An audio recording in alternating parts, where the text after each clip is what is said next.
Manawag Dominican Radio signing on. Magandang umaga po sa inyong lahat.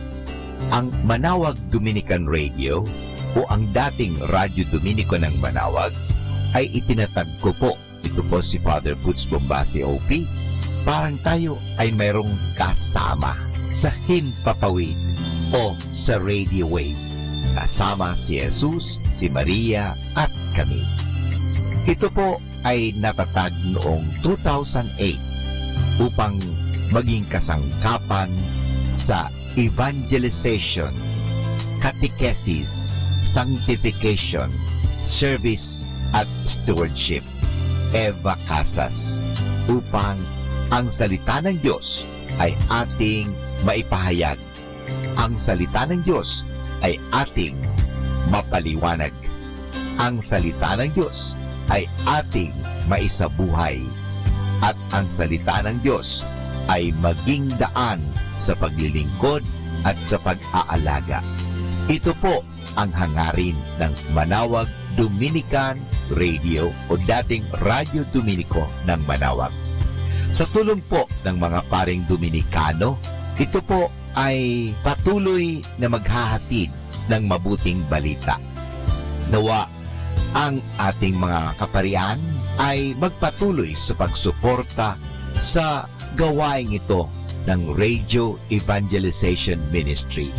Simulan po ang Manawag Dominican Radio sa tiwala sa Diyos na hindi tayo pababayaan ng Diyos sa tulong ng Inang Maria. Apo bakit? Sinimulan po natin ito na walang-wala kundi nagsimula sa tiwala. Kaya po ang Manawag Dominican Radio ay nagsisimula pong mag-broadcast sa oras ng alas 5 ng umaga hanggang alas 12 ng hating gabi. At ito po ang aming panalangin. Nawa ang lahat na mga nakikinig at lalong-lalo na ang lahat na mga nag-i-involved sa Radio Evangelization Ministry ay pagpalain na ilayo ang mga equipments sa anumang mga masamang pangyayari. Nawa ang lahat na mga gamitan ay maalagaan. At lalong-lalo na ang mga nagtatrabaho ay lalong pagpalain. At kayo rin, mga nakikinig sa Manawag Dominican Radio, ay lalong pagpalain ng Diyos. At alalahanin po natin ito that something good is going to happen to us, to you, and to everyone. Maraming salamat po sa patuloy niyong pagtangkilik sa Manawag Dominican Radio. May kasama ka, si Jesus, si Maria, at kami.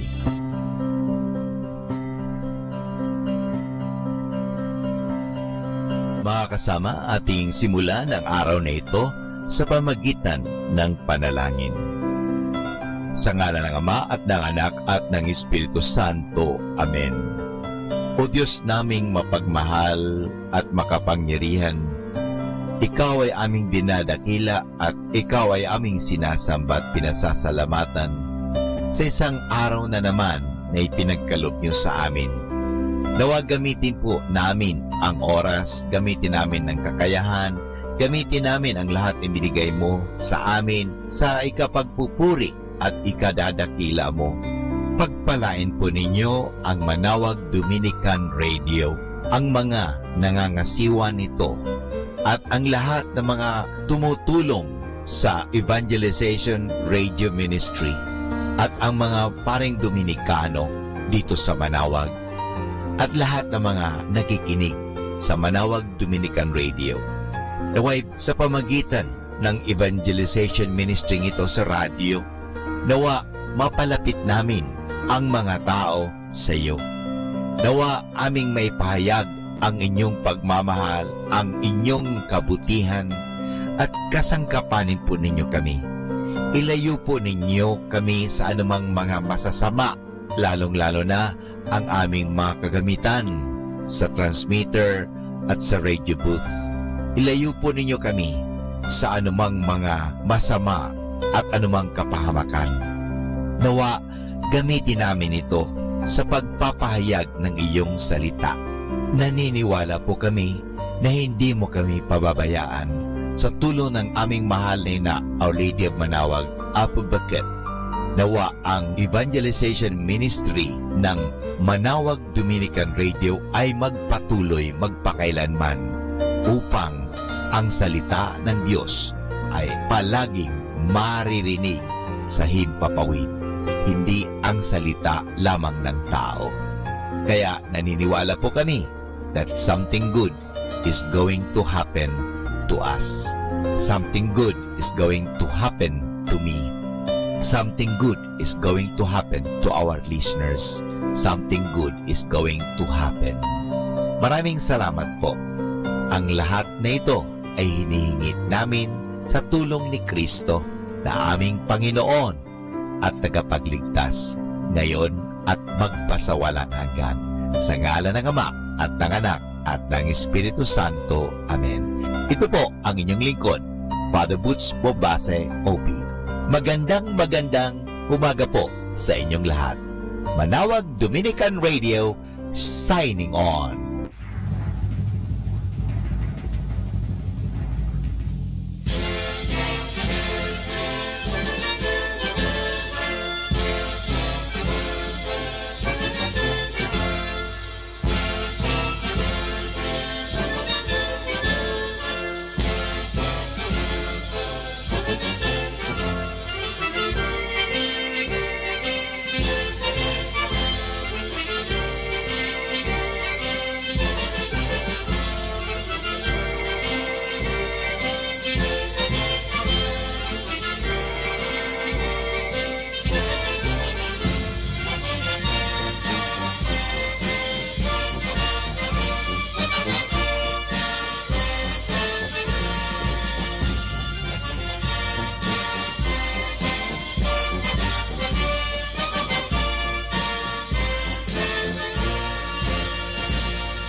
This is Manawag Dominican Broadcasting Incorporated, a religious, non-commercial radio station.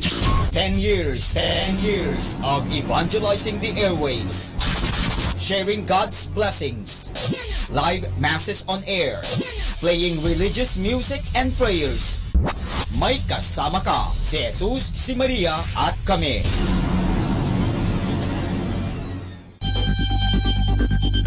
More than ever, we need Catholic radio station like Manawag Dominican Radio FM.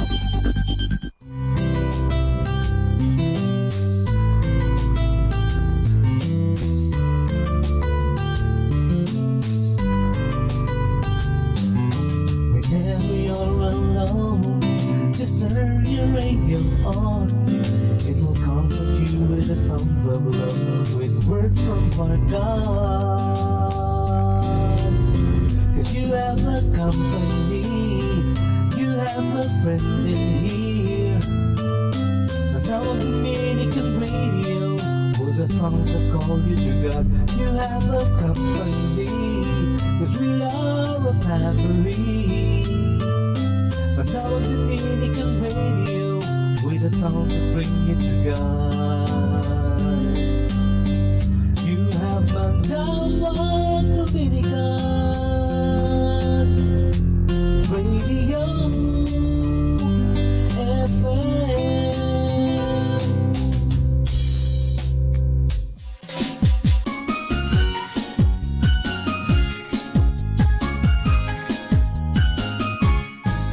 Ang saya-saya, clap your hands. Ang saya-saya, clap your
songs brought to you by Our Lady of the Rosary Parish Youth Ministry. Live as Christ lived, teach as Christ taught, love as Christ loved, and so with the Youth Ministry. Youth serving youth.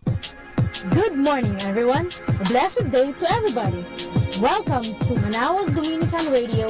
May kasama ka!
I fall to my knees.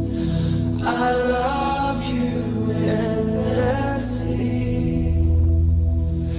With the beauty of your sun, I find myself undone. I love you endlessly. With your majesty,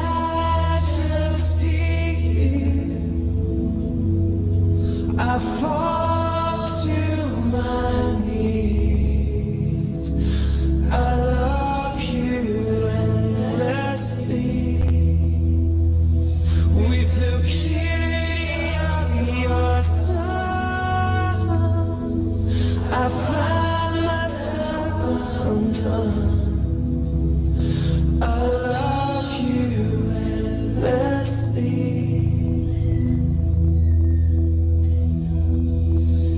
Endlessly. We love you, Jesus. Happy Saturday. Welcome the new morning with sweet smile because you have to be ready like previous schedule of the week. Good morning and wishing you a happy Saturday.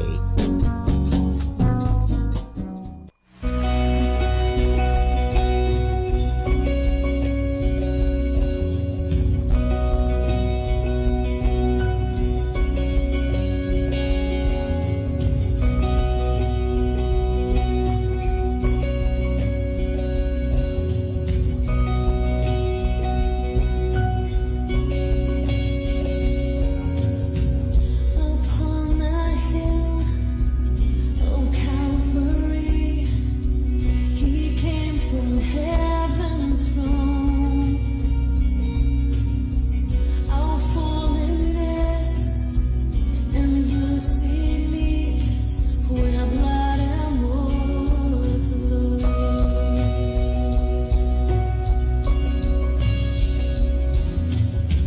What grace divine, what selflessness, that Christ would bear the weight. Our proof is scarred on hands that bled, that we were worth ever made. And all the praise and glory to God, we sing hallelujah, for the King has carried the cross. He is risen from the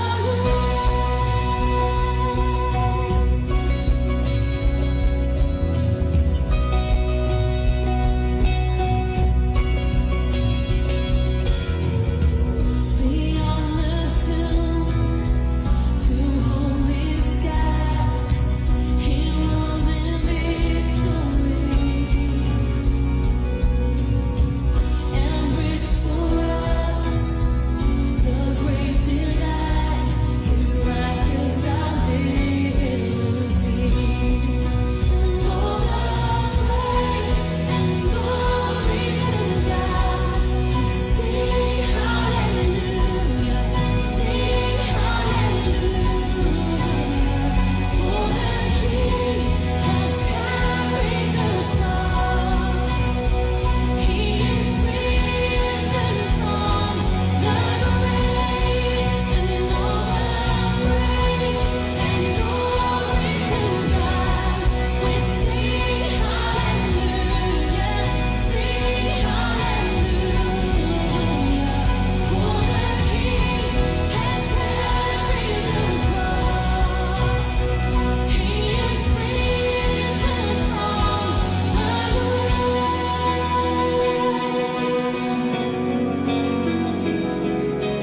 He's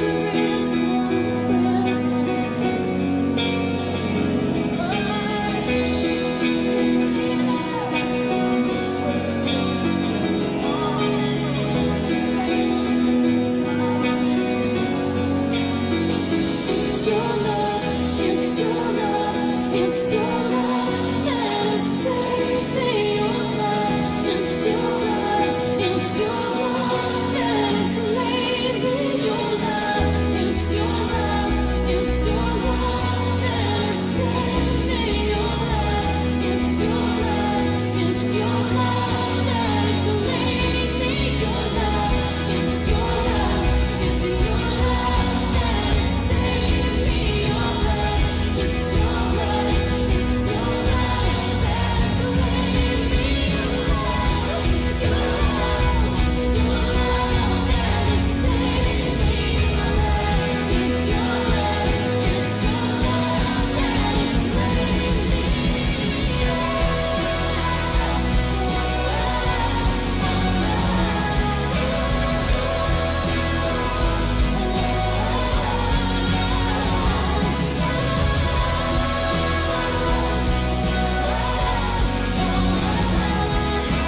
at siyang nagdulot sa ating buhay, liwanag sa dilim at pag-asa.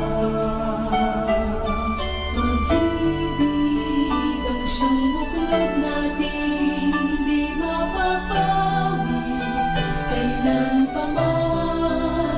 Sa puso't diwa tayo'y isa lamang, kahit na tayo ay magkamalang. Pagkat ang Diyos natin, Diyos ng pag-ibig, magmahalan tayo't magtulungan. At kung tayo'y bigo, ay huwag limutin na may Diyos tayong nagmamahal.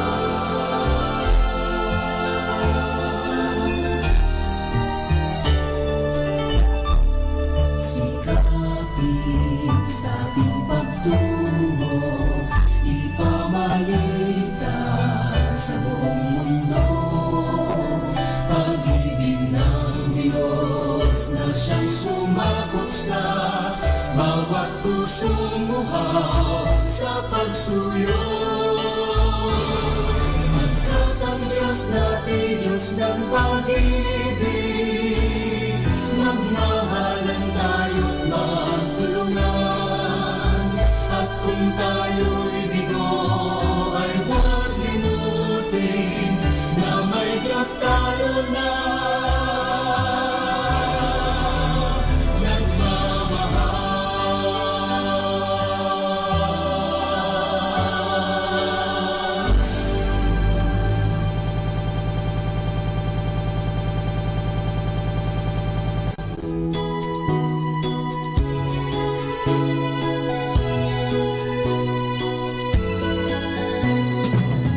Son God, yes, he humbled himself. He chose to become man and suffered for us.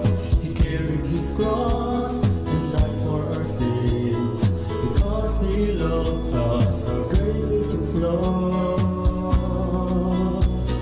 Selfless love is what he has shown us. He gave his all, given his own life. There's no greatest love than what he did. He laid down his life for his friends. As he loved us, we should love one another. That's what Jesus has commanded, and so we follow him. As he loved us, we must love one another, so the whole world will know that we are his disciples.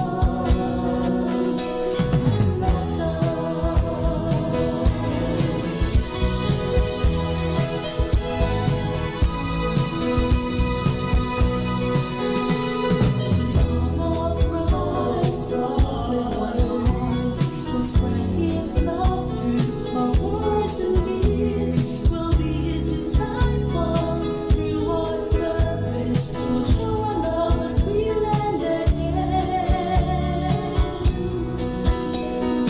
Follow his example and serve our brothers. Give strength to the weak and light to those in darkness.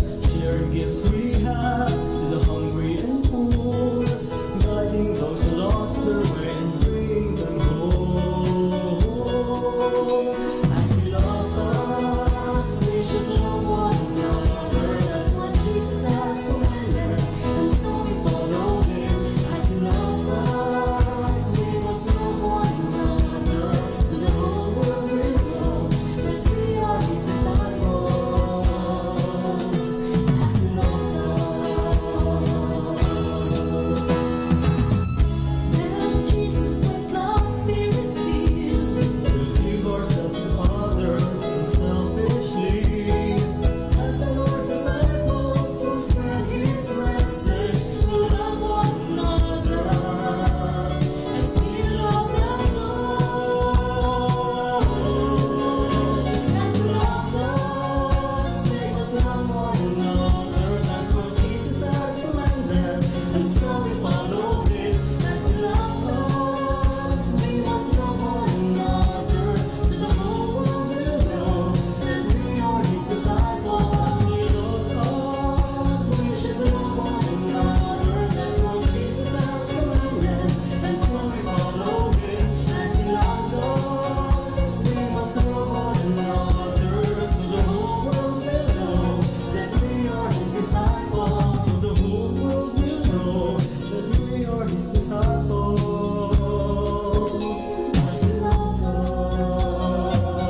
this song is brought to you by Our Lady of the Rosary Parish Youth Ministry.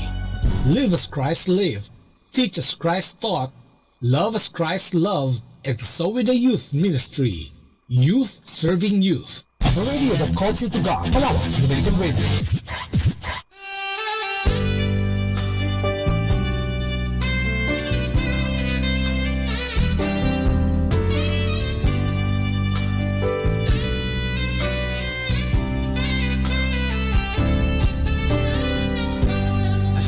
A simple song, I'm grateful for the things you've done, my loving Savior, oh precious Jesus. My heart is glad that you call me your own. There's no place I'd rather be. Holding me still, holding me near in your arms of love.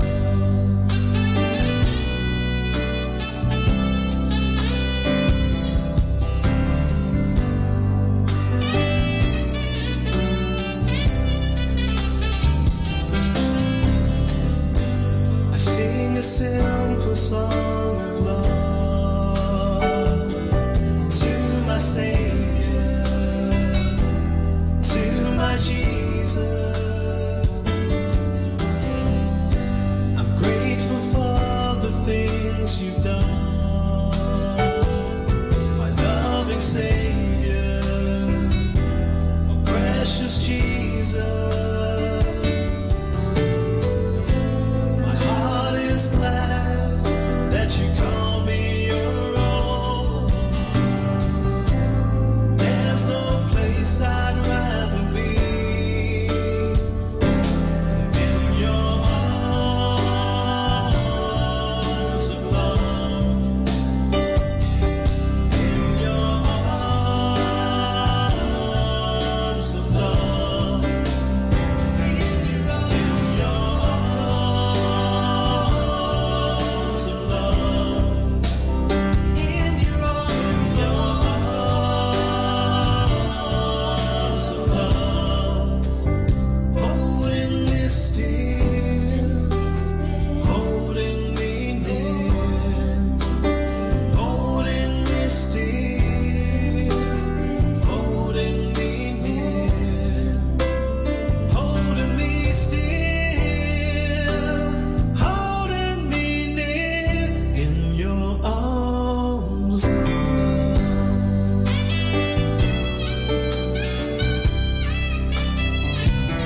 Arms of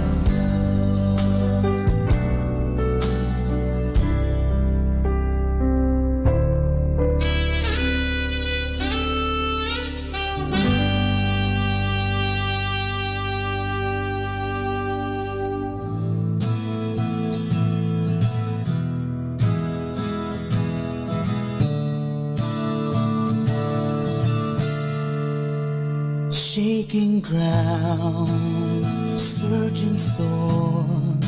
How do we fake? But like a child who is lost in the dark of the night, just believe there's someone who can show us the light with our fight.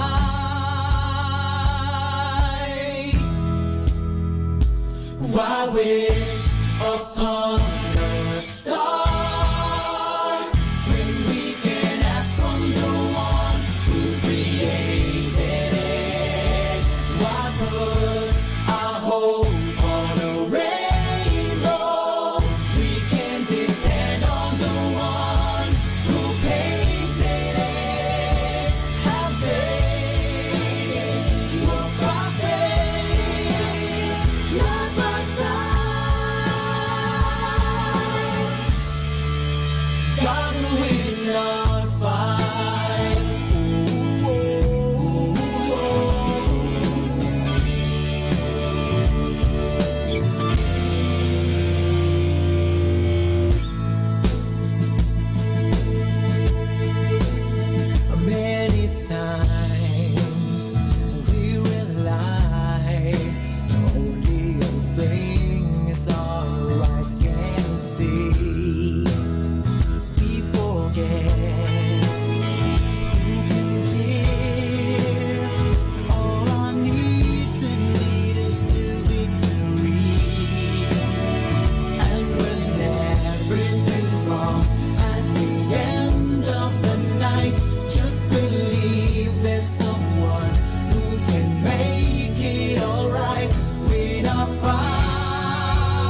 called me to a powerful sense. For this, I am forever grateful. My cup is overflowing.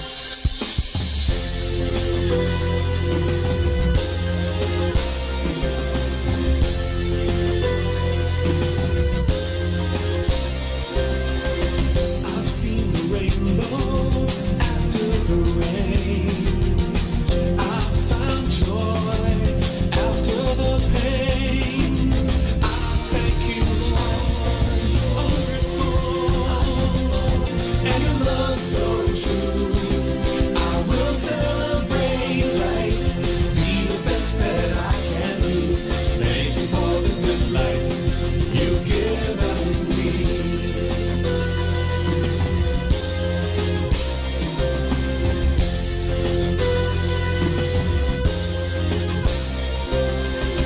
I now see the sun behind the clouds. I found my friends among the crowd. I thank you, Lord, a wonderful. Thank you for the good life in this world. Thank you, God. Many thanks to you. Thank you for the good life and your love so true. I will celebrate life, be the best that I can be. Thank you for the good life you've given me. Thank you, God. Many thanks to you. Thank you for the good life and your love so true. I will celebrate life, be the best that I can be. Thank you for the good life you've given me. Thank you for the good life. Thank you for the good life. Thank you for the good life you've given me. Thank you for the good life. Oh, thank you for the good life. Thank you for the good life you've given me.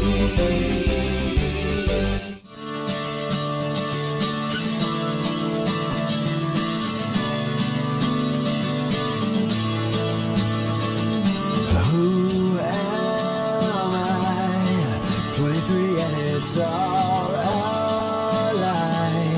I thought I knew who I was. I thought that you were here with me.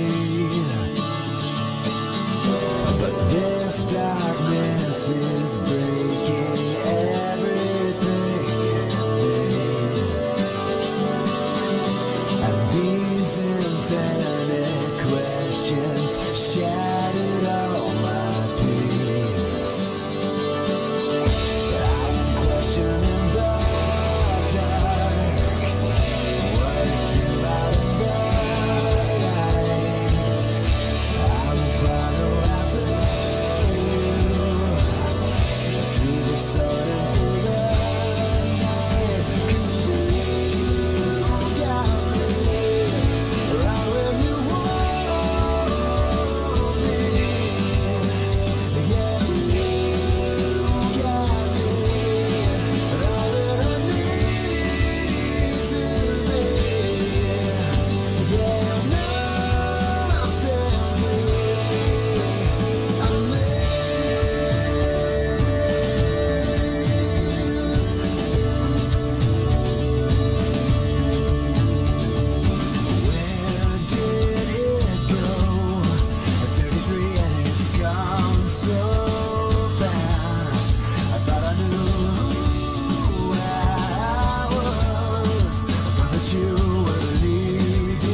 ko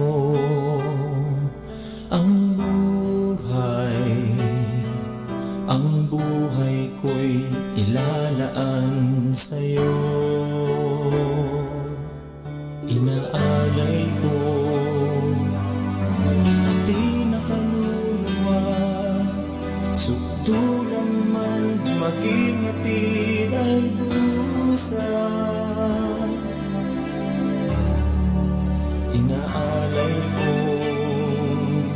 ang puso kong nagmamahal sa'yo. Inaalay ko sa tulad mong banal, babalik loob sa'yo. Kailan may di ka iwan at hindi malilimutan, alay ko ito sa'yo hanggang kailan pa man.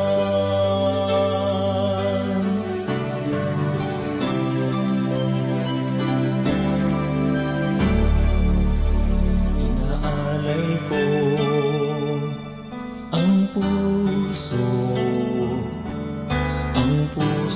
kong nagmamahal sa'yo. Inaalay ko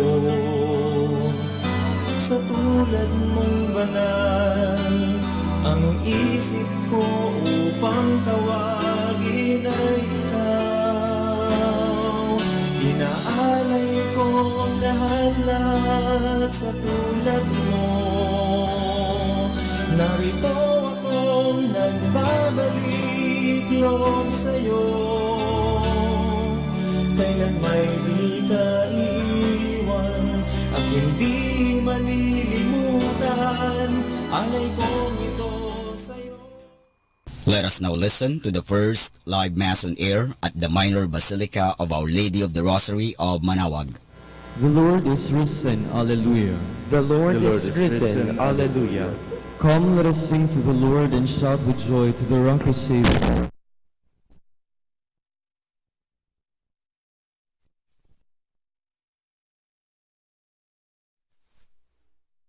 Let us approach him with praise and thanksgiving and sing joyful songs to the Lord. The Lord is risen, Alleluia. The Lord is God, the mighty God, the great King over all the gods. He holds in his hands the depths of the earth and the highest mountains as well. He made the sea, it belongs to him, the dry land too, for it was formed by his hands. The Lord is risen, Alleluia. Come then, let us bow down and worship, bending the knee before the Lord our Maker. For he is our God, and we are his people, flock of shepherds. The Lord is risen, Alleluia. Today, listen to the voice of the Lord.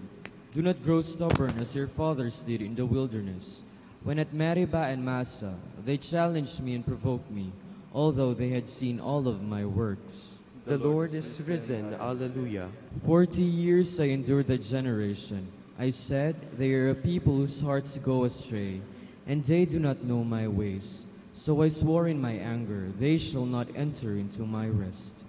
The Lord is risen, Alleluia. Glory to the Father, and to the Son, and to the Holy Spirit, as it was in the beginning, is now, and will be forever. Amen. The Lord is risen, Alleluia.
Please be seated. Lord, in your love, give me life. Alleluia. I call with all my heart, Lord, hear me. I will keep your commands. I call upon you, save me, and I will do your will. I rise before dawn and cry for help. I hope in your word. My eyes watch through the night to ponder your promise. In your love, hear my voice, O Lord. Give me life by your decrees. Those who harm me unjustly draw near. They are far from your law. But you, O Lord, are close. Your commands are truth. Long I known that your will is established forever. Glory to the Father, and to the Son, and to the Holy Spirit. As it was in the beginning, is now, and will be forever. Amen. Those who were victorious sang the hymn of Moses, the servant of God, and the hymn of the Lamb. Alleluia. I will sing to the Lord, for he is gloriously triumphant. Horse and chariot he has cast into the sea. My strength and my courage is the Lord, and he has been my Savior. He is my God, I praise him. The God of my father, I extol him. The Lord is a warrior, the Lord is his name. Pharaoh's chariots and army he hurled into the sea. At the breath of your anger the waters piled up. The flowing waters stood like a mound. The flood waters congealed in the midst of the sea. The enemy boasted, I will pursue and overtake them. I will divide the spoils and have my fill of them. I will draw my sword, my hand shall despoil them. When your wind blew, the sea covered them. Like lead they sank in the mighty waters. Who is like to you among the gods, O Lord? Who is like to you, magnificent in holiness? O terrible in renown, worker of wonders. When you stretch out your right hand, the earth swallowed them. In your mercy you led the people you redeemed. In your strength you guided them to your holy dwelling. And you brought them in and planted them on the mountain of your inheritance, the place where you made your seat, O Lord, the sanctuary, O Lord, which your hand established. The Lord shall reign forever and ever. Glory to the Father, and to the Son, and to the Holy Spirit. As it was in the beginning, is now, and will be forever. Amen. Strong and steadfast is his love for us. Alleluia. O praise the Lord, all you nations. Acclaim him, all you peoples. Strong is his love for us, for he is faithful forever. Glory to the Father, and to the Son, and to the Holy Spirit. As it was in the beginning, is now, and will be forever. Amen. Please all stand. Let us pray. Almighty and eternal God, who through the generating power of baptism have been pleased to confer on us heavenly life, grant, we pray, that those who render capable of immortality by justifying them may, by your guidance, attain the fullness of glory. Through our Lord Jesus Christ, your Son, who lives and reigns with you in the unity of the Holy Spirit, one God, forever and ever. Amen. Please be seated. A reading from the Acts of the Apostles. Paul reached also Derbe and Lystra, where there was a disciple named Timothy, the son of a Jewish woman who was a believer, but his father was a Greek. The brothers in Lystra and Iconium spoke highly of him, and Paul wanted him to come along with him. On account of the Jews of that region, Paul had him circumcised, for they all knew that his father was a Greek. As they traveled from city to city, they handed on to the people for observance the decisions reached by the apostles and the presbyters in Jerusalem. Day after day, the churches grew stronger in faith and increased in number. They traveled through the Phrygian and Galatian territory because they had been prevented by the Holy Spirit from preaching the message in the province of Asia. When they came to Mysia, they tried to go on into Bithynia, but the Spirit of Jesus did not allow them. So they crossed through Mysia and came down to Troas. During the night, Paul had a vision. A Macedonian stood before him and implored him with these words, "Come over to Macedonia and help us." When he had seen the vision, we sought passage to Macedonia at once, concluding that God had called us to proclaim the good news to them. The word of the Lord. Thanks be to God. Let all the earth cry out to God with joy. Let all the earth cry out to God with joy. Sing joyfully to the Lord, all you lands. Serve the Lord with gladness. Come before him with joyful song. Let all the earth cry out to God with joy. Know that the Lord is God. He made us, his we are, his people, the flock he tends. Let all the earth cry out to God with joy. The Lord is good, his kindness endures forever, and his faithfulness to all generations. Let all the earth cry out to God with joy. Please all stand.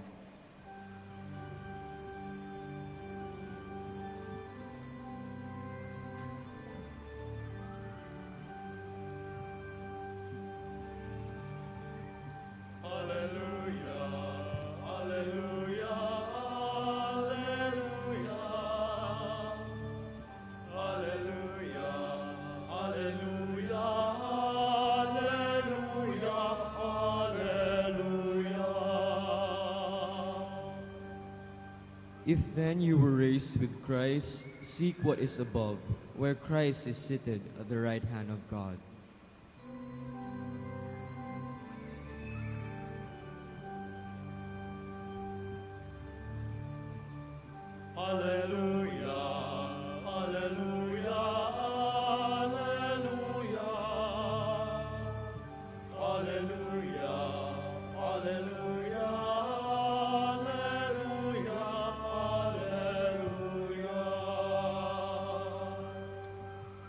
The Lord be with you. And with your spirit.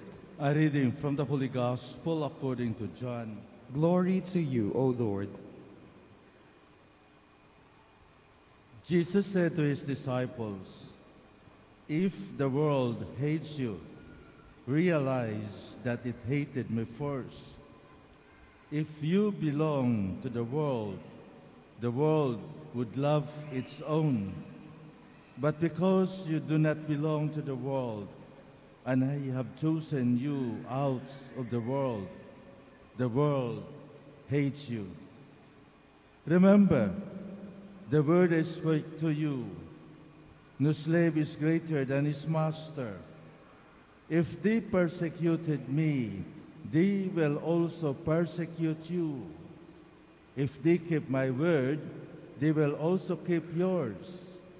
And they will do all things to you on account of my name, because they do not know the one who sent me." The Gospel of the Lord. Praise to you, Lord Jesus Christ. Please be seated. Isa sa mga magandang kinahinatnan kapag ang tao ay kinasuklaman or hated. Yung maganda doon, hindi yung hate itself, but yung effect. Dahil a person who hated you recognize you as a person. Hindi ba? Napapansin ka na tao ka o napapansin yung ginagawa mo. So either yung ginagawa mo masama o either ang ginagawa mo kinaiinggitan dahil maganda, ang mahalaga ay nakikilala ka o na-recognize ka. And I think that is the most important thing in our life. That somebody will recognize our existence, that we are existent, that we are here, that we are present, that we are alive. Ang dapat lamang nating tingnan ay kung ano ang epekto ng buhay na isinasabuhay natin. Kung anong klaseng buhay ang pinapakita natin, kung anong klaseng buhay ang ating nagiging ehemplo sa mga tao at nakikita ng mga tao. Sabi nila, the truth hurts. Yung katotohanan ay nakakasakit o masakit tanggapin ang katotohanan. At usually, sa katotohanan, dito ang hatred. Lalong-lalo na kapag ikaw ay isang Kristiyano, kapag ang buhay mo ay tapat sa batas ng simbahan, sa batas ng Panginoon, sa turo ng Diyos, at sabihin mo sa mga tao o sa grupo na mali ang kanilang ginagawa, hindi tama ang kanilang buhay ayon sa batas ng Diyos, ayon sa turo ng ating Panginoon. There, believe me, people will hate you. At ito ay naging eksperyensya ng simbahan. At expect na kapag ang katotohanan ang ating isinasabuhay at sinusundan, maraming tao ang maging kalaban natin. Maraming tao ang masusuklam sa atin. People will hate us. Lalong-lalo na yung hindi sumusunod sa simbahan, ang hindi sumusunod sa utos ng Diyos. Unexpect something will happen. And what is that something? That very character of being a Christian. When you love truth, when you love God, expect martyrdom. That is the fruit of loving God and living His truth. Martyrdom. Maraming hahabol sa iyo o papatay sa iyo. But then, that is the essence of what our Lord is telling us this morning. If the world hates you, realize that it hated me first. If you belong to the world would love its own. But because you do not belong to the world, and I have chosen you out of the world will hate you. Kaya pipili tayo sa ating buhay. Sino ba ang pipiliin natin sa ating buhay? Pipiliin ba natin ang Diyos o ang mundo? Kung gusto natin ang pagmamahal ng mundo, kailangan magiging makamundo tayo. But according to our Lord, we are not for this world because God has chosen us. Nakakalungkot lang sa mga Kristiyano, sa mga binyagan, sa simbahang Katoliko, lalong-lalo na yung hindi na sumusunod sa batas ng Diyos. Lalong-lalo na yung mga nagdi-deny ng teaching ng church. Why? Because of the standard that they follow, the standard of the world. Siguro, buksan natin muli ang ating mga isipan. Kung tayo ay para sa Diyos at kung tayo ay mga anak ng Diyos, then we have that kind of sacrifice of ourselves. A sacrifice of truth, a sacrifice of following the teaching of the church, of following the commandments of God. We are not of this world. Our life is a life eternal, coming from the Father.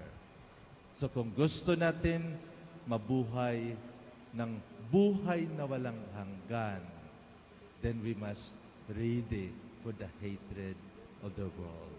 The world will recognize us as children of God, not as children of this world. We'll stand. We joyously praise the Lord, who raised his Son from death and so assured us of eternal life. Let us ask the Lord's help in times of trial. For every intention we say, Father, preserve us in your love. Father, preserve us in your love, that our pastors, especially the Pope and our bishops, may continue to nourish us with sound teachings. Let us pray to the Lord. Father, preserve us in your love. That those who are persecuted because of their belief in Jesus Christ may feel his sustaining power. Let us pray to the Lord. Father, preserve us in your love. That we may find joy in our faith, even when we are faced with trials and distress. Let us pray to the Lord. Father, preserve us in your love. That those who suffer in this life, especially the sick, may be comforted by contemplating on the eternal life that Jesus offers. Let us pray to the Lord. Father, preserve us in your love. For our missions in Indonesia, Sri Lanka, Camiguin, Calayan, and Mindanao, we pray to the Lord. Father, preserve us in your love. For the intentions of our devotees and pilgrims of Our Lady of the Rosary of Manaoag, and for our personal intentions, we pray to the Lord. Father, preserve us in your love. That the faithful departed may come to the eternal feast in God's kingdom, let us pray to the Lord. Father, preserve us in your love. God our Father, you have chosen us to share your kingdom forever. Grant us strength to bear our sufferings and hardships in the knowledge that we will be raised through Jesus' saving power. We ask this to Christ our Lord. Amen. Please be seated.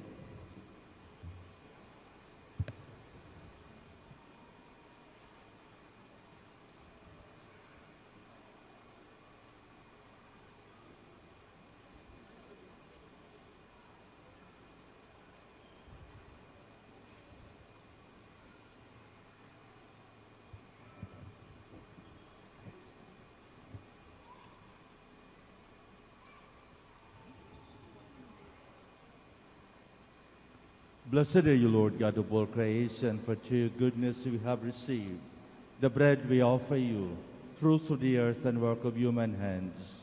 It will become for us the bread of life. Blessed be God forever.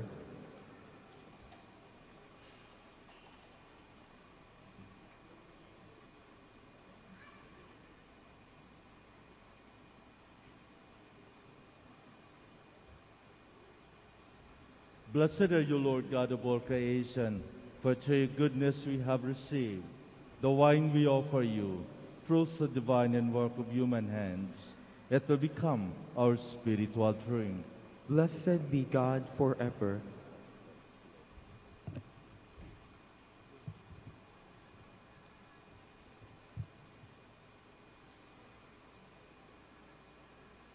Please all stand. Pray, my dear friends, that my sacrifice and yours may be acceptable to God, the Almighty Father. May the Lord accept the sacrifice at your hands for the praise and glory of his name, for our good and the good of all his holy church. Accept in compassion, Lord, we pray, the offerings of your family, that under your protective care they may never lose what they have received, but attain the gifts that are eternal. Through Christ our Lord. Amen. The Lord be with you. And with your spirit, Lift up your hearts. we lift them up to the Lord. Let us give thanks to the Lord our God. It is right and just, It is really right and just, our duty and our salvation, at all times to acclaim you, O Lord, but in this time, above all, to laud you yet more gloriously, when Christ our Passover has been sacrificed. By the oblation of his body, he brought the sacrifices of old to fulfillment in the reality of the cross, and by commending himself to you for our salvation, showed himself the priest, the altar, and the lamb of sacrifice.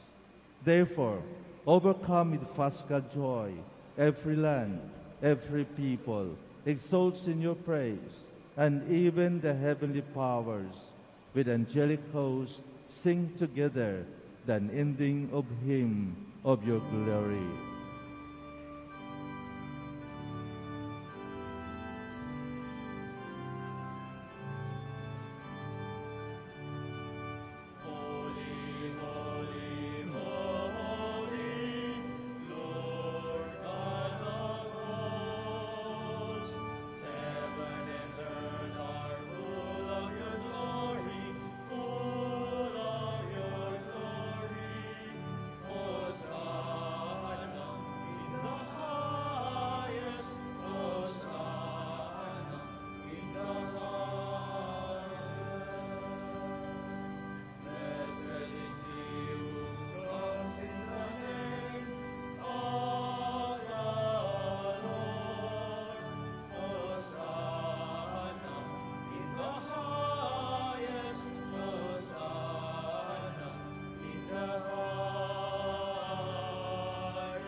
please all kneel. You are indeed holy, O Lord, the fount of all holiness. Make holy, therefore, these gifts, we pray, by sending down your Spirit upon them like the dewfall, so that they may become for us the body and blood of our Lord Jesus Christ. At the time he was betrayed and entered willingly into his passion, he took bread and giving thanks, broke it, and gave it to his disciples, saying, "Take this, all of you, and eat of it, for this is my body, which will be given up for you."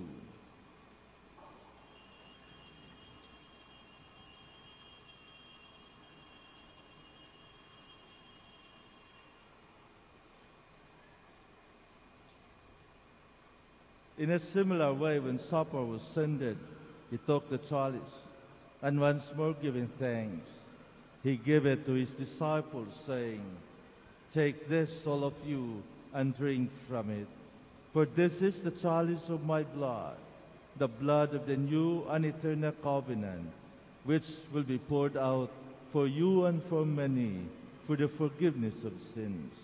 Do this in memory of me."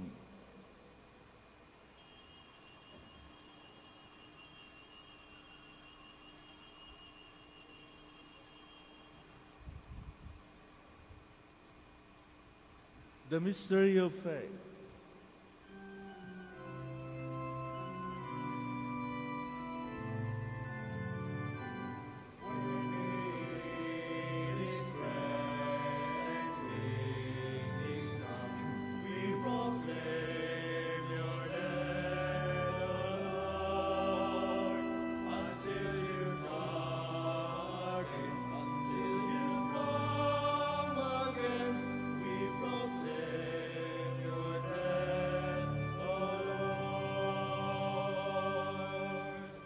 Therefore, as we celebrate the memorial of his death and resurrection, we offer you, Lord, the bread of life and the chalice of salvation, giving thanks that you have held us worthy to be in your presence and minister to you.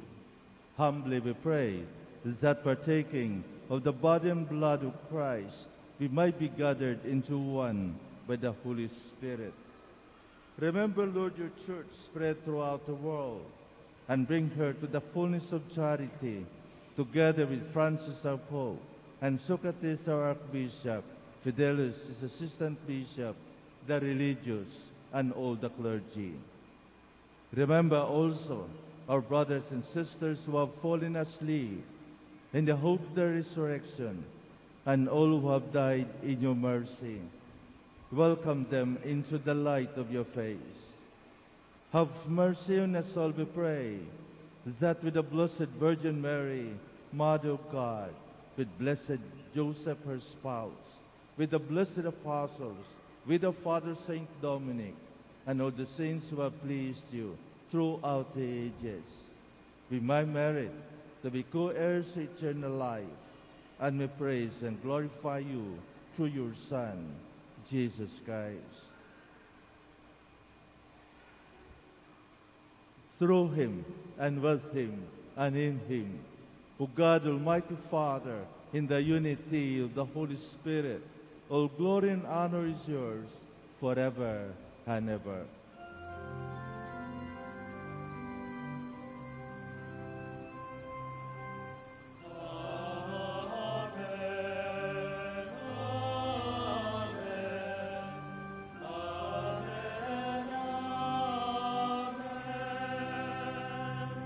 Please all stand. At the Savior's command and formed by divine teaching, we dare to say,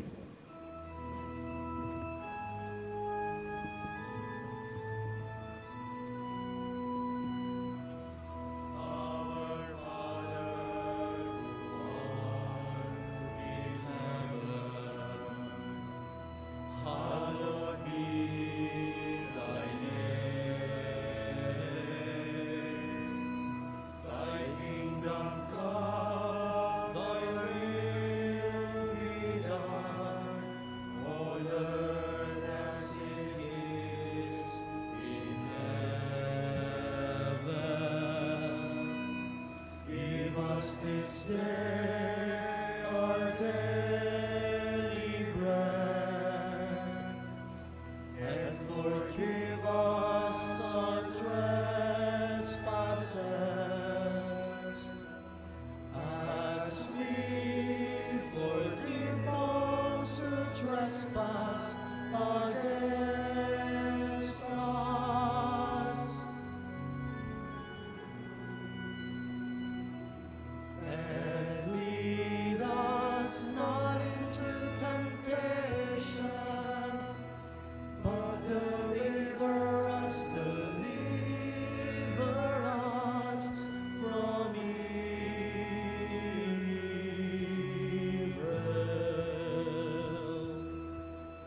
deliver us, Lord, we pray, from every evil. Graciously grant peace in our days, that by the help of your mercy we might be always free from sin and safe from all distress, as we await the blessed hope and the coming of our Savior, Jesus Christ. For the kingdom, the power, and the glory are yours, now and forever. Lord Jesus Christ, who said to your apostles, "Peace I left you, my peace I give you." Look not on our sins, but on the faith of your church, and graciously grant her peace and unity in accordance with your will, who live and reign forever and ever.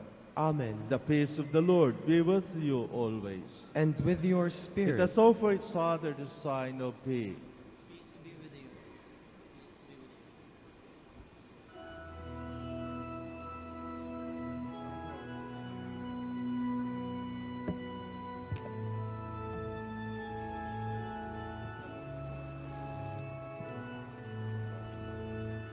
Lamb of God, you take away the sins of the world. Have mercy on us.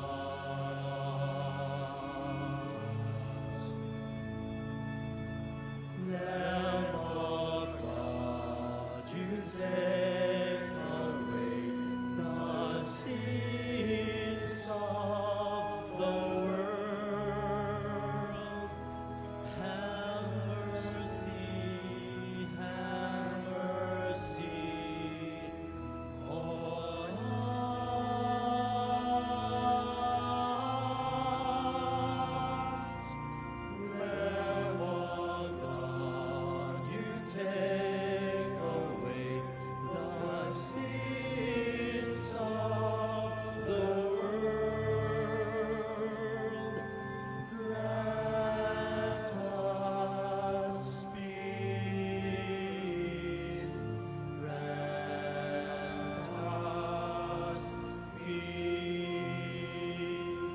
Please all kneel.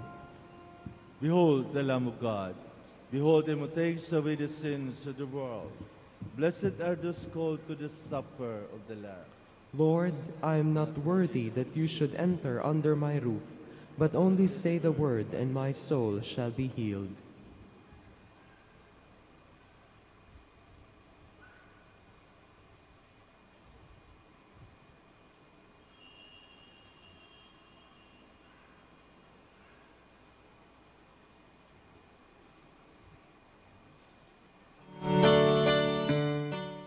You are listening to the live Mass on air at the Minor Basilica of Our Lady of the Rosary of Manawag. And the celebrant for this live Mass on air is Reverend Father Bienvenido Trinilla Jr. OP.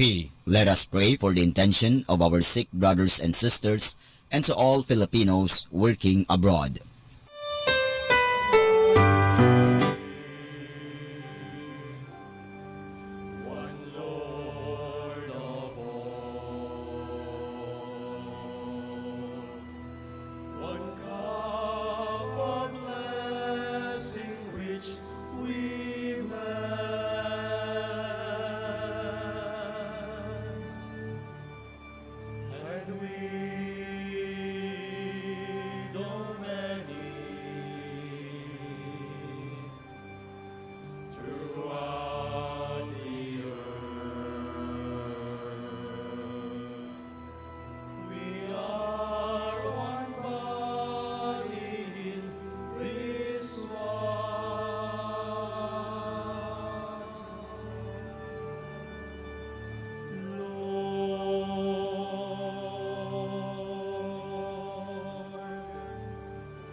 Gentile or Jew,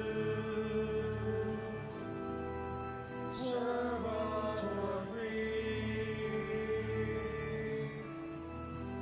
woman or man,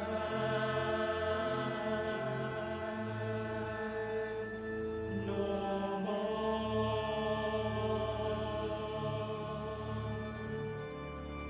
One bread, one body, one Lord of all. One cup, one blessing which we bless,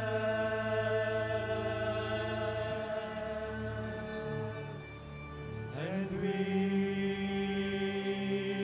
know many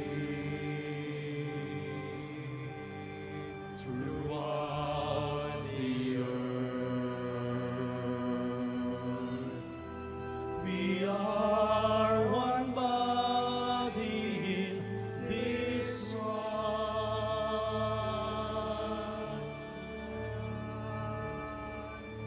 Lord.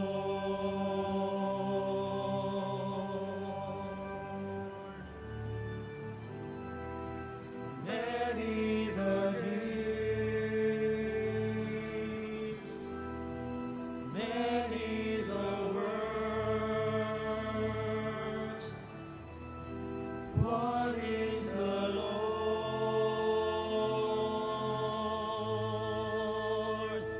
of all.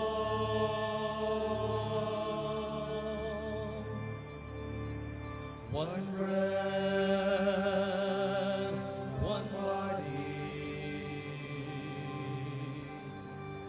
one Lord of all. One cup of blessing which we bless,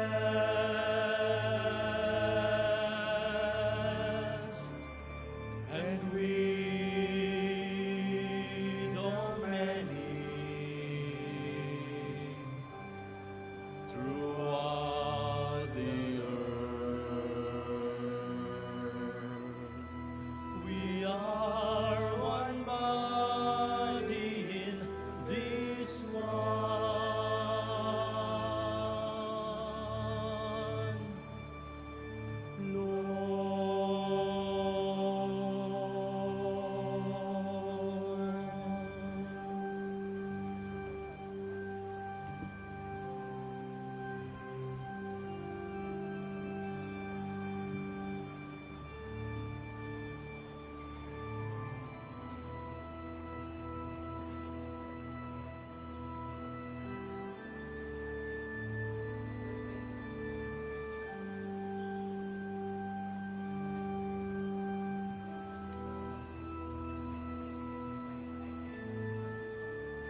Please all stand. Christ died and rose from the dead, that he might be the Lord of the living and the dead. Alleluia. Blessed be the Lord, the God of Israel. He has come to his people and set them free. He has raised up for us a mighty Savior, born of the house of his servant David. Through his holy prophets he promised of old that he would save us from our enemies, from the hands of all who hate us. He promised to show mercy to our fathers and to remember his holy covenant.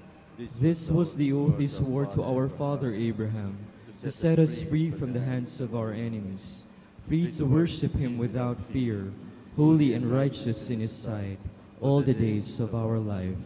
You, my child, shall be called the prophet of the Most High, for you will go before the Lord to prepare his way, to give his people knowledge of salvation by the forgiveness of their sins. In the tender compassion of our God, the dawn from on high shall break upon us, to shine on those who dwell in darkness and the shadow of death, and to guide our feet into the way of peace.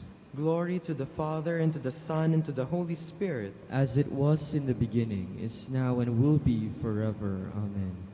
Christ died and rose from the dead, that he might be the Lord of the living and the dead. Alleluia. Let us pray. Keep safe, O Lord, we pray, those whom you have saved by your kindness, that redeemed by the passion of your Son, they may rejoice in his resurrection, who lives and reigns forever and ever. Amen. Please all kneel for the prayer to Saint Michael. Saint Michael the Archangel, defend us in battle. Be our defense against the wickedness and snares of the devil. May God rebuke him, we humbly pray. And do thou, O Prince of the heavenly hosts, by the power of God, thrust into hell Satan and all the evil spirits who prowl about the world, seeking the ruin of souls. Amen. Amen. Please all stand. I would like to thank each and everyone for your presence, especially for your active participation and cooperation during this Mass. And thank you very much for coming, for visiting Our Lady of Manaoag. The Lord be with you. And with your spirit. May Almighty God bless you, the Father, and the Son, and the Holy Spirit. Amen. Go forth, the Mass is ended. Thanks be to God.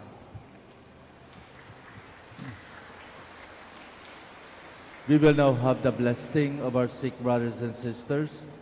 Kindly remember the names of your loved ones who are sick but were not able to come for this blessing. We will also bless your religious articles. Our hope is in the name of the Lord, who made heaven and earth. Let us pray. God, our Almighty Father, by your blessing you give us strength and support in our frailty. Show me kindness toward our sick brothers and sisters, free them from all illness, and restore them to good health, through the intercession of Our Lady of the Rosary of Manaoag, so that, in the sure knowledge of your goodness, they will gratefully bless your holy name. We ask this to Christ our Lord. Amen. In memory of the mysteries of the life, death, and resurrection of our Lord Jesus Christ, to the honor and glory of the Blessed Virgin Mary, Mother of Christ, Mother of the Church, Our Lady of the Rosary of Manaoag, may all these rosaries, images, candles, oil, and other religious articles be blessed and made holy. In the name of the Father, and of the Son, and of the Holy Spirit. Amen.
Prayer for our OFW.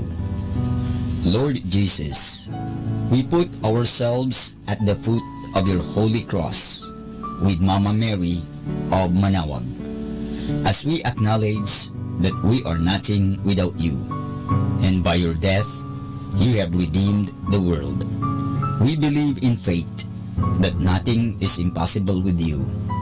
We lift up to you our OFW listeners all over the world, whom we offer our prayers and every Holy Mass from the Minor Basilica of Our Lady of Manawag. Lord, words cannot describe and express what they are sacrificing in order to have a better chance in life. Lord, redeem them of all their pains, trials, and persecutions as they are working in a foreign land for people that are complete strangers to them. Shield them with your most precious blood that flows from your sacred heart. Protect them from any harm and abuses that they may face as they continue their journey in life. We beg for your mercy and divine love, for they are far away from their families, loved ones, and friends. They miss our home that is causing heartaches and loneliness, that they are at a loss on what to do. Grant them the power and strength from the Holy Spirit to succeed and to be blessed in this chapter and mission in their lives. Guide, inspire, and lead them to believe in faith that you will never forsake nor abandon them in their hours of need. Be with them always, especially for those OFW who are staying in places where they are not allowed to worship and pray for you. Make their bodies, minds, and spirit be your temple. Mama Mary of Manawag, you are always sensitive to their needs. You know what is in their minds, heart, and their condition in life. We love you, as we ask you to cover them, their families, loved ones, and friends with your mantle of love and protection. We ask all of this in the name of Jesus, through the intercession of Our Lady of Manawag. Amen.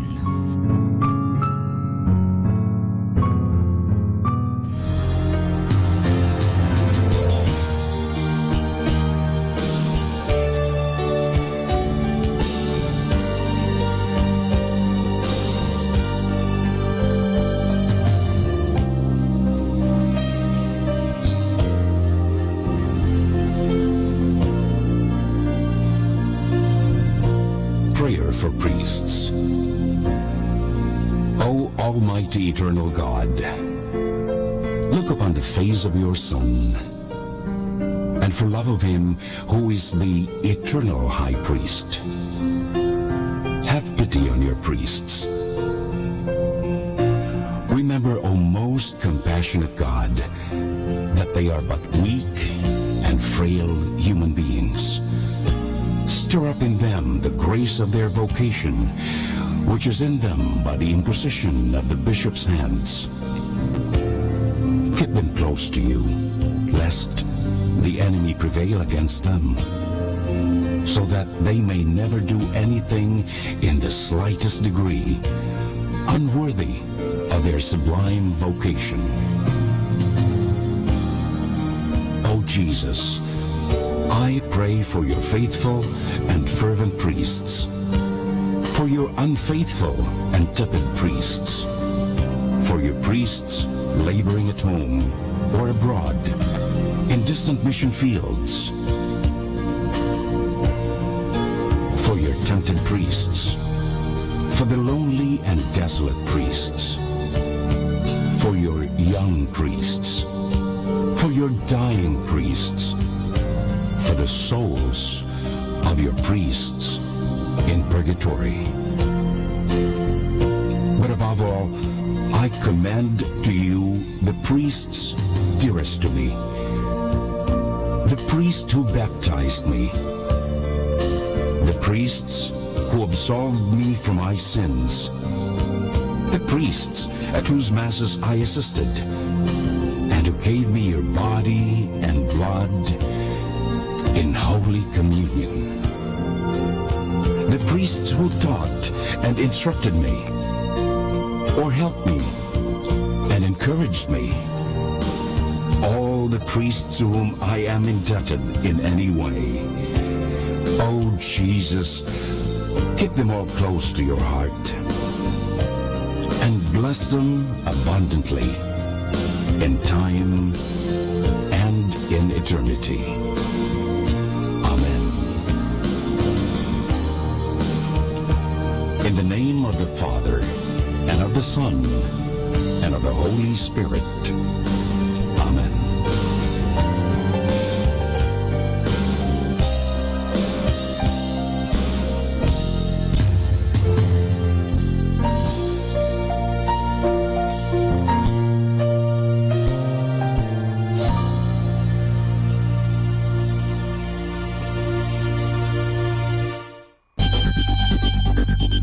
More than ever, we need Catholic radio station like Manawag Dominican Radio FM.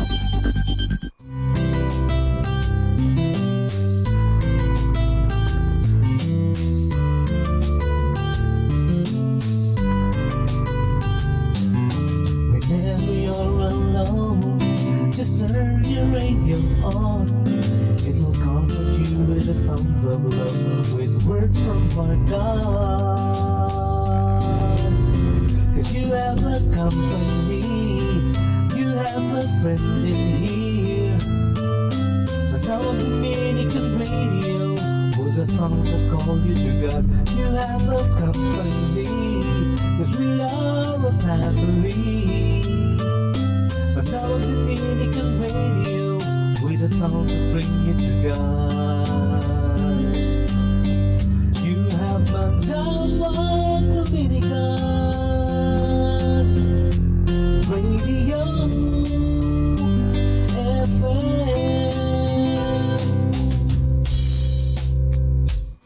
We know where the Spirit of the Lord is.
time now is 7 o'clock in the morning. Let us now have our time check prayer. O Diyos ko, inihandog ko sa iyo ang lahat ng aking isipan, salita, gawa at mga pagtitiis. At isinasamo ko sa iyo na bigyan mo ako ng biyayang huwag makasugat ng iyong damdamin sa araw na ito at maglingkod sa iyo ng buong katapatan at sundin ang iyong banal na kalooban sa lahat ng bagay. Ipagkaloob mo sa akin ang mga biyayang kinakailangan ko sa araw nito. Sa ngalan ni Jesus. Amen.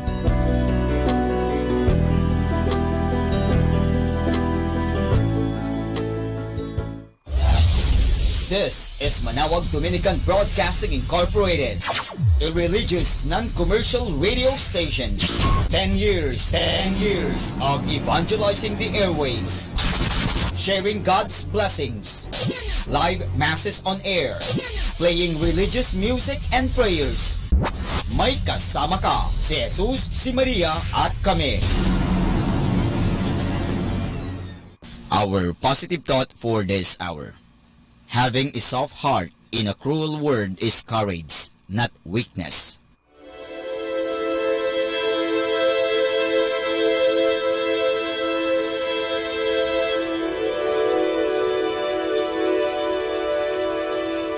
Isang mapagpalang pagbati po sa inyong lahat mula sa aming mga Dominikanong nobisyo dito sa Minor Basilica of Our Lady of the Rosary of Manawag. Kayo po ay nakikinig sa Binhi ng Buhay.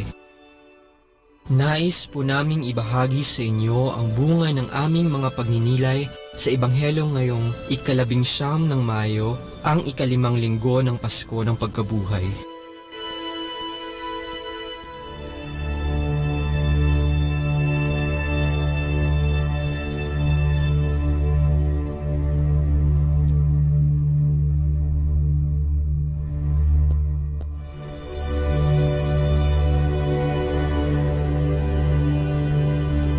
A reading from the Holy Gospel according to John.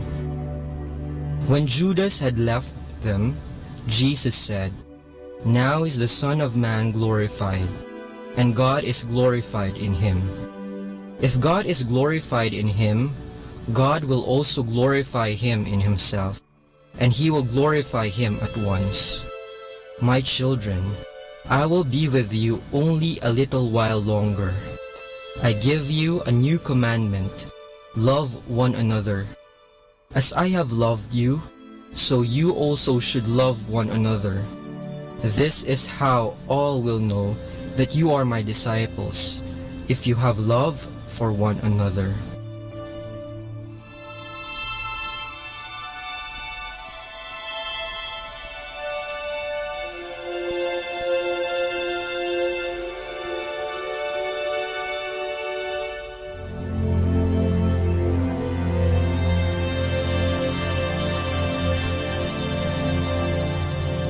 Ang utos ng pag-ibig. Utos na naman. Ito ang madalas na reklamo natin na may halong pagkayamot kapag nautusan na naman tayo ni boss, ni nanay o tatay o kaya ni ate o kuya. Ayaw kasi natin nang nauutusan lalo't kapag naaabala tayo sa ating ginagawa. Kaya madalas tumatanggi tayo o dili kaya'y nagbibingi-bingihan na kunwari walang naririnig. Paano na yan? Si Jesus ay may bagong utos na ibinigay sa atin sa Ebanghelyo ngayong linggo. Dagdag na naman ba ito sa 10 utos na ibinigay ng Diyos kay Moises at sa napakaraming batas sa lumang tipan? Hindi. Kanya lamang binuod ang lahat ng mga batas sa dalawa. Pag-ibig sa Diyos at pag-ibig sa kapwa. Oo, dalawa lang pero alam nating hindi madali ang mga ito. Kaya naman may ibinigay siyang paraan para matupad natin ang kanyang utos ng pag-ibig. Ang kanyang wika, magmahalan kayo. Kung paano ko kayo minamahal, gayon kayo magmahalan. Sa ganitong mga salita ni Jesus, makakatanggi ba tayo? Malinaw ang kanyang sinabi at alam din nating tayo ay kanyang tunay na minamahal. Ibinigay niya ang kanyang buhay upang tayo ay maligtas mula sa ating mga kasalanan. Ang hamon sa atin ngayon ay ang ibahagi sa iba ang pagmamahal na nagmumula kay Kristo. Isa talaga itong hamon dahil sa napakaraming problema na ating kinakaharap sa panahon ngayon, kung kailan laganap ang kahirapan, gutom at krimen. Marami rin tayong mga hinaing. Kaya ba nating magawa ang hamon? Kakayanin sa tulong ni Kristo. Ika nga, hindi natin maibibigay ang hindi natin natanggap. Pero dahil una tayong minahal ng Diyos, tiyak na mayroon tayong maibabahaging pag-ibig sa ating kapwa. Kailangan lang natin buksan ang ating mga puso upang damahin ang walang maliw na pag-ibig ng Diyos. Tandaan natin na ang Diyos ay pag-ibig. Kaya wala siyang ibang hangad kundi ang ating kasiyahan at kabutihan. Naway lagi natin itong isaisip at isapuso upang ating matanto at madamang totoo ang kanyang wagas na pagmamahal. Sa pamamagitan nito, maisa sa katuparan natin ang kanyang utos ng pag-ibig sa Diyos at sa ating kapwa.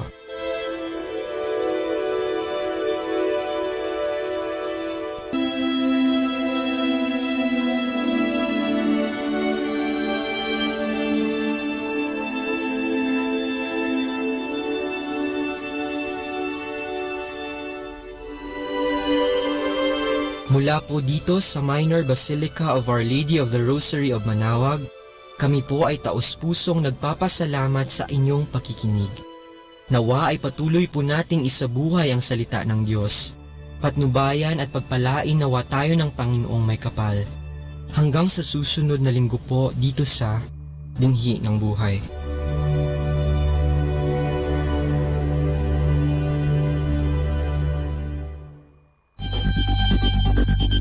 More than ever, we need Catholic radio station like Manaoag Dominican Radio FM.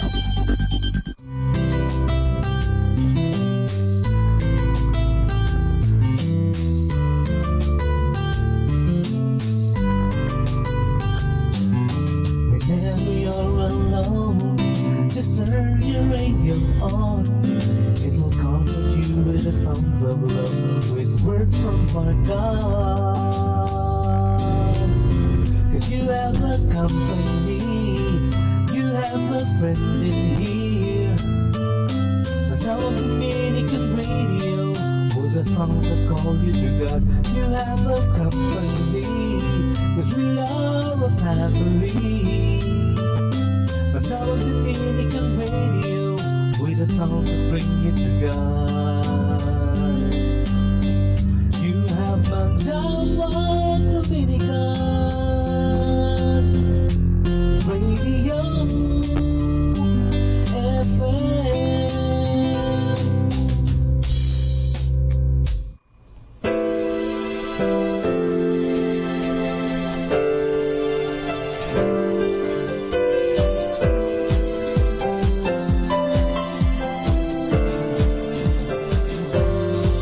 You will receive power when the Holy Spirit has come.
rise, we will answer your will. We will testify to your mercy and grace. We will worship you forever. Oh, oh, oh. You will receive power and the Holy Spirit has come upon you. And you will be the eyes of God, doing the right and true. You will receive power and the Holy Spirit has come upon you. Oh, Jesus, our Savior, our God, our Lord. You will receive power and the Holy Spirit has come upon you. And you will be the eyes of God, doing the right and true. You will receive power and the Holy Spirit has come upon you. Oh, He is our Savior, our God,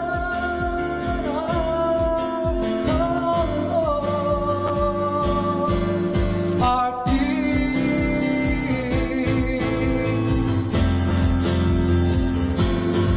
For He is our Savior, our God, our Lord, our King.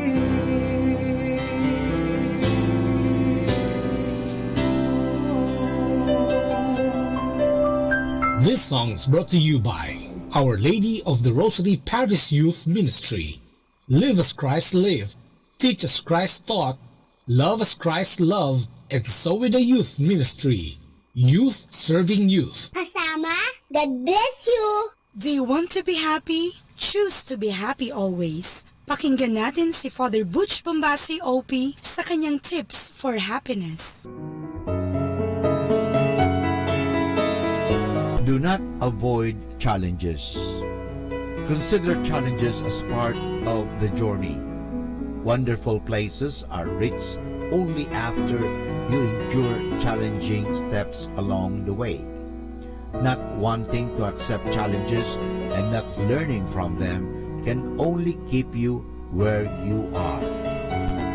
What is the proof that we love challenges? Well, check your gadgets and you will see a lot of downloaded video games on them. These games are designed to challenge us, or else we will not waste our time in patronizing them. We love the thrill, the excitement we get as we play these games.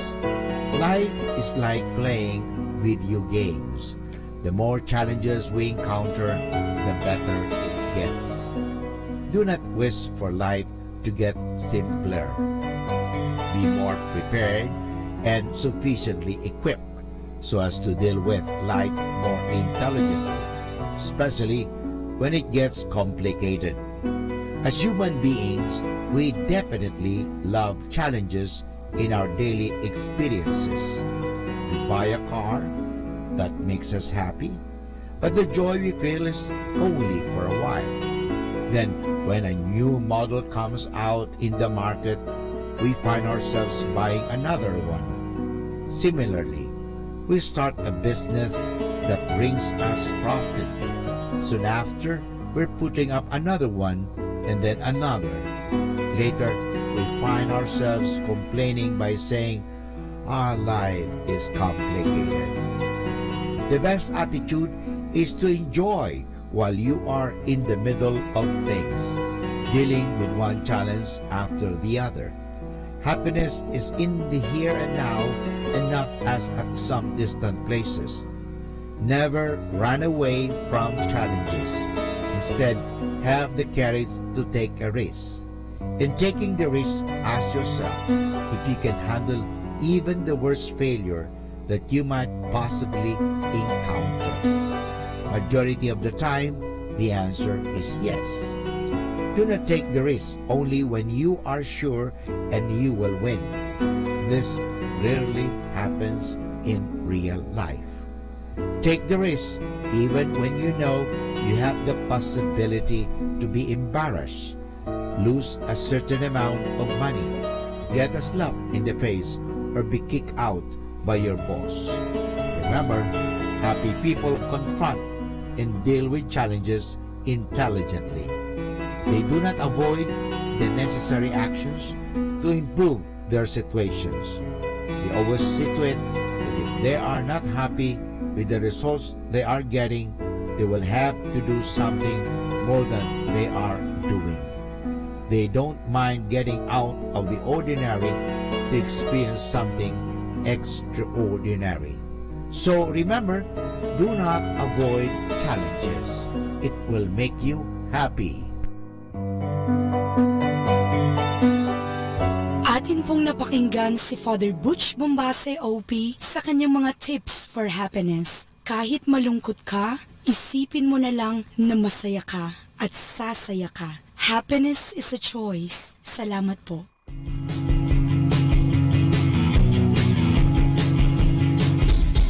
You are listening to 102.7 FM Manawag Dominican Radio. May kasama ka, si Jesus, si Maria, at kami.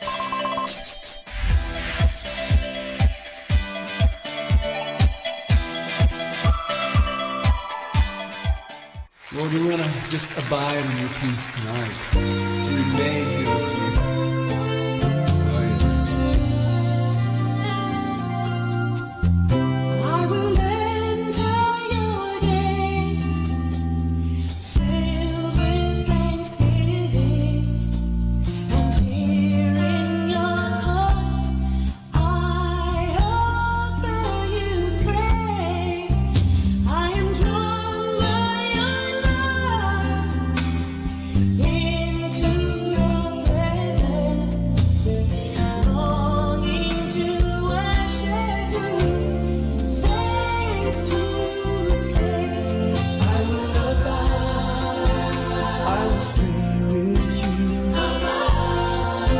I remain with you in the shadow of your wings. My spirit will hide. I will abide here where I belong. Where my heart grows strong in your wonderful presence, Lord. I will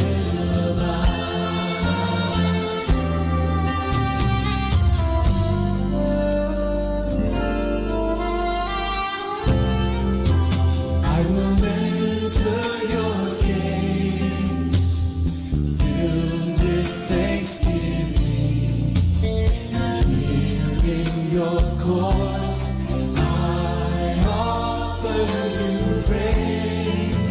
I am drawn by your love into your presence, longing to worship you face to face. I will abide, I will stay with you. I remain with you in the shadow of your wings. My spirit will hide. I will abide here where I belong. Where my heart grows strong in your wonderful presence, Lord. I will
shield in the war. Whenever I sink to the ground, your love is there to be found. And all these doubts and fears, these wounds and tears I cry, slowly turn to faith and cheers. These wounds are healed through your love.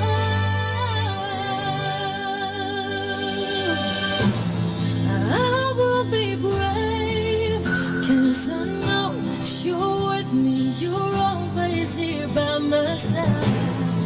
Lord, you are great. I'm amazed by your grace. You have shown me what life's about. You're all I need. You are the pill to my pain. You are the key to my chain. All that surrounds me is shame. All I think about is your name. Yes, oh yes, the glory is yours alone. The glory is yours alone. Nothing in this world can take your throne.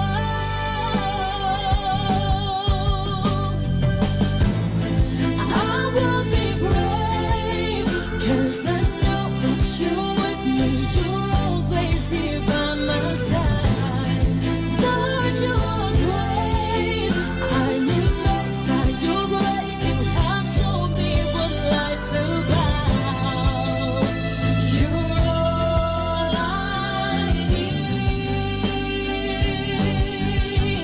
When the wind keeps on blowing away all the hopes that I had, I will fly like a wind and just let you control my life. I will be brave, 'cause I know that your plans are much better than mine all the time.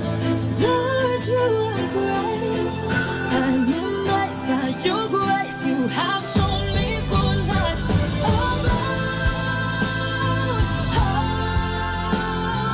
Lord, you're all I need.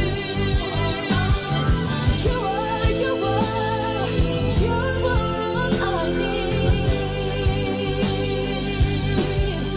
all I need.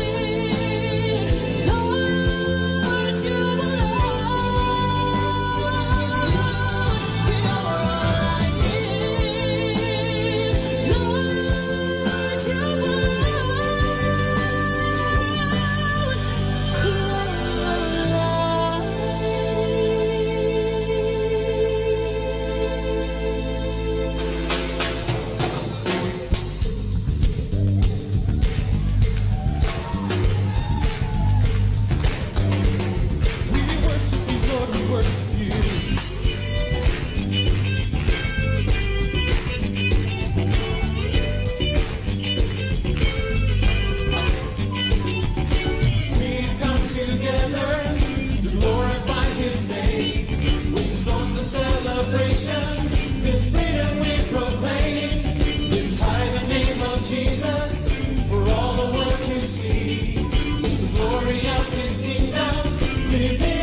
Jesus for all the world to see. Glory of His kingdom, we live in you and me. We lift our voice in chorus to magnify your name in all the earth. You alone are worthy. You alone are worthy. This song will sing to make your glory known. Hallelujah, hallelujah. Hallelujah, hallelujah.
Be a clean station.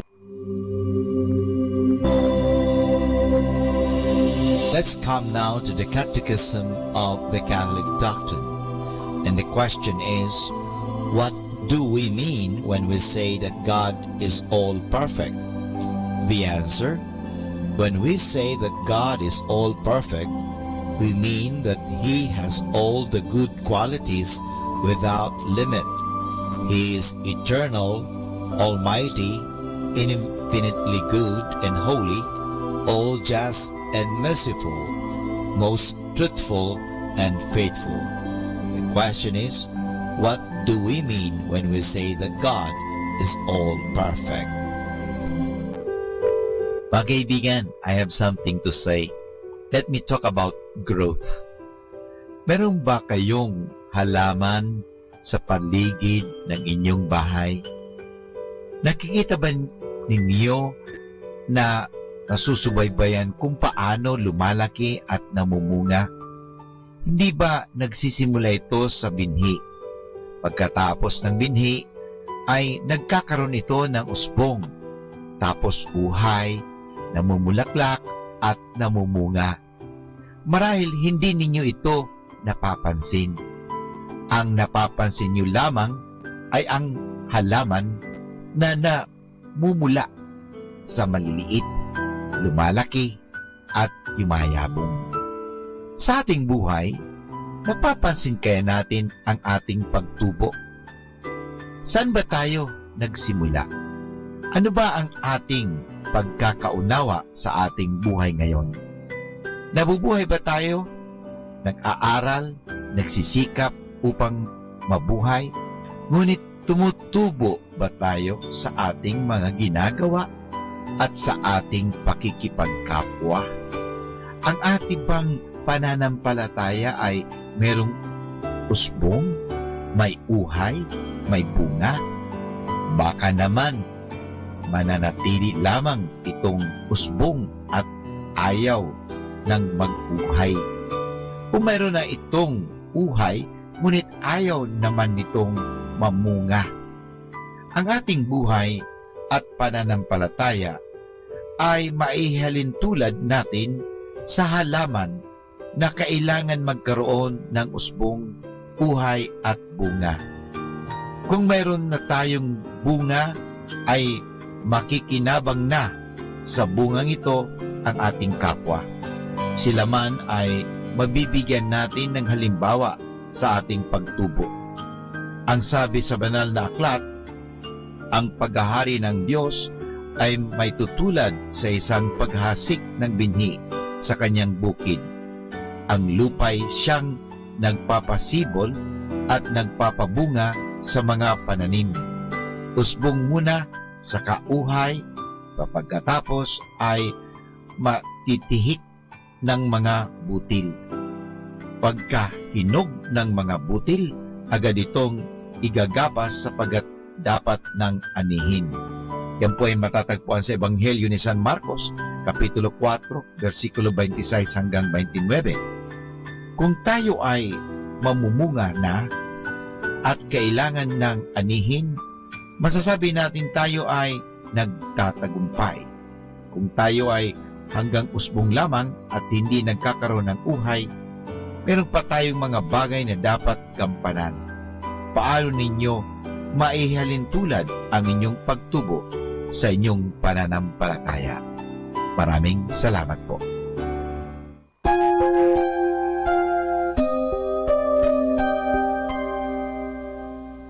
Jesus, pagalingin mo po ako sa aking sakit. Promise ko po'y mag-iingat na di na magiging makulit. Gusto ko lang sanang gumaling para makapaglaro ulit.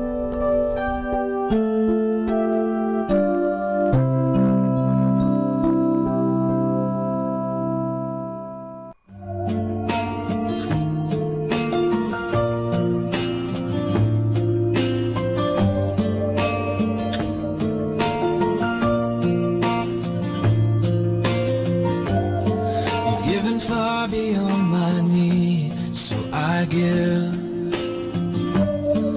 my deepest thanks to you for all I've watched you do, and for the things that I am yet to see. Still I'm confident to wait patiently. I cry out and you answer. Yes, I cry out and you answer. Father, I know you listen when I pray. Father, would you hear these simple words I say?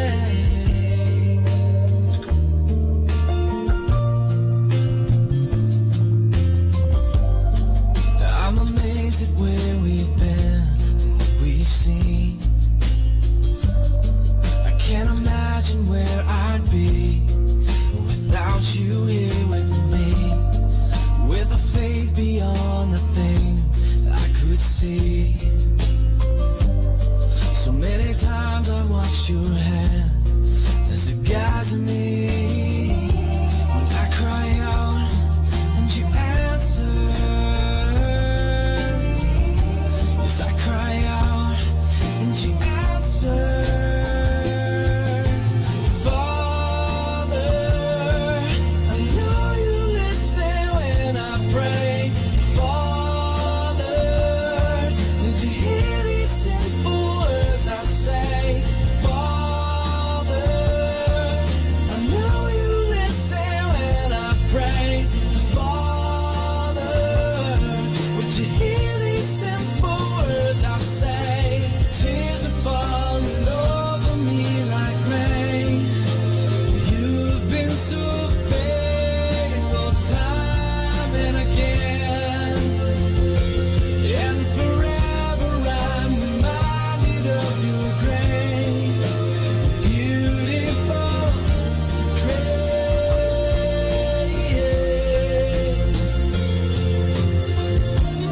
Father, I know you listen when I pray. And Father, would you hear these simple words I say? 'Cause I cry out and you answer. Yes, I cry out and you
Diyos ay tunay. Kung ika'y lalapitan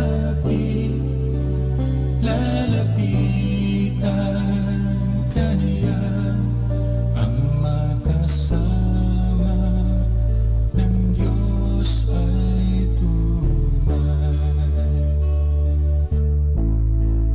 Ang makasama ng Diyos ay tunay. Ang makasama ng Diyos ay tunay. Kung ika'y lalapitan ka niya, ang makasama ng Diyos ay tunay. Mayroong magandang mangyayari sa'yo kung lalapit ka kay Jesus. Mayroong magandang mangyayari sa'yo kung lalapit kay Jesus. Mayroong magandang mangyayari sa'yo kung lalapit ka kay Jesus. Mayroong magandang mangyayari sa'yo kung lalapit kay Jesus.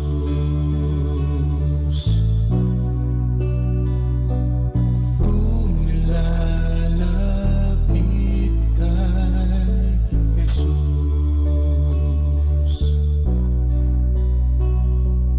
Kung lalapit kay Jesus.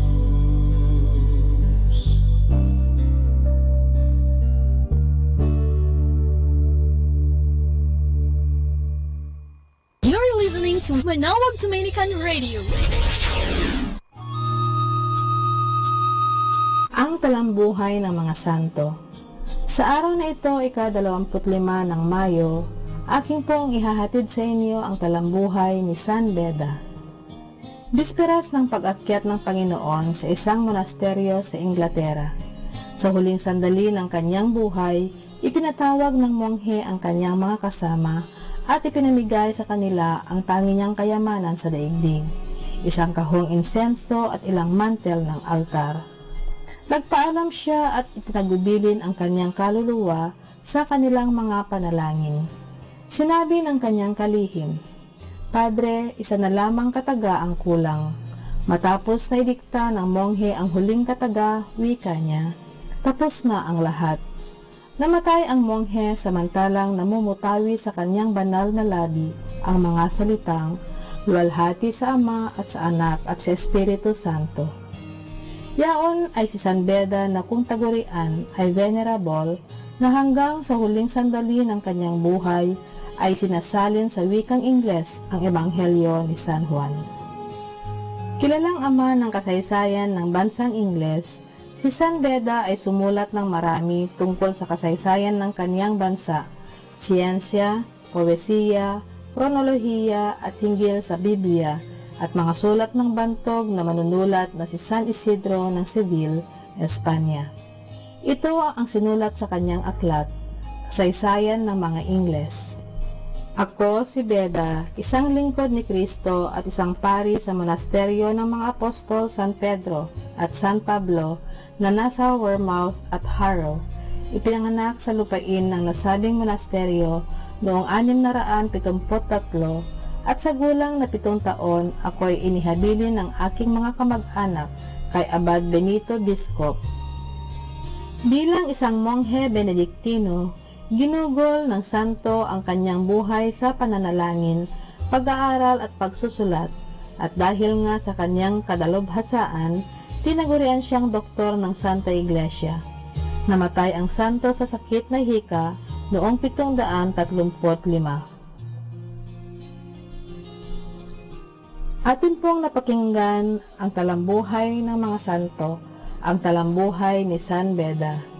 Ito po muli si Sister Marieta Badwa OP of the Congregation of the Religious Missionaries of Saint Dominic.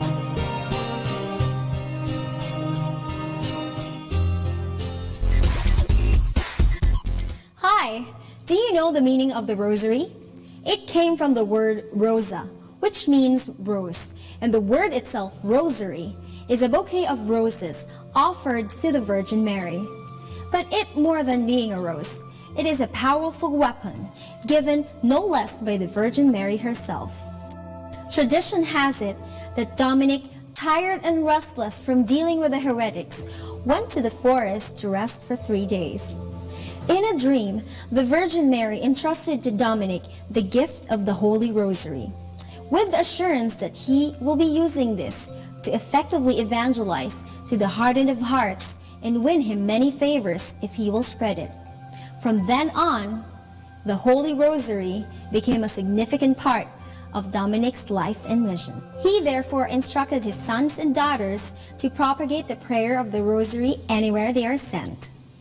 Aside from it being an evangelical tool, did you know that the Rosary has won battles of significant proportions? And yes, it did. On October 7, 1571, saw the huge naval battle of Lepanto. Once again, the Rosary won its battle for the Filipino democracy on 1986 for the People Power Revolution. However, make no mistake in seeing the Rosary as a tool to defeat and conquer. No. The Rosary is a prayer of conversion. You see, if the Rosary is prayed properly, it helps Christians slow down and meditate on the life of Christ, who is not only our Savior, but also our friend. Now, what does Dominic and the rest of the Dominican saints have in common? I'm sure all of them died clutching and praying the Rosary. Happy Saturday, peace. It does not mean to be in a place where there is no noise, trouble, or hard work. It means to be in the midst of those things and still be calm in your heart. Happy Saturday!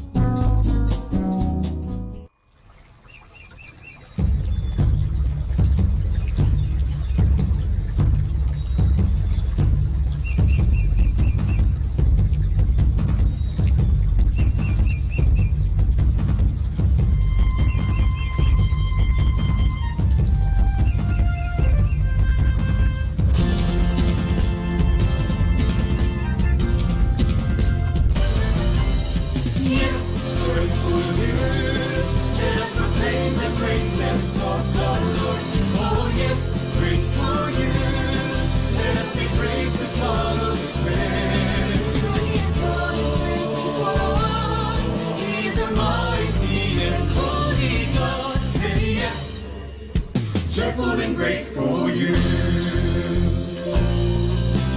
We are gathered today to receive the grace of mission. To be courageous witnesses and to offer the gift of faith.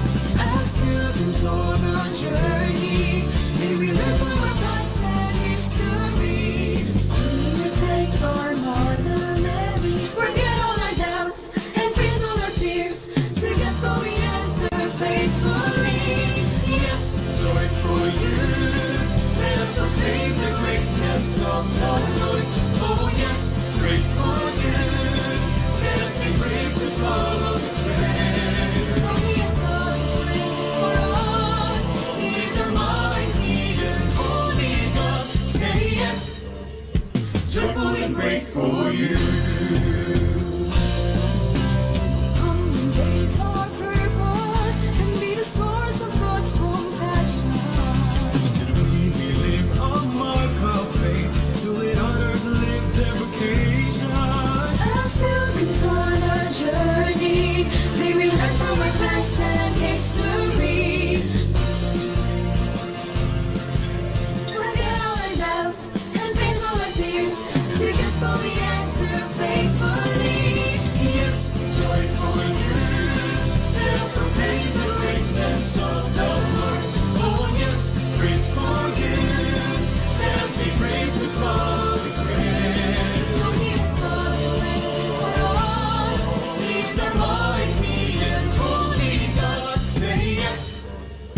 joyful and grateful youth. Yes, we are called. Yes, we are chosen. Yes, we are sent to proclaim the greatness of our God. Yes, joyful youth, let us proclaim the greatness of the Lord.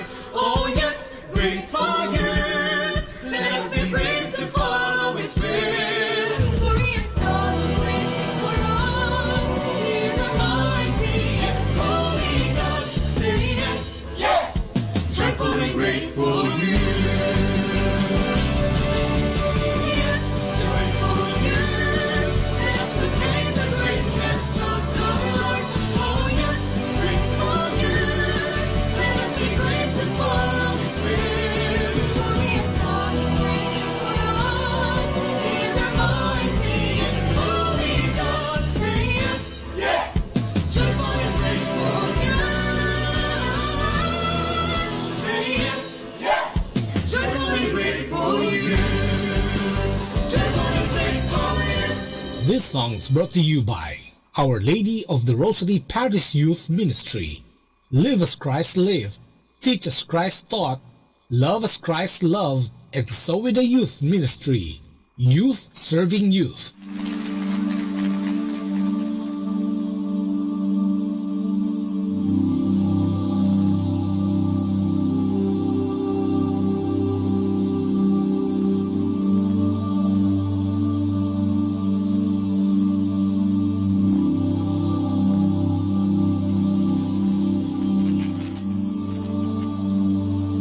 Since the air I breathe,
Our time now is 8 o'clock in the morning.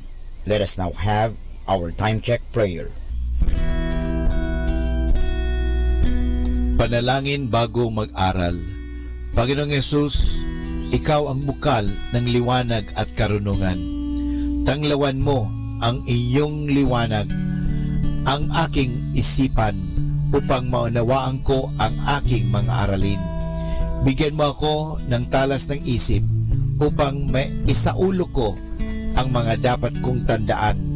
Pagkalooban mo ako ng tiyaga at sipag upang patuloy akong magsikap sa aking pag-aaral.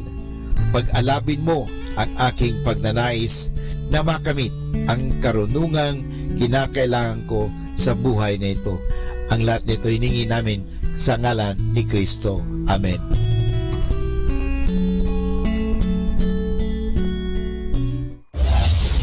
This is Manawag Dominican Broadcasting Incorporated, a religious, non-commercial radio station. 10 years of evangelizing the airwaves, sharing God's blessings, live masses on air, playing religious music and prayers. May kasama ka, si Jesus, si Maria, at kami. Our positive thought for this hour. Sometimes God calms the storm. Sometimes He lets the storm rage and calms His child.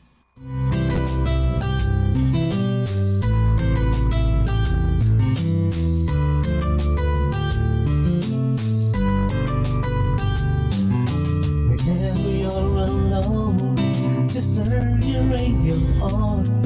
It will comfort you with the songs of love, with words from our God. You have a company, you have a friend in here. Manawag Dominican Radio, with the songs that call you to God. You have a company, cause we are a family. Manawag Dominican Radio, with the songs that bring you to God. You have Manawag Dominican Radio FM.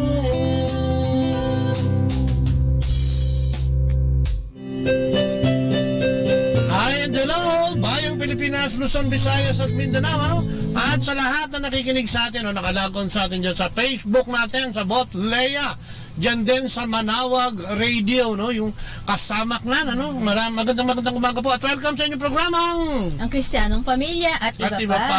Yan, good morning po. Magandang mabiyaya. Maganda at mabiyayang umaga po sa inyong lahat. Ayan po, isang oras na pagbabahagi at pagtatalakayan po yan sa Ang Kristiyanong Pamilya at iba pa. Kaya samahan niyo po kami isang oras na pagbabahagi, pagtatalakayan, di ba? At kami po napapakinggan nyo tuwing Lunes hanggang Sabado, alas 8 hanggang alas 9 po yan ng umaga. At siyempre sa gabi rin po meron din, alas 8 hanggang alas 9 rin po yan ng gabi. Ayan. Dito lang po sa 102.7 FM, Manawag Dominican Radio. May kasama ka, si Jesus, si Maria at kami. Ayan, at siyempre yung mga guest natin, katulad ngayong araw na ito, meron tayong guest, ano, ipapakilala natin sa inyo mamaya. At siyempre gusto rin natin batiin ang Dominican community, yung mga Dominican priests o yung order of preachers. Good morning po sa lahat po ng mga naghahandog ng misa every day, every morning hanggang hapon, ano. Maraming salamat, buhay po kayo at hindi kayo nagsasawa sa pagsasaliksik upang magbigay ng bigyan tayo ng pagkain pang-spiritual. Yun ang pinakamagandang gamitin. Pagkain pang-spiritual. At syempre gusto natin batiin lahat ng mga ministry dito sa simbahan. Ano? Andyan yung katikista natin, andyan yung mga misyonaryo natin, andyan yung kung ano-anong grupo. No? Magandang araw po sa inyong lahat. Mabuhay po kayo sa atin sa Maynila, ano, yung ating CFC, Couples for Christ Foundation for Family and Life, sa pamumuno ng ating Servant General na si Brother Padilla, and Jerry Padilla. Oy, good morning na rin kay Javi, ano, Padilla, kila Mimi, kila Olan, yung mga kasama na sila Sel, ano. At syempre kay Grace Gralarse ng Signs and Wonders. Kung gusto niyo bumili ng mga libro ni Brother Frank, nako dyan kayo pumunta, no? Nandiyan po yan sa Mega Mall, sa Star Mall. At dyan yung makikita yung mga inspirational books na sinusulat ng ating punong general, ika nga sa serbisyo si Brother Frank Padilla. At siyempre, good morning, good evening pala naman sa ating mga kapatid dyan sa FFL dyan sa US, ano? Lalong-lalong dyan sa May, New Jersey. Ayan, magandang gabi po, gabi ganyan sa kanila, no? O magandang araw. At kay Sister Bebot Palma. Ayan, good morning, ganun din kay Papi Jerry Alonso. Ay, Brother Papi, bakit naman ako? Pag-inform mo naman ako kayo na ba ang prayer meeting natin? Wala pa ako informasyon dahil kadarating lang namin. At alam ko kasama ako sa grupo nyo. Baka hindi mo alam. Pakiano naman ako, anong araw ba yan? Si Cherry, Rubira, yan. At syempre si Lai May. Lee, kung ano man, good morning sa iyo. Thank you for watching. Nakatunghay dyan sa ating YouTube. Yan si Arnold Potugade. Yan, good morning. Mama Mary. Yan, Please guidance. At saka kay Jen Bacolor. Yes. Sabi ni Brother, God bless. Brother and sister. With the apostolate, take care. Salamat, kapatid. Ikaw din, alam mo, daming mission yan ni Brother Jerry, no? Sa Tugigaraw nagpupunta yan, yung mga diocese ng Tugigaraw, ilang po yung ginagawa nila ng Live Christ, Share Christ, at sa lahat ng mga misyonero at misyonera, mabuhay kayong lahat. Amen. Si Father, Napoleon, si Palay, ang ating prior provincial. No? Magandang araw din po. At siyempre si Father Boots Bombasi. Amen! Ayan, ang ating founder ng Dominican Radio. Ayan, magandang umaga. At siyempre, bago natin pakilala yung ating guest, simulan natin ang ating programa sa pamamagitan ng ikipan lang, sa ala ng Ama ng Anak at ng Espiritu Santo. Amen. Opo, Panginoon, muli po. Ang aming pagtawag at papuri at pasalamat sa iyo, Panginoon. Maraming salamat sa lahat ng mga patnubay at gabay na binibigay mo sa amin, sa lahat ng mga provisyon, sa aming mga pangangailangan sa araw-araw, sa iyong divine intervention na kung minsan hindi namin makita yung mga maliliit. Salamat sa pakikialam sa aming buhay at pagtutuwid ng buhay na ito. Salamat din sa paggamit mo sa amin at paghipo mo sa amin upang gawin mo mga instrumento sa pagpapalaganap ng iyong mabuting balita. Salamat sa programa Ang Kristiyanong Pamilya. Dito'y nakapaghahayag kami kahit papaano ng iyong mabuting balita at nakapagbibigay ng impormasyon at konting inspirasyon at edukasyon sa iyong bayang nakikinig. Ngayong umagang ito'y dalangin namin na samahan mo kami at ibuhos lahat ng kapangyarihan ng iyong kabanal-banalang Espiritu kasama ng aming guest, kami mag-asawa, Panginoon, upang magamit namin ang mga kaloob mong ito, ang kaloob mong karunungan, kaalaman, at paghahayag ay ibigay sa amin, Panginoon, upang magamit namin sa mga sandaling ito.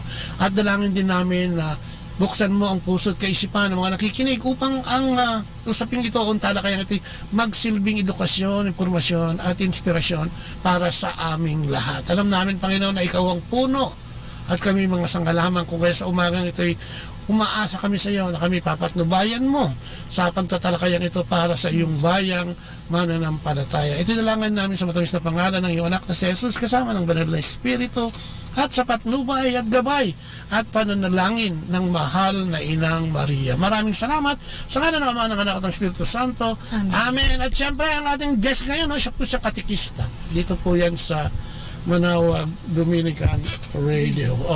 At siya po ay teacher o guro din dito sa letra. Alam ko, letra niya tayo. Siya na magdudugtong niyan. Si Sister Lourdes Bagawan. Magandang umaga. Bagawan. Sorry, ako ayoko nang nakabugaw. Gusto ko Bagawan. Oo nga, sige. At sige, sister, pakilala ka muna bago tayo mag-reading. Sabi nila nakalimutan mo na mag-reading. Ang ingay mo, okay? Sige, sister. Magandang umaga po sa lahat. Nandito na naman po akong muli sa Radio Dominico ng Manawag 102.7. Ayun, 102.7. Na ako'y nagagalak kasi nakabalik na naman po ako dito na naging guest dito sa inyong programa na napakasikat. No? So, muli sabi nga ni Kuya Bubot, Bagawan. Correction po, Bugawan. Bugawan po. Amen, So siguro Kuya Bubot, pwede rin akong bumati muna. Ayan. Okay, so binabati ko ang aking mga kasamang katikista. Yes. Kung sila ay nasa school na, binabati ko mga taga, wala pala kaming Paris office ngayon kasi close. Lunes, no? Opo, di opo kasi, pag Lunes kasi linggo, may pasok. Opo, kaya close po ang Paris office, pero binabati ko ang lahat ng mga empleyado dito sa simbahan ng Basilica of Our Lady of the Rosary, Manawag, kasi empleyado din po ako. So sa inyo, sa ating lahat, na mga nakikinig. Binabati ko rin ang aking asawa, nakikinig siya ngayon.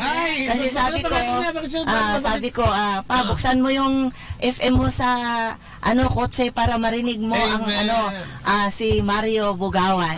Mario Loreto. Opo. So hello sa ating lahat. Good morning. Si Father yes, si Father Alan. Usually kasi pag ganitong Monday, nasa out of town siya, pero baka hindi ko nga alam kung nandito siya pero binabati ko rin yung ating parish priest, Father Alan, ating ating prior, si Father Anton, hindi lang si Father Anton kundi lahat ng mga kaparian natin dito, Father, lahat hindi na natin mentionin yung mga pangalan nila kasi sa kanilang lahat magandang umaga, mas malusog. Yes. Malusog na umaga sa ating lahat, no? Wala na tayong ulan, salamat.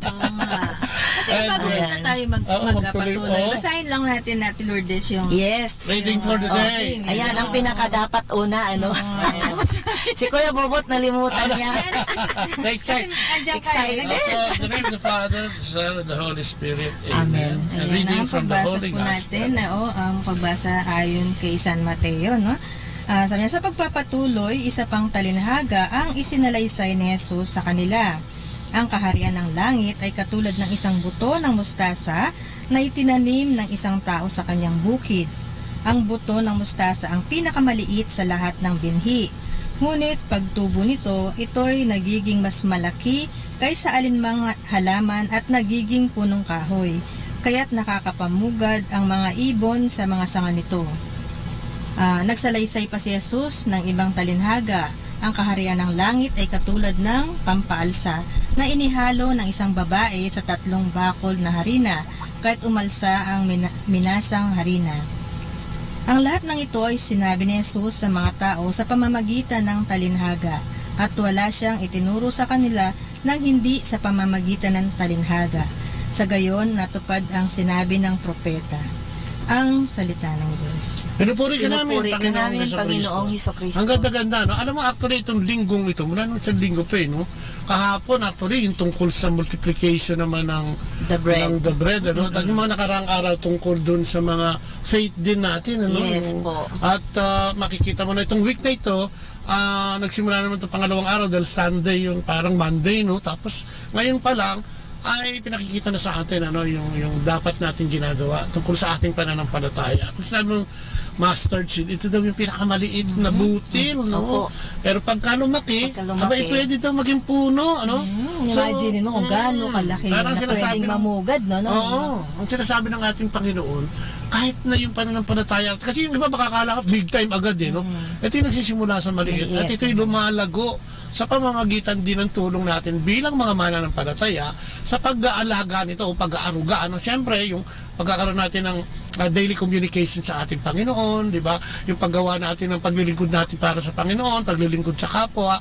Itong lahat ng ito ay nagsisilbi mga nourishment para tumabayan, para daw yung yung bread and leaven, di ba? Yung konting harina na nilagyan mo ng pampaalsa, yeast, ay talagang nagdodoble. Kaya nga, ang sabi din dito do sa isang komentaryo na kailangan talaga hindi natin nilalayo din ang sarili natin sa mga mahina ang pananampalataya para mabigyan natin ng yeast at maboost din yung kanilang pananampalataya. At pag-usapan natin ngayon, paano ba natin ito ginagawa? Kasi inimbita na naman natin si Ate Lourdes sa simbahan at Sister Lourdes sa ating community para bigyan tayo ng ano ba yun, kasi alam mo siguro mga 30 taon na ito dito sa simbahan, higit yata at nagtuturo pa, kaya siguro ibigay natin, Sister Lourdes, paano pag sinabi mo mustard seed, ikaw paano nyo ginagawa ito? Paano nyo pinasisimulan? Katulad mo, nagtuturo ka sa mga estudyanteng grade 10 na dapat tumatanggap ng basic catechism dahil ito yung magdadala sa kanila sa pagbumulat sa kanilang pananampalataya. Ayan, paano yan, Sister? Sige nga. Kuya Bobot, kasi para sa akin yung gospel ngayon na yung tungkol sa maliit na buto, no? Yung maliit na buto na lumaki, ito yung ating pananampalataya sa Diyos. Ito yung relasyon natin kay God, no? Na kung paano siya lumago. Makikita ang paglago ng pananampalataya natin sa pamamagitan ng gawa. Alam nyo, sa totoo lang, ako sa sarili ko, hindi ako taga rito. Taga Mindanao ako. Pero hindi ako Muslim. Sa totoo lang, parang pamamaraan din ng Panginoon kung bakit napadpad ako dito sa Manawag. Kasi doon sa amin, lumaki din ako na may pananampalataya sa Diyos. Pero siguro, parang karaniwan manipis ng mga kumbaga parang karaniwan lang na mga Katoliko, no, na simba, dasal, kasi bata pa ako, madasalin na rin ang pamilya namin. Ganun lang, walang masyadong activity. Hindi masyadong malalim. Hindi malalim. Kumbaga, parang hindi nakikita. Parang parang puno na walang bunga lang. Ganun lang. Basta puno. Basta may puno lang. Opo. Pero, ito nga, sinasabi ko nga din sa mga ikinakasal na nalilekturan ko, kasi isa rin ako isa rin ako sa speaker ng mga ikinakasal dito sa parokya namin. Palagi kong sinasabi sa kanila na alam ninyo, ang pagpapakasal ay isang desisyon na pinag-iisipan. Pero ako, alam nyo, nakilala ko yung mapapangasawa ko ng Agosto, namanhikan ng September, ikinasal ako sa kanya ng Oktubre. Hindi ko kilala ang pinakasalan ko, pero ngayon ko na-realize na ito pala ay isang pamamaraan ng Diyos, no? Isang pamamaraan ni Mama Mary na tawagin ako dito sa Manawag. Kasi dito tumubo yung buto ng aking pananampalataya. Kumbaga, dito nagkaroon ng maraming bunga, no? Kasi sabi ko nga kanina, relationship with God. Yes, yung how closer, no, tayo kay God. Kasi mula nung 1986, nung narating ako dito. Tagal ito. Yes, parang edad ko na yan. Praise the Lord. Thank you, Lord. Buhay pa, no? Malusog, kahit na naka-isang mild stroke na ako, Kuya Bobot, at mata ko talaga ang natira nung nag-mild stroke ako, nabulag ako, Pero bumalik naman, Dalawang beses, nag-mild stroke ako ng 2005, naulit ng 2015, na lumabo na naman yung mata ko, pero dahil sa pananampalataya ako kay God, at sabi nga nila, malapit ako kay Mama Mary. Kaya siguro binalik niya yung... Hindi sigurado. Gagamitin ka tayo. Ang mga estudyante ko, na mga teachers na rin sila ngayon, sabi nila, Ma'am, kayo yung religion teacher namin noon hanggang ngayon, naalaala pa namin yung yung mga tinuro ninyo. So nakakatuwang pakinggan na advisors na sila ngayon ng mga tinuturuan kong grade 10, na sila mismo ang magsasabi, "Oy, makinig kayo kay Ma'am Bugawan kasi may mapupulot kayo diyan." 'Di ba nakakatuwa nakikita mo yung seed. Kumbaga, ako pala, kahit ganito lang ako kahirap, no? Kumbaga, parang lahat naman inaamin natin na, Lord, hindi akin ito, galing sa'yo ito, no? So, sa bawat pagharap ko kasi sa mga estudyante ko, sa bawat pagharap ko sa mga ikakasal, sa dasal ko, sabi ko, Lord, instrumento lang ang katawan na ito. Ikaw yung nakikipag-usap sa kanila. At naririnig ko yung mga feedback nila. Ngayon na lang, no? Katulad ng mga advisors na naging estudyante ko noon. Sabi nila na, Ma'am, hanggang ngayon di pa namin nakalimutan yung tinuro ninyo. At in return naman, sabi ko sa mga estudyante ko, alam ninyo, yung mga teachers na yan, successful sila sa buhay kasi hindi sila nag-absent sa religion. Maraming natutunan. Opo, naging kasama nila si God, nakarating sa kanilang puso at sa kanilang isip yung aking tinuro, at naging kasama nila si God, kaya naging successful sila. Kaya kayo, kung gusto nyo ring maging successful, makamtan ninyo yung mga gusto ninyo, dapat kasama nila. Ano ba marami nagtuturo ng katikism, no? Ano sikreto? Bakit sa'yo bumaon ng ganun? Imagine mo, 30 years Ano, siguro lang Kuya Bubot, yung kung ano yung narinig ko sa mga speakers namin, no? Talagang isinasa puso at isinasa isip. Kumbaga, dedikasyon din yan eh. Kasi marami naman, maraming mga tao na, oo, trabaho mo yan. Trabaho mo kasi yan ang trabaho mo. Pero, walang nakikitang bunga. Maaring siguro dahil medyo hindi nila kulang ng dedikasyon. Ayun. No?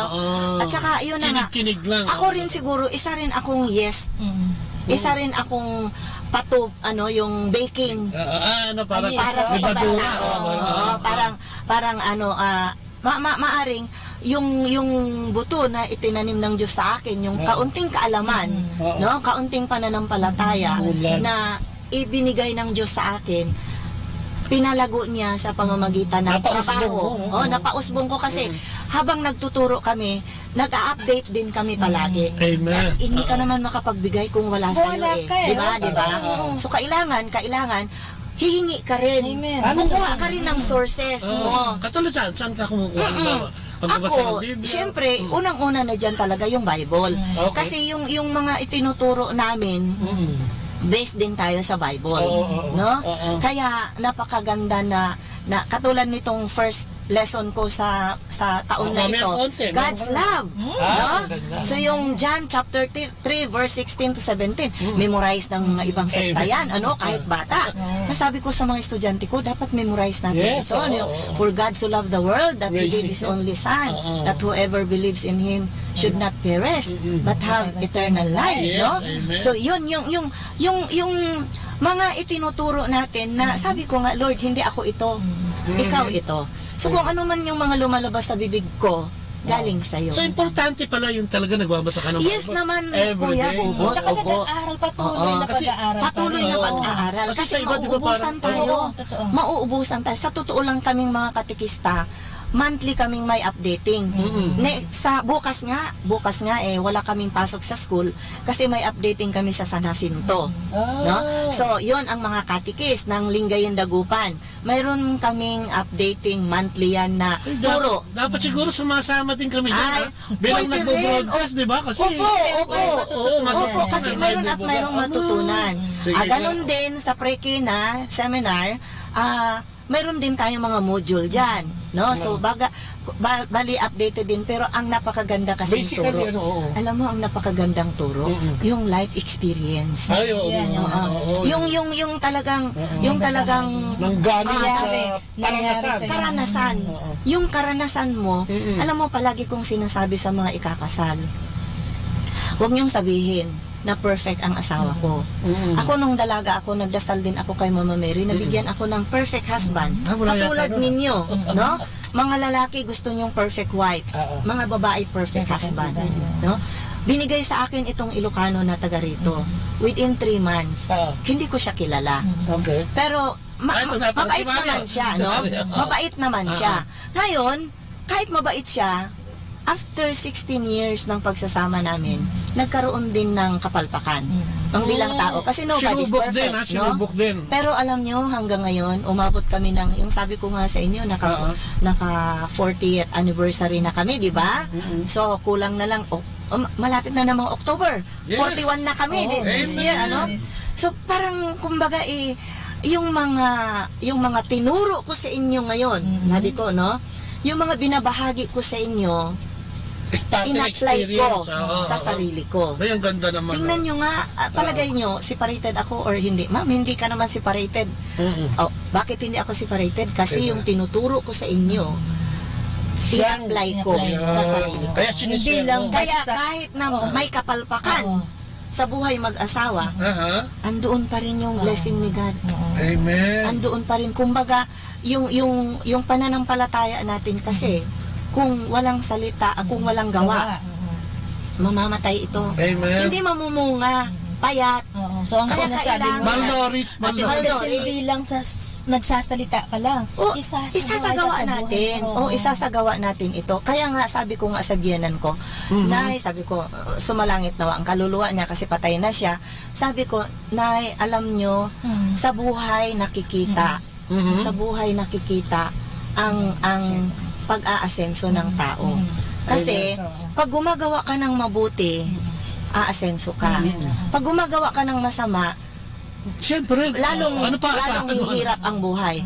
Pero pag gumagawa ka ng mabuti, andoon yung pananampalataya mo sa Diyos, andoon yung relasyon mo sa Diyos, na close ka sa Kanya, umaasenso ka. Ay, talaga. Mamumunga ka. Yan. At pag namunga ka, makikita binabato pa tayo ng mga tao. Kasi may inggit. Pero yun naman di ba? Kung minsan pag mga naiinggit, alam naman natin yun. Ito ay pinagdadasal na lang natin. Oo, hindi natin pinapatulan. Tsaka hindi mawawala yun. Sabi nga na pag naglilingkod ka, nandiyan. Sabi nga daw nila, matuwa ka daw. Pag may naiinggit daw sa'yo. Instead na magagalit ka, matuwa ka. Kasi mayroon ka, nawala siya. Tsaka pagka ganun kasi, be proud. lumalabas lang na yung witnessing mo ay magaling. Alam mo di ba yung sa mga telenovela, pagka magaling kontrabida, galit na galit yung mga tao. Sabi ni effective siya. So pag naiinis sa yung mga tao dahil sa ginagawa, effective ka kasi bandang muli, baka gayahin nila yan. Yung paglilingkod, di ba? Yung pagsiserbi sa simbahan. Na sinasabi mo nga na talagang hindi lang nakatulong sa'yo bilang individual, kung hindi pati sa buong pamilya, pati nga sa pag-unlad ng buhay, sinasabi opo. Nakatulong ito. Sabi ko nga sa mga estudyante ko, lately lang na lesson ko ito, sabi ko nga sa mga estudyante ko, mahal na mahal tayo ng Diyos. No? Nilikhaan niya tayo na may purpose. No? Yung nyog, ang ginamit kong yung puno ng nyog, napakaraming purpose niya. Napakaraming tugon ang binigay ng nyog sa Diyos. Tayo pa kayang tao, no? Tayo pa kayang tao. Ano ba ang tugon natin? Bakit niya tayo nilikha na ganito? So dapat may tugon tayo. Magkaroon ng bunga.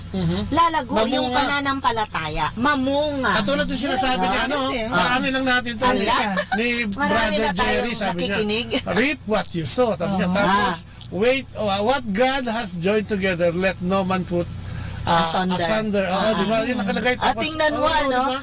And good morning kay Dorothy Pantua Acosta is watching. Si Annie Lapot. Si Annie Lapot. Andiyan dyan, ano? Si Jess. Hello. Good morning. Good morning sa inyo. Nanonood din sila? Si Jamie Camiguel Ocampo, yung aming manugang sa New York. Wow. Hi, Jet. Si Belma, si Belma. Si Sister Cathy Chang. Wow. Sister Belma, Sister Jason Pante. Nanonood sila sa atin? Oh, yan, nag-watching sila. Wave ka na, wave. Hello! Si Perbake Nadusa, nandiyan din, ayan. Si Brother Nick Torrefiel. Ayan, Nick Torrefiel. Si Lynn Nieva. Naging sikat akong bigla ngayon. Nakita ako ng, Amerika. Francia. Minsan taga-Australia, minsan taga-Europe. Tapos maraming nakikinig din sa atin. Tapos sabi ni, mamaya, ipaalala mo ito, we will pray for recovery of Father Jerry Perez, Parish Priest of St. Joseph ng Parish in San Jose, Bagao, Cagayan. Nag-conduct daw sila ng LCS with 50 church leaders sa parish ni Father. So we will pray for him. Napakaganda rin yung include natin si Father Jerry sa ating panalangin. Oo, sama natin mamaya. At saka yung nga, sabi nga si Brother Jerry, talagang biyahe din ang biyahe yan, lalo na nga sa Cagayan, Tsaka dapat din kuya, ang mga prayer natin hindi lang pang sa atin, dapat sali natin lahat. Sabi nga ang dasal daw sa iba. Opo, kasi ganun talaga dapat. Nakakapit ka na, nakapitin mo naman yung iba. Dapat sali natin sila sa blessing ni God. Amen. At syempre yung aking kapartner sa New Jersey, yan ang aking shopper na tigahatid sa akin yan. At maraming salamat si Brother Noni. Good morning kapatid. Nasa San Francisco pa siguro siya, wala pa sa nandun pa sa kapatid niya. Okay, balik tayo sa faith. Ikaw sabi mo marami kang kwento about faith at kung paano pinagpapalit ang faith mo sa ibang sitwasyon. Kwento mo nga sa akin. Alam mo Kuya Bobot, si God talagang pamamiliin kanya. Talagang alam mo yung kung gusto mong maglingkod talaga sa kanya, kung talagang parang yung maipakita mo sa kanya yung faith mo sa kanya, pamamiliin kanya. There was a time sa buhay ko na may sakit yung anak ko. May sakit yung anak ko, mayroon siyang yung tigdas. Ganon, nung time na yon, December yun eh. So, may caroling ang mga catechist with the parish priest, nung time na yon, ang aming parish priest pa si Father Pistin. Tagal na noon, Ngayon, magkakaroling kami doon sa baryo namin mismo. Ngayon, di siyempre, ako ang taga ron, ako ang guide. Ako ang mag-guide sa kung sinong mga bahay ang binigyan namin. Nako, dumating itong asawa ko na nagtrabaho sa malayo, galit na galit siya kasi nilagnat yung anak ko, iniwan ko. Ikaw ba naman, Kuya Bobot, anak mo may lagnat? Tapos pagdating mo, wala dyan yung asawa mo, parang hindi practical, okay. Ngayon, sabi niya, pabaya kang ina, pinabayaan mo yung anak mo. Tapos sabi ko, alam mo, sa totoo lang, pinainom ko na ng gamot yan. Ngayon, nagkasabay, may trabaho rin, may trabaho para pangsimbahan. Kung hindi ako sasama sa kanila, hindi ko magampanan yung trabaho ko. At ito rin ay trabaho. Ngayon, ito yung pinamamili talaga ako ni God, kung sino yung pupuntahan ko. Siyempre, pinili ko talaga yung trabaho na ito, yung i-guide ko sila sa mga kasi may purpose. Total naman, sa isip ko, Lord, iiwan ko ang anak ko sa'yo, pinainom ko na siya ng gamot, magiging instrumento yun para gagaling siya. O tingnan mo, gumaling naman. Amen. So pinapamili talaga tayo ni God. Para bang subukin din niya kung sige nga, subukin nga kita kung sino ba ang uunahin mo. Ako ba o kasi di ba nasa Biblia yan, Kuya Bobo? Amen. Kung sabi ni Lord, kung gusto mong sumunod sa akin, huwag mong lingunin. Huwag mong lingunin. Hayaan mo yung patay na maglibing ng kanilang mga patay. Alam mo, may isang version pa nga mas matindi dun Ang pagiging disipulo daw, sabi niya, deny yourself, carry your cross, and follow me. Parang wala kang kung titinan mo. Tingnan mo, ako nga, dininay ko talaga. Ang dami ko kayang narinig na masasakit na salita ng asawa ko. Pero sabi ko sa kanya, alam mo, lumabas talaga sa bibig ko nun. Pag pinahiya mo ako dyan ngayon sa harap ng pari, kasi parang violente na siya, bukas na bukas din, uuwi na ako sa Mindanao, maghihiwalay na tayo. Dahil nga napikon doon sa ginawa mo. Kung aalis ako sa simbahan, sa trabaho ko, kasi pakiramdam ko rin, dito ako nag-grow. Dito ako sa Manawag nag-grow. Kasi sa Mindanao, ordinaryong charismatic member lang, ordinaryong ganyan. Pero, kumbaga, wala akong nagawa. Hindi ako naging baking sa ibang tao. Kasi, di ba, baking powder. Dapat tayo mismo rin ay magiging panlasa ng iba. Di ba? Sabi nga, you are the salt and the light. So, dapat maging salt din tayo ng iba. So, dito sa Manawag, nag-grow ako. At inisip ko talaga na yun yung purpose ni God. Kung bakit ko siya naging asawa for 3 months lang, And sabi ko, kung aalisin mo ako sa Manawag, kung aalis ako sa simbahan, nang dahil lang sa pagiging selfish mo, maghiwalay na lang tayo. Alam mo, talagang naniwala din naman siya. So, kumbaga parang hindi, 30 taon na, Ate Lourdes, 30 taon na. Ano yung nagsisilbing gatong o yung desire na nagbibigay ng baga sa pananampalataya nito? Bakit patuloy? Kasi kung talagang hindi ka, mga 2 buwan ng 1 buwan, 1 taon, 2 taon, pero 30 taon hindi basta yan, di ba? Alam mo, Kuya Bobot, ang dami mong naranasan, di ba? Parang yun ang parang yun yung naggatong. Parang yun yung nagpaalab ng apoy. Lalo pang yung mga pasakit. Yung mga, alam mo, yung mga pasakit na... Bakit? Kasi yung iba, Ate Lourdes, pag kami nararanasan ganyan, di ba? Humiwalay agad. Ayaw ko niyan. Pag naglingkod ka sa Diyos, lalapit siya yung problema, sabi nga ng iba. May kapatid ako nga na lumipat sa Buddhism. Nang dahil lang sa pasakit na yun, naging active siya ng konti lang, ng kaningas kugon, naging active siya ng charismatic, tapos nasaktan siya ng kapwa, ganyan. Lumipat na, nag-Buddhism na. Pero bumalik din siya nung malapit na siyang mamatay, ng Katoliko din siya. Pero ako, sa sarili ko talaga, Kuya Bobot, napakaraming pagsubok. Hindi ko na isa-isahin kasi pero sa mga pagsubok na yun yung parang naging gas. Yung parang lalo akong kasi the more na maraming pasakit, the more naman na marami akong pangangailangan kay God, at the more naman na binibigay niya yung tamang tugon. Kumbaga para bang sabi nga ni Father Sunny Ramirez, hindi ko makalimutan. Kasi very active din kami noon sa PREX, Kasi PREX din kami nung mga nakaraang taon, at isa din ako sa mga namumuno ng PREX noon dito. Chairperson kami ng anak ko. na saka mo lang daw malalaman talaga na mahal ka ng Diyos pag yung mga prayers mo ay granted. Yung bang pahirap, pag naramdaman mo yung hirap na halos hindi mo na kaya.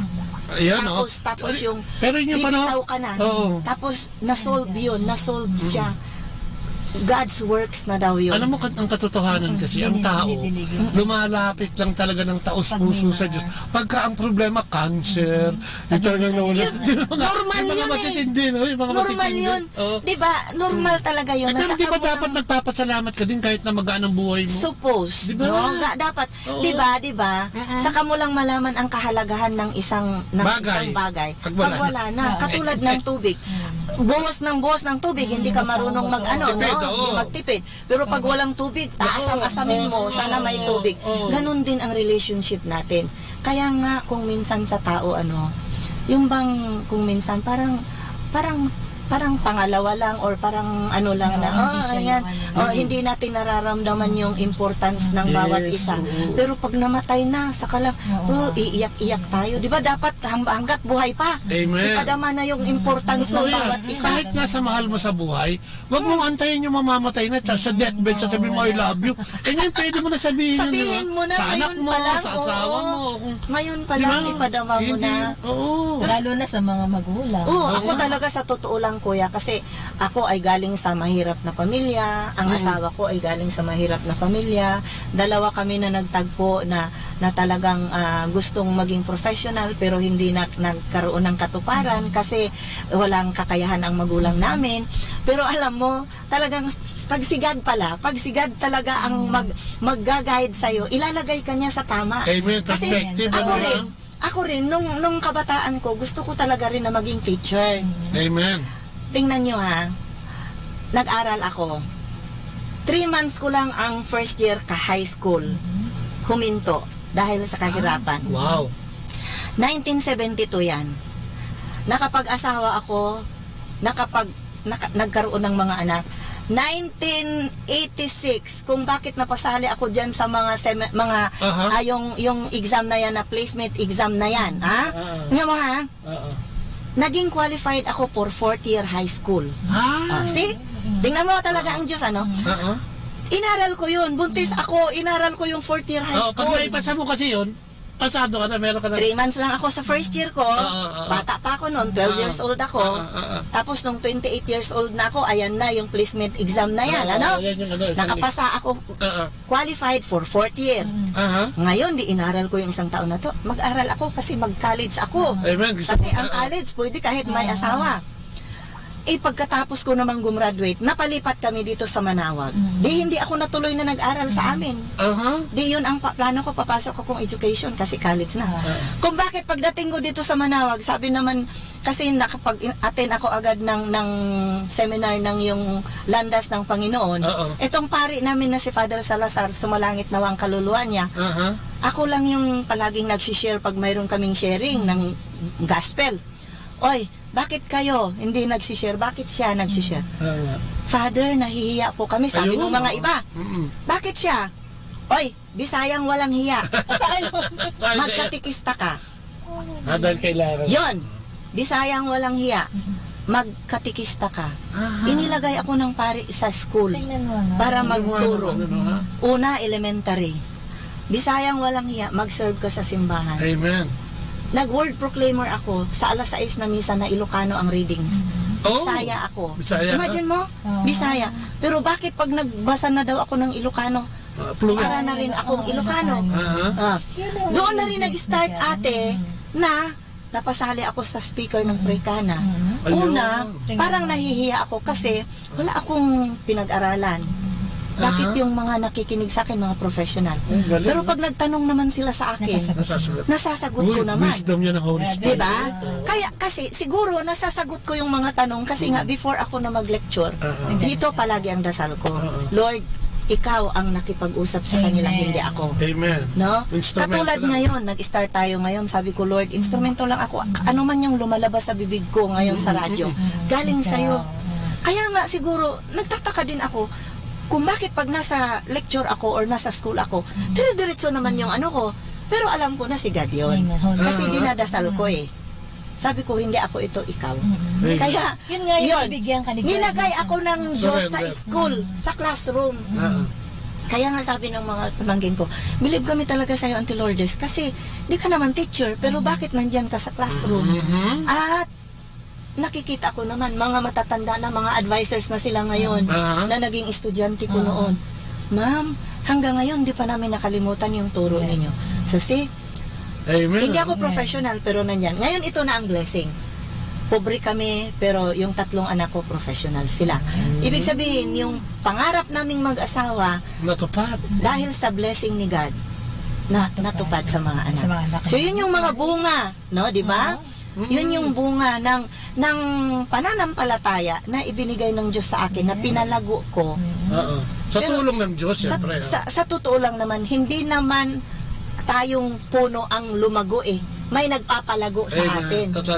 Kung wala ang Diyos na nagdidilig, kung wala ang Diyos na naglalagay ng fertilizer dyan sa puno na yan, hindi tayo lalago. At ang mga yan ay yung mga experience natin. Pero may nagtatanong may mga nagtatanong din, kahit sa atin. Yung bang kasi yung iba sabi nila, hindi naman ako answered prayers. Lahat ba ng dalangin ay answered prayer? Ganito yun, kuya. Sinasabi ko rin sa mga estudyante ko yan. At sinasabi ko rin sa mga couple. Pag humingi ang anak ninyo, don't say yes always. Okay, magsabi ka ng no paminsan-minsan. Depende yata sa kasi, ang pagsabi mo ng no, teaching yun. Tinuturuan mo. Tinuturuan mo siya na maging matatag. Hindi dahil siya hindi na mo siya para mahal. pagdating ng panahon na kakailanganin niya ito sa ibang tao, at talagang yung tao na yon ay walang pagmamahal sa kanya at no talaga ang sagot. Ready siya. May magagamit. Ganon ang Diyos. Pag sumagot siya sa atin, 3 sagot niya. Either yes, kung ito ay tamang panahon na at nakakatulong. No. Pag hindi ito nakakatulong sa'yo, at kasi siya lang yung nakakaalam ng future. Tayo hanggang ngayon lang ang alam natin. Maaring yung hinihingi natin, ikakasira natin. At wait, pag hindi pa panahon. Kaya nga ako, marami akong prayers. Marami akong prayers, ate, kuya, na hindi pa granted. Ngayon sabi ko kay Lord, sabi ko kung minsan, kasi mayroon din akong nabasa na, if you pray, wait and believe that it will be given to you. No? Pag nasabi mo na raw kay God, hintayin mo na lang. Alam na niya yan no? Kasi alam na niya, hintayin mo na lang, kasi kung may pananampalataya ka sa kanya at may paniniwala ka na siya ay almighty, siya ay makapangyarihan, at siya ang lahat, bibigay niya yan sa'yo in His own time. Bakit dati at saka yung weight daw, sister, hindi, wag kang mainip dun sa weight niya. Oo, mag-enjoy. Kasi bibigay niya yun sa tamang oras at panahon. Kasi kung minsan, ang nangyayari, ate, kaya ang sinasabi nila, hindi sila answered prayers, naiinip sila. At saka, wag daw tayong ma-discourage. Hello, wag daw tayong ma-discourage pag hindi pa natin natanggap yung prayer na yon. Kasi si God is good. Alam niya na mas mayroong pang mas Amen. Mas better. No, mas better doon sa hinihingi mo. Hantayin mo yung ibibigay niya sa'yo na kasi mas maganda. Uy, maganda sa Jeremiah 29:11. Yes, wala siyang planong masama. Opo, lahat po bigyan tayo ng pag-asa at paunla rin sa buhay. Totoo po yan. Yung word na thy will be done, ikaw ba ginagamit? Ay, siyempre. Di ba nagdadasal tayo palagi, our Father, our Father, heart in heaven. Our Father who art in heaven, hallowed be thy name. Thy kingdom come, thy will be done. Ngayon, ako, marami din akong mga hinihiling. Pero nare-realize ko na maaring hindi pa granted kasi dapat si Lord ang masusunod. So Lord, your will be done, not your mine. Will be done. Hindi dapat sa atin. Kasi alam mo, maraming kapalpakan sa tao eh. Maraming kapalpakan. Sa totoo lang, ang dami-dami kong dapat i-share na mga kapalpakan ng tao na tanging Diyos lang ang Pero mas gusto kong i-share sa inyo ito kasi alam nyo, double wedding kami ng kapatid ko. Okay. Double wedding kami. Na Ilocano din ang napangasawa niya. Pero after 3 months, Kuya Bobot, naghiwalay sila ng kapatid ko. Ng asawa? Yung asawa niya. Nung time na yon, ako, talagang nagalit ako sa kapatid ko kasi kung bakit hindi niya tinitreasure yung relationship niya. Pero alam mo ngayon, kasi yung tao na yun, Kuya Bobot, taong grasa siya sa ngayon. Taong grasa siya sa ngayon, na talagang, alam mo talaga na, sabi ko, napakabait at napakabuti ng Diyos. Kasi kung hindi hiniwalay ng Diyos ang kapatid ko sa tao na ito, kasi kapitbahay lang namin yon, no? Talagang kawawa din yung kapatid ko. Kaya, God is good.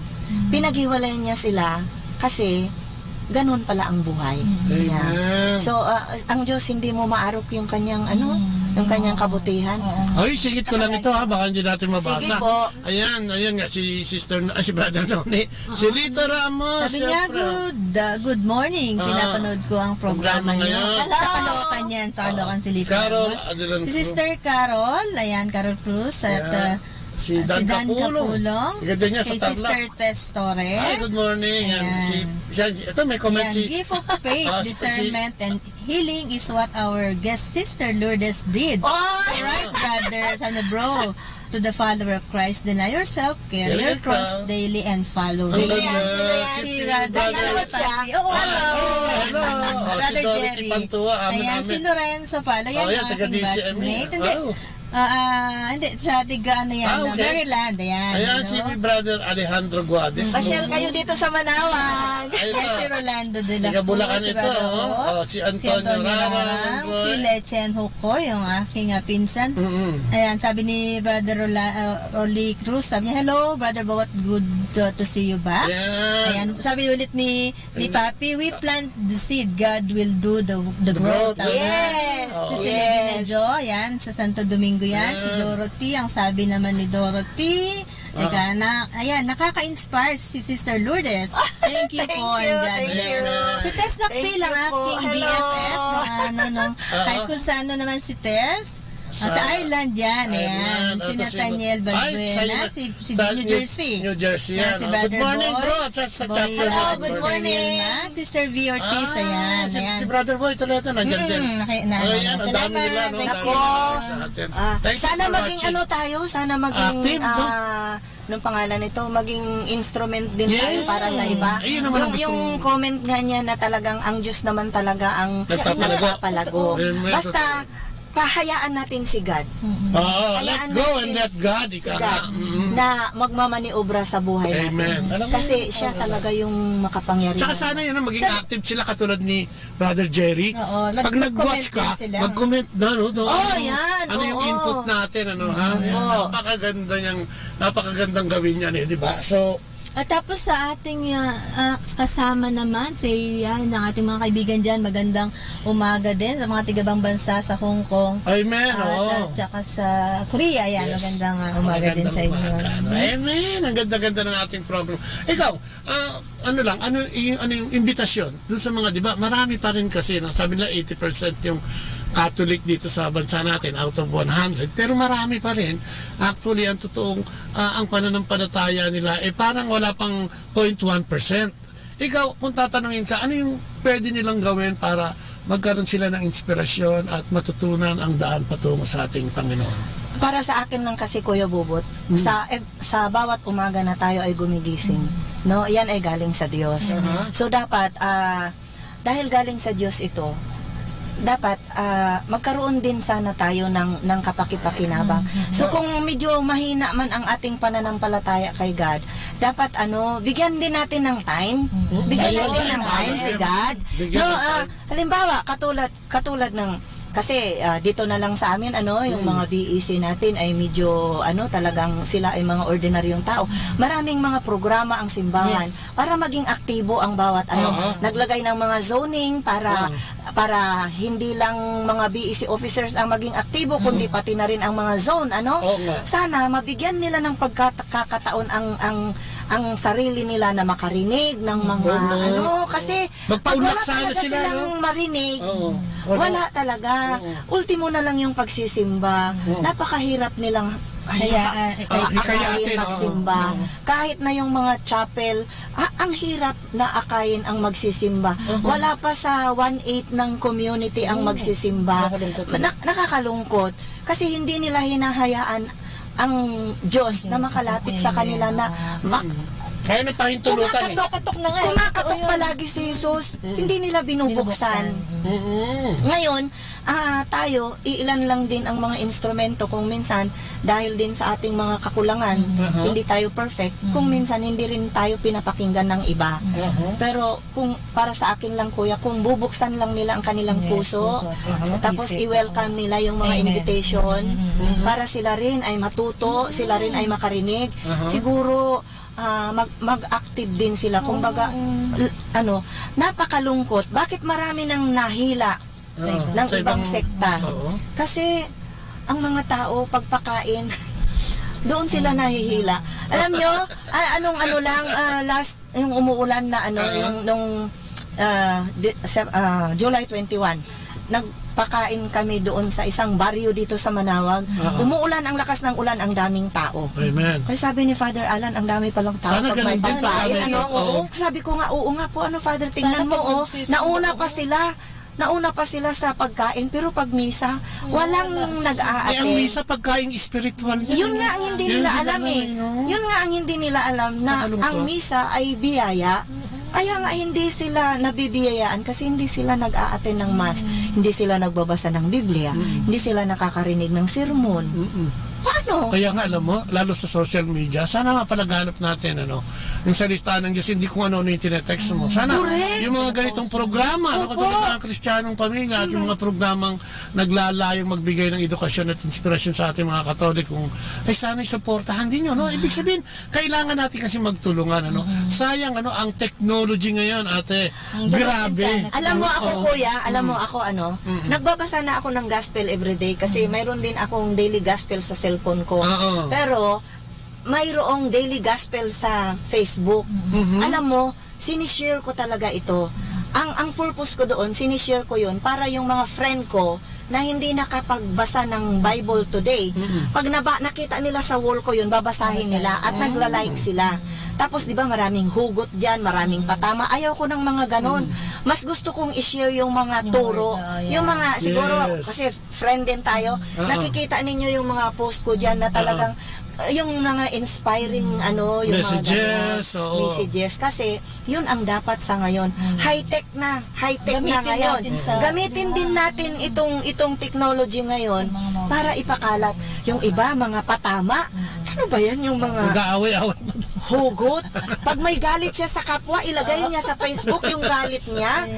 Nako, sayang yung social media, sayang yung sayang. Sabi nga natin, ay baba mo nun Jet Revilla. Good morning. Good morning. Kay Brother Alex Montecillo, si Ofelia Galang, aking batchmate. Good morning daw. Good morning, Ofel. Tapos kay sabi ulit ni Bobby, kaya share Christ that others will know Him and hopefully will live Christ. Batiin din natin si Father Hilario Sikat, naka-like din siya sa ating Facebook. Hello, Father.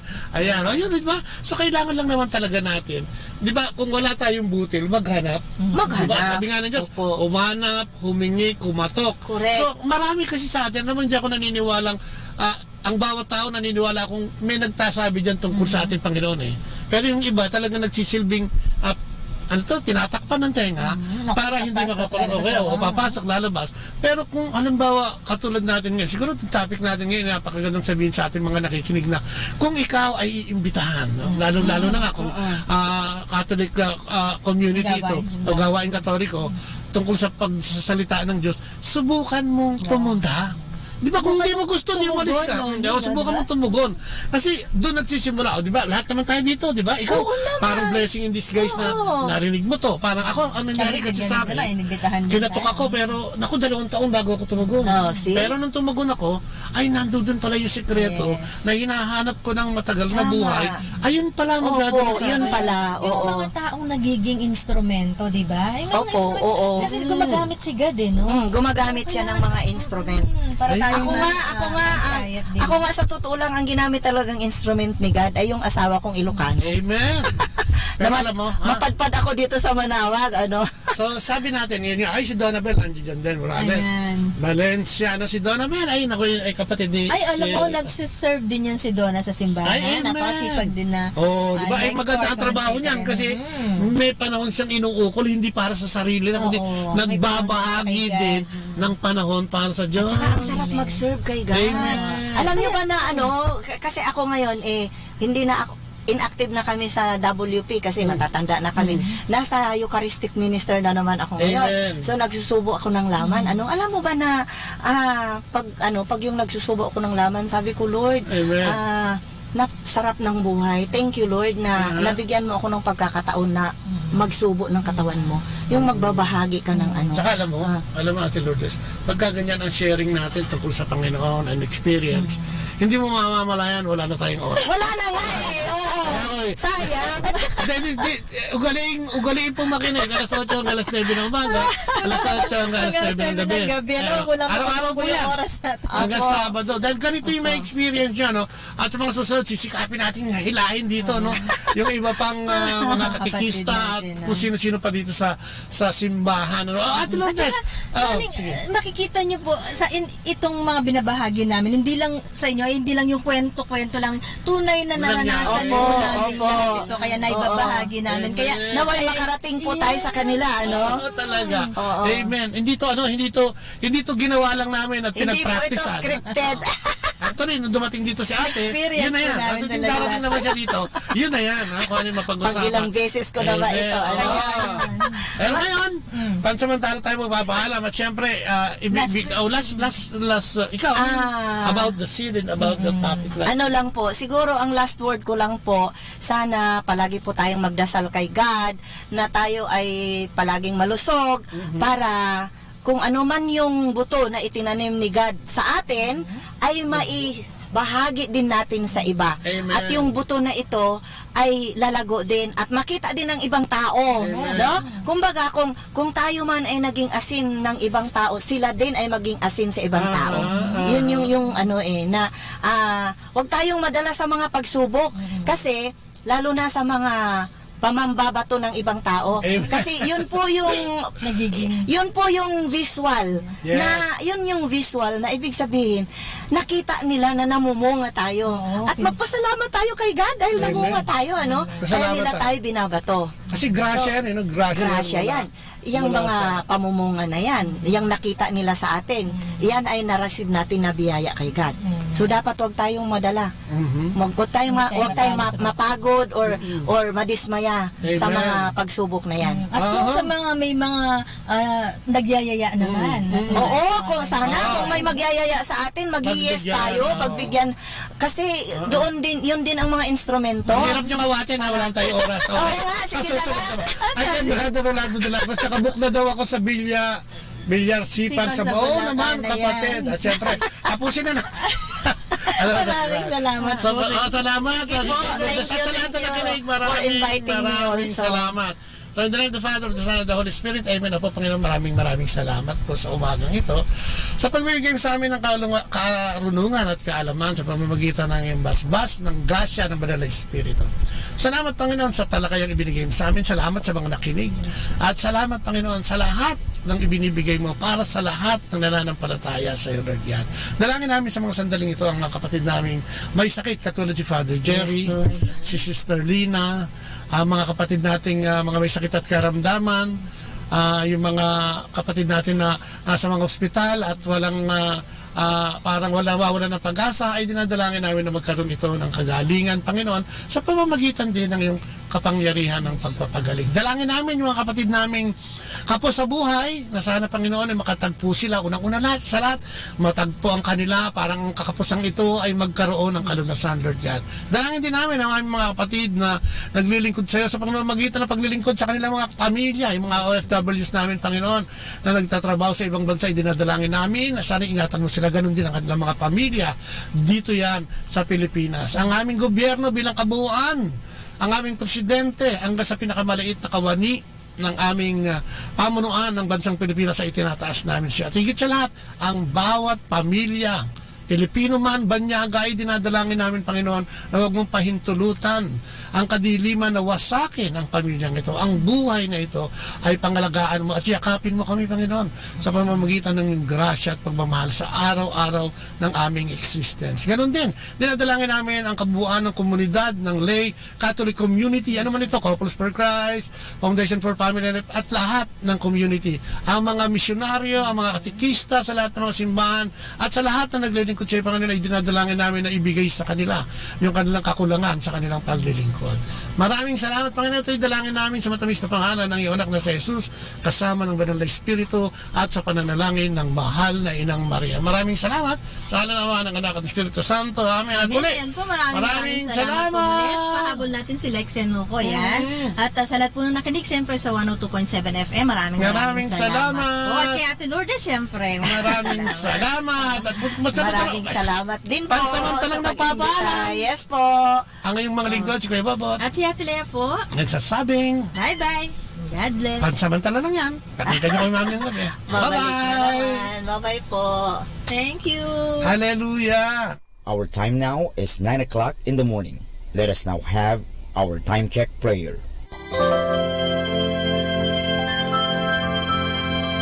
Panalangin para sa aming bansang Pilipinas.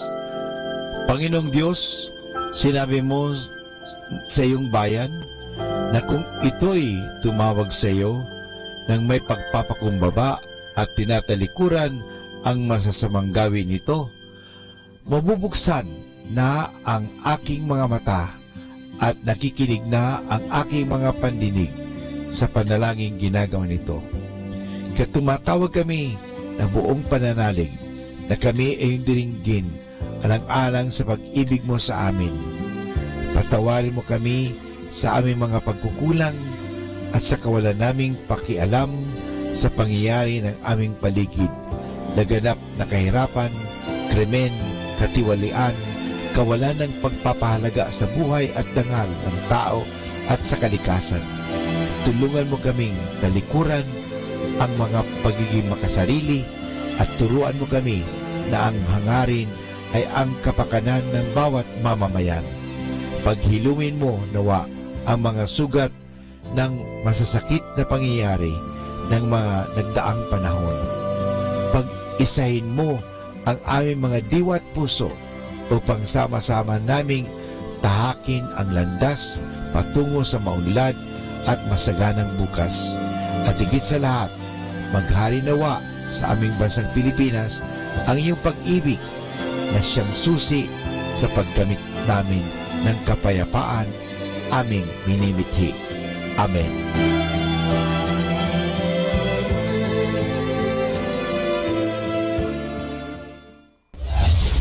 This is Manawag Dominican Broadcasting Incorporated, a religious non-commercial radio station. 10 years of evangelizing the airwaves, sharing God's blessings, live masses on air, playing religious music and prayers. May kasama ka, si Jesus, si Maria at kami. Our positive thought for this hour. Sometimes we need to step back and let God take control.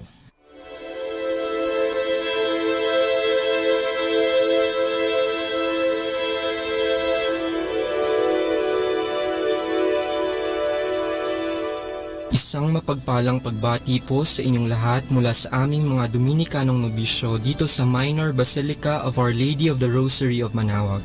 Kayo po ay nakikinig sa Binhi ng Buhay.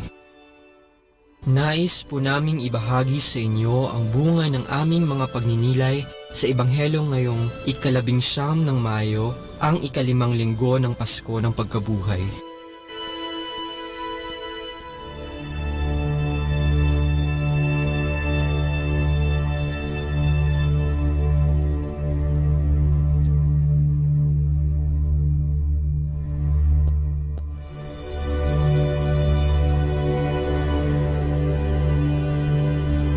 A reading from the Holy Gospel according to John. When Judas had left them, Jesus said, "Now is the Son of Man glorified, and God is glorified in him. If God is glorified in him, God will also glorify him in himself, and he will glorify him at once. My children, I will be with you only a little while longer. I give you a new commandment: love one another. As I have loved you, so you also should love one another. This is how all will know that you are my disciples, if you have love for one another.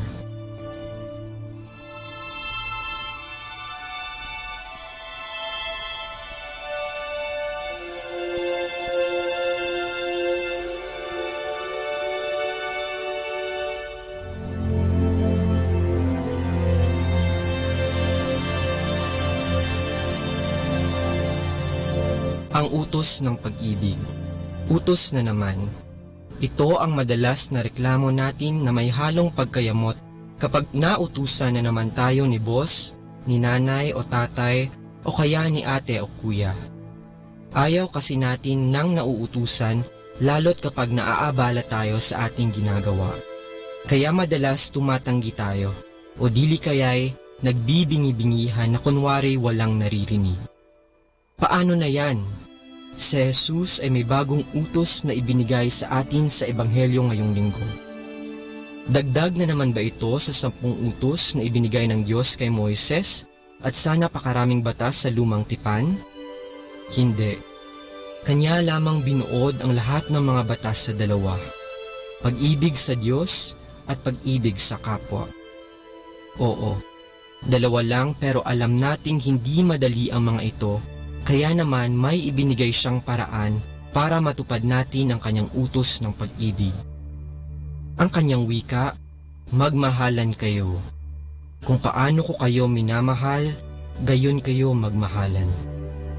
Sa ganitong mga salita ni Jesus, makakatanggi ba tayo? Malinaw ang kanyang sinabi at alam din natin tayo ay kanyang tunay na minamahal. Ibinigay niya ang kanyang buhay upang tayo ay maligtas mula sa ating mga kasalanan. Ang hamon sa atin ngayon ay ang ibahagi sa iba ang pagmamahal na nagmumula kay Kristo. Isa talaga itong hamon dahil sa napakaraming problema na ating kinakaharap sa panahon ngayon, kung kailan laganap ang kahirapan, gutom at krimen. Marami rin tayong mga hinaing. Kaya ba nating magawa ang hamon? Kakayanin sa tulong ni Kristo. Ika nga, hindi natin maibibigay ang hindi natin natanggap. Pero dahil una tayong minahal ng Diyos, tiyak na mayroon tayong maibabahaging pag-ibig sa ating kapwa. Kailangan lang natin buksan ang ating mga puso upang damahin ang walang maliw na pag-ibig ng Diyos. Tandaan natin na ang Diyos ay pag-ibig. Kaya wala siyang ibang hangad kundi ang ating kasiyahan at kabutihan. Naway lagi natin itong isaisip at isapuso upang ating matanto at madamang totoo ang kanyang wagas na pagmamahal. Sa pamamagitan nito, maisa sa katuparan natin ang kanyang utos ng pag-ibig sa Diyos at sa ating kapwa.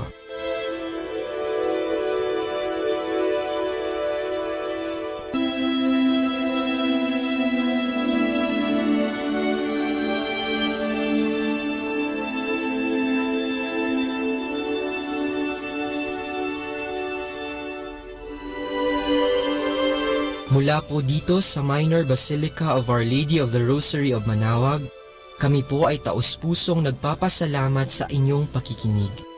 Nawa ay patuloy po nating isabuhay ang salita ng Diyos. Patnubayan at pagpalain nawa tayo ng Panginoong may kapal. Hanggang sa susunod na linggo po dito sa Binhi ng Buhay.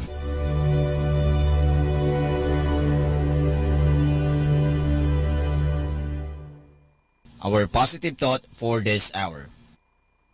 Sometimes your joy is the source of your smile, but sometimes your smile can be the source of your joy. More than ever, we need Catholic radio station like Manaoag Dominican Radio FM.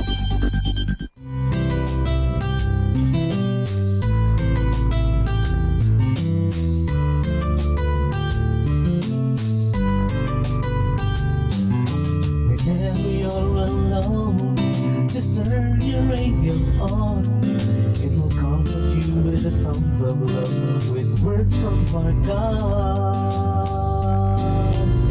'Cause you have a company, you have a friend in here. Manawag Dominican Radio, with the songs that call you to God.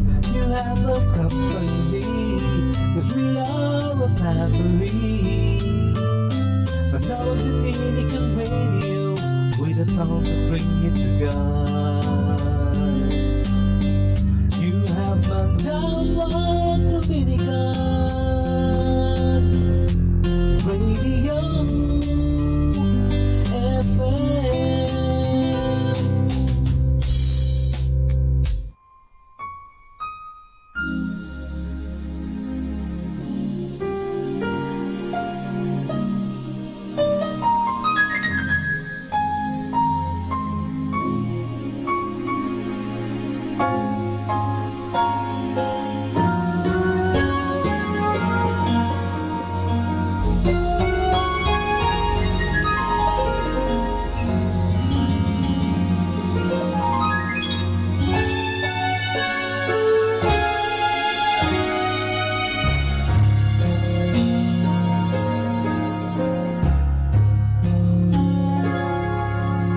What was lost in battle?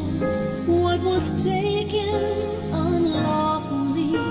Where Satan has planted his seed, and where health is ailing, and where strength is failing, I will restore to you all of this and more. I will restore to you all of this and more.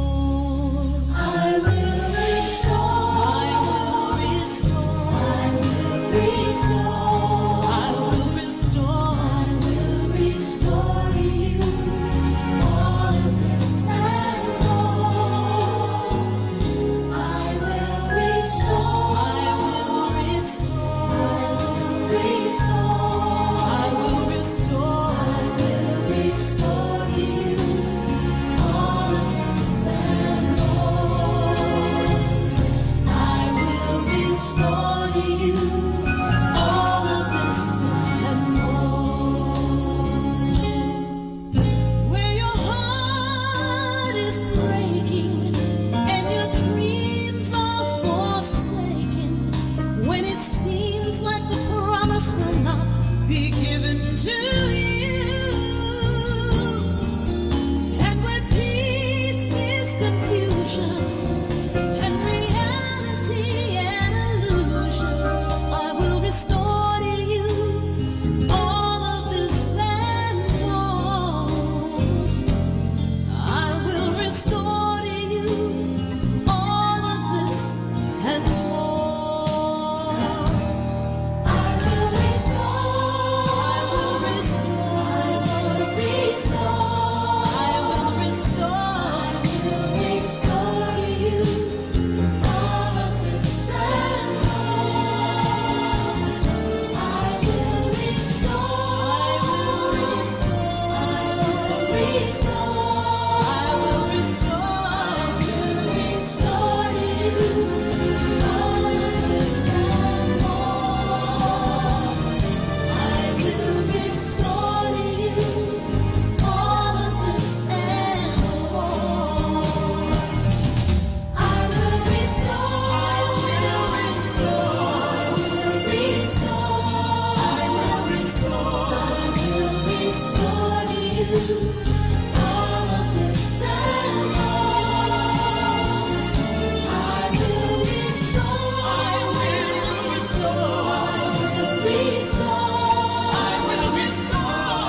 Be blessed and listen to Manawag Dominican Radio. May kasama ka! Hi and hello, this is your friend and brother, Father Butch Bombase OP, giving you a thought for today. Our thought for today is judging work. Many of us are somewhat shocked when we read the parable about the workers in the vineyard, which Jesus makes in Matthew chapter 20, verse 1 to 16. The men who worked only 1 hour got the same pay as those who had worked all day. There are several points we should notice about that story. We read, first of all, that the first line of workers wanted to know from the start how much pay they would be getting. They were interested in the money, and at the end, when they got what they had agreed on, they complained about it. The last group of workers did not mention money. They left that to the man who hired them. No matter what they got, it would be all right. Quite possibly, the owner saw that the first group of workers took their time and stretched the work over many hours, whereas the men hungry for work gave it all they had. We must not confuse length of employment with good work. Quite often, the longer someone stays at the job, the more slipshod or careless he or she becomes. Similarly, our place in heaven is not determined by how many years we have lived or worked on this earth. The big question is, what kind of job did we do? In the gospel story, the first workman told the boss that he must give them more pay. But he rightly told them that he could do what he wanted with his money. He did not take any orders from them. Sometimes we act the same way as the first line of workmen in dealing with God. We feel that He must hear our prayers or grant our wishes. We are stupid to think that way. No one can force God to do anything. We are little nothing in comparison with Him. If He did not exist, God not even notice the difference. We can get better results by not trying to push God around. Asking is fine, demanding is not. And this is your friend and brother, Father Butch Bombase OP, giving you a thought for today. And our thought for today is judging work. Good morning mga kasama! Thank God for this new day. Stay tuned at Manawag Dominican Radio. May kasama ka!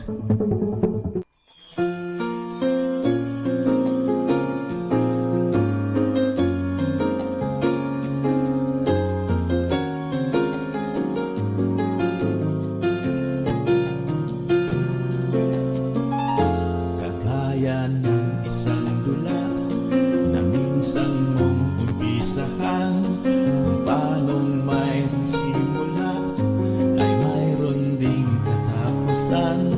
Ang awit mang naririnig, larawan bang namamasdan, lahat ng bagay sa daigdig mayroong hangganan. Pangako ay naiigat, huwag kang mangusap ng tapos, dahil tayo'y nag-iiba.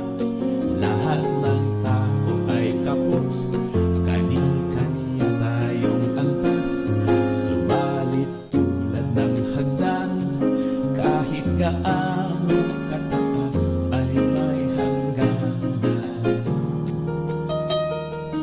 Ang iyong lakas ay may humpay, uhulaw bawat halakhak. Sa salawahang tagumpay, huhu pa rin ang palakpak. Bakit ka ba patatangay, patutuksong pag-abalhan? Ang bukas na hinihintay, baka nga di mo pa datnan. Hanggat di mo natagpuan ang punot dulo ng buhay, lahat ay masasayang lang, mawawala saysay. Hanapin mo at may likha, at naron ang kabuluhan. Nagwikan siya ang simula at ang hangganan. Ang iyong lakas ay may humpay, uhulaw bawat halakhak. Sa salawahang tagumpay, pa rin ang palakpak. Bakit ka ba patatangay? Patutuksong pagkabalhan ang bukas na hinihintay.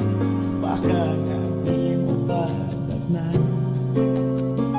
Hanggat di mo natagpuan ang punot dulo ng buhay, lahat ay masasayang lang, mawawalan din ang saysay. Hanapin mo ang may likha, at naron ang kabuluhan. Nagwikang siya ang simula at ang hangganan.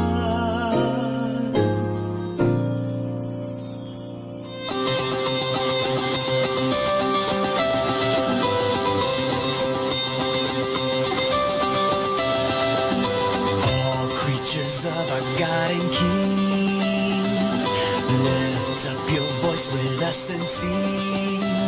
Alleluia, alleluia.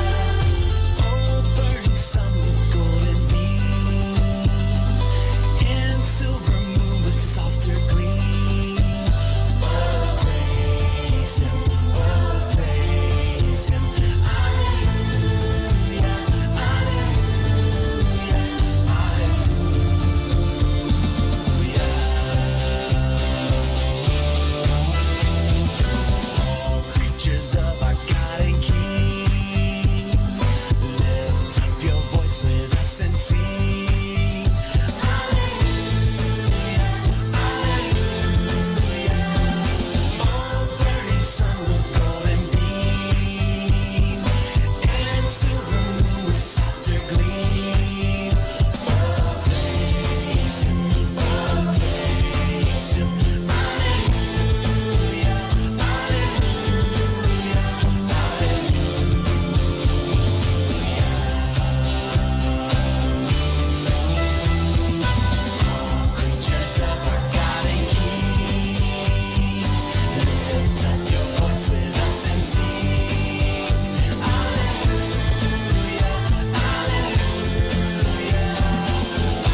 me strong.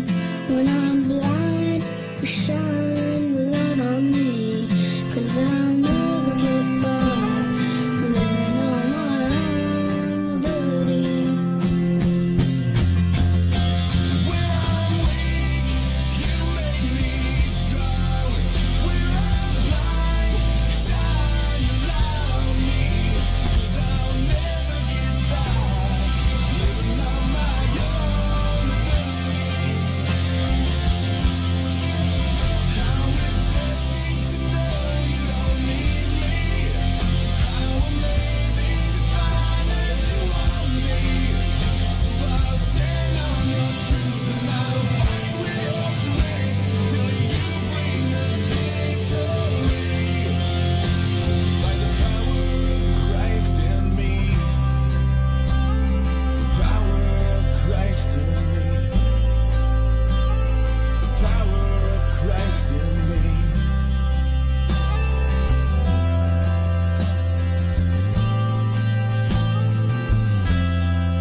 Kasama natin to. This is Father Butz Bombase OP giving you the positive action plan for May 25, which is, it takes more than a name on a church membership to make a Christian. Christianity is not a passive religion. It is the active application of your beliefs. Simply understanding the basic tenets of faith is not enough. Being a Christian means actively practicing your religion, taking positive actions to improve your character, and behaving kindly and generously towards others. The Bible is filled with instructions for living a good and decent life, and all involve constructive action on the part of believers. In any aspect of your life, you may choose to be an observer or an active participant. You may learn a great deal from observation, but there comes a time when you will be measured by your own contribution, not simply what you learn by watching others. The principle is the same in your religious, personal, or business life. In the final analysis, you will be measured not by the depth of your beliefs, but by the actions you take because of them. And this is Father Butz Bombase OP giving you the positive action plan for May 25, which is, it takes more than a name on a church membership to make a Christian. Great music like this.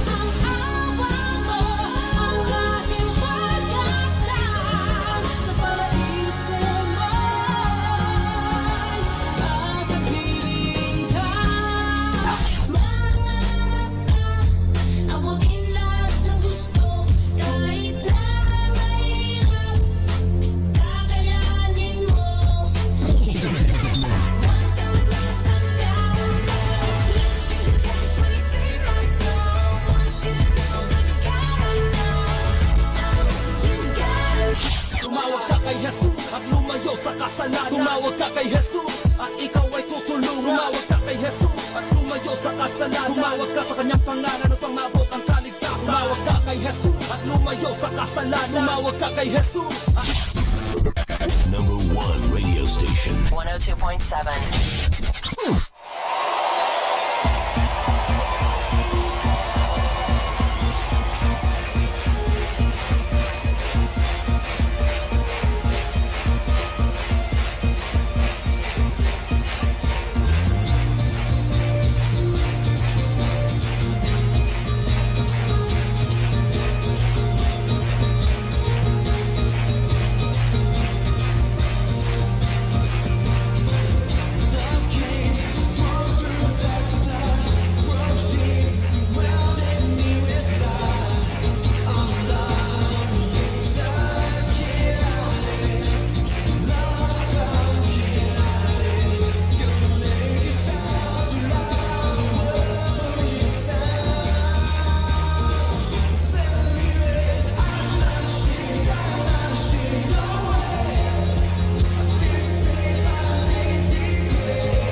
aking paligid man ay mapiling Jesus. Kahit may suliranin man ang lagi kong aawitan, ikaw lamang. Kahit kailan di ka nagkulang, biyaya mo sa'kin laging laan. Pag-ibig mo sa'kin walang hanggan, inibig mo ako noon pa man. Kahit kailan di ka nagkulang, biyaya mo sa'kin laging laan. Pag-ibig mo sa'kin walang hanggan, inibig mo ako noon pa man. Kahit kailan di ka nagkulang, biyaya mo sa'kin laging laan. Pag-ibig mo sa'kin walang hanggan, inibig mo ako noon pa man. Inibig mo ako noon pa man. Inibig mo ako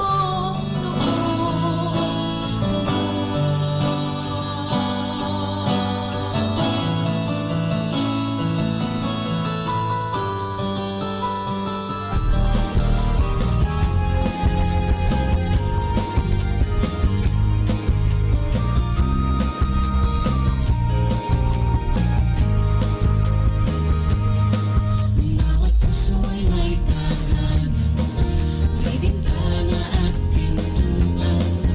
Araw-araw nating linisan, at si Jesus ay pagbuksan. Para malinis nating hangarin, at kung matibay na pananalig, ating panatilihin, at huwag nang maligalig.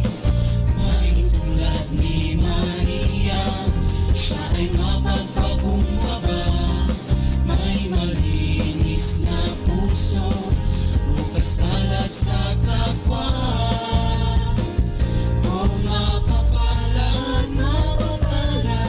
ang mga may pusong dalisay, sa ating pananampalataya, yung Diyos ay ating nakikita. Pusong Jesus, pusong dalisay, sa araw-araw ating pag-ilalim, isang puso at isipin, na tayo ay anak ng Panginoon. Tayo ay mapapalad sa iyong puso at isipan, na matamo ang kalayaan, kalayaan na makita ang puspos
This song is brought to you by Our Lady of the Rosary Parish Youth Ministry.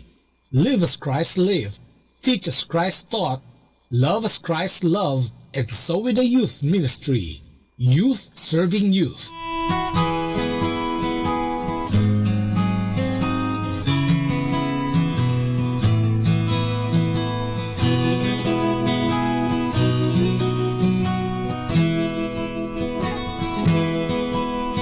I come to the garden alone while the dew is still on the roses,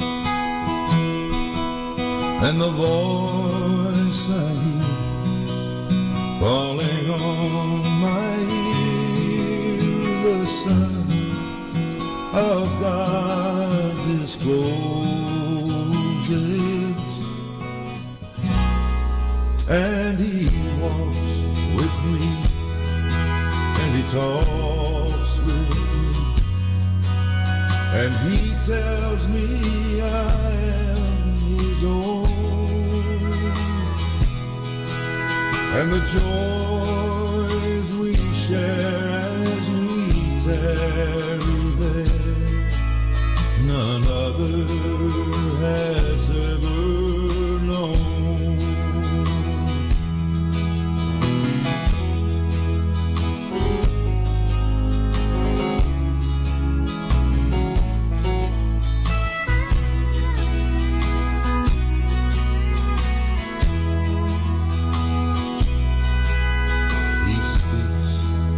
And the sound of His voice is so sweet, the birds hush their singing, and the melody that He gave to me within my heart is ringing. And He walks with me, and He talks with me, and He tells me I am His own, and the joys we share as we tarry there, none other has ever known.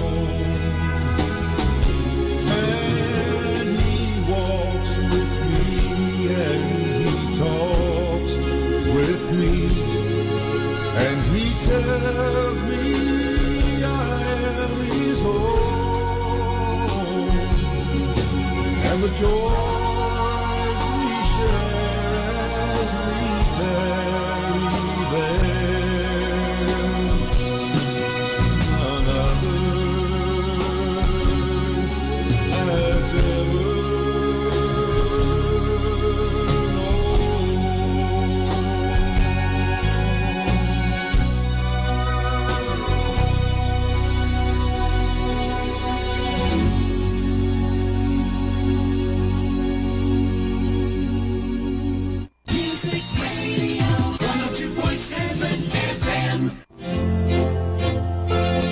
Kaibigan, saglit lang. Ito nga pala si Father Butch Bombasi, OP. May kukwento pa ako sa inyo. Ang kwento natin ay tungkol sa tagumpay sa operasyon. May sakit na maluba si Gertrude, isang batang munti, at tanging isang operasyon lamang ang makakapagligtas sa kanyang buhay. Inihanda siya ng mga nurses sa operating room, at nang handa na ang doktor na oopera sa kanya, ay sinabi sa kanya ng doktor, "Gertrude, patutulugin kita." "Patutulugin po ako, doktor?" tanong ni Gertie. "Kung ganoon ay kailangan pong magdasal muna ako. Lagi akong nagdarasal bago ako matutulog. Maaari po ba akong magdasal muna?" "Oo," sagot ni doktor. Tinulungan ng mga nurses si Gertie upang makabangon siya at lumuhod, sapagkat gusto niyang nakaluhod siya kapag siya ay nagdadasal.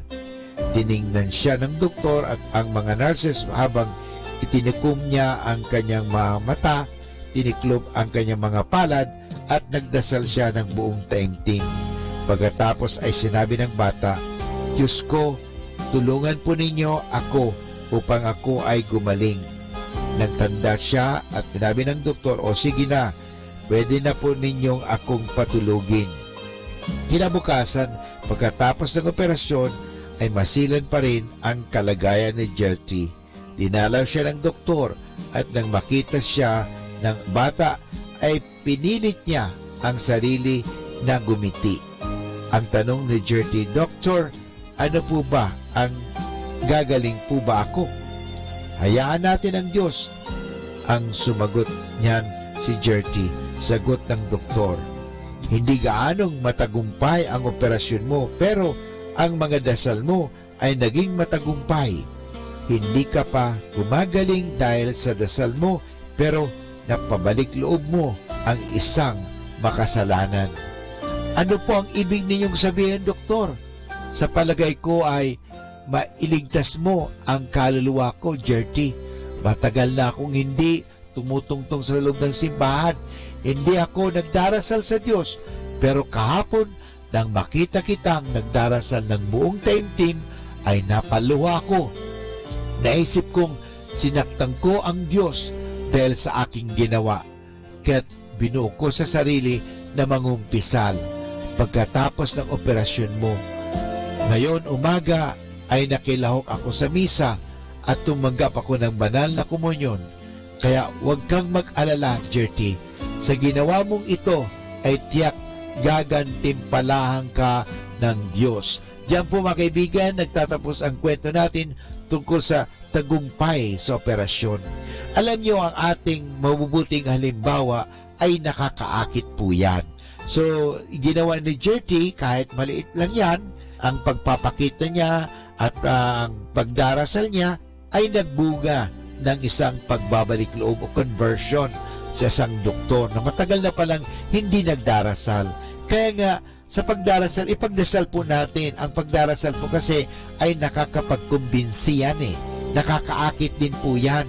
Kaya nakakagaya rin po. Kaya nga, tingnan natin yung taong madasalin, nakakaakit ng iba pang tao.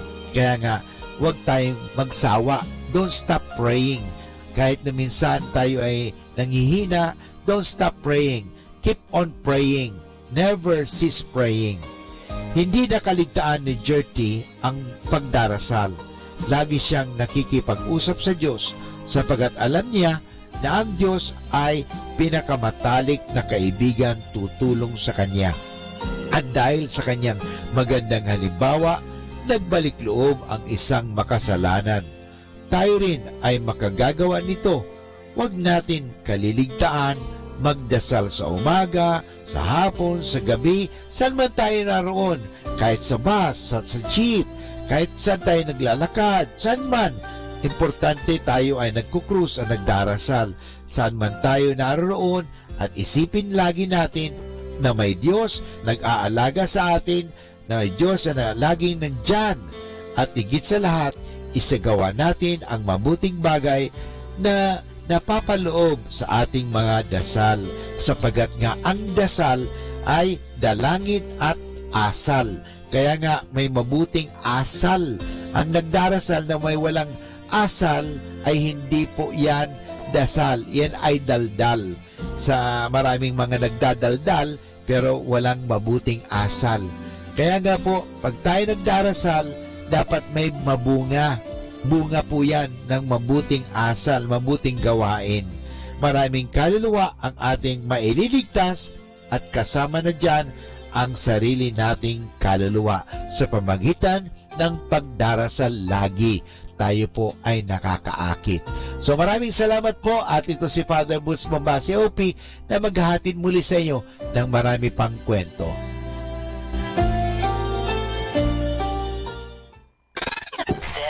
Is 102.7 Manawag Dominican Radio.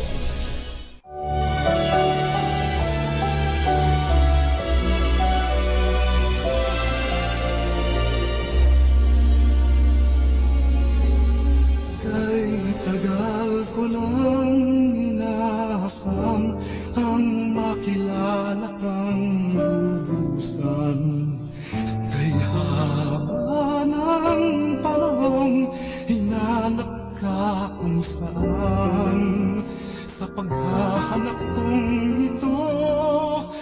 Ako'y nagutot, nasaktan, ngunit minsa'y di natagpuan ang ganap na kaligayahan.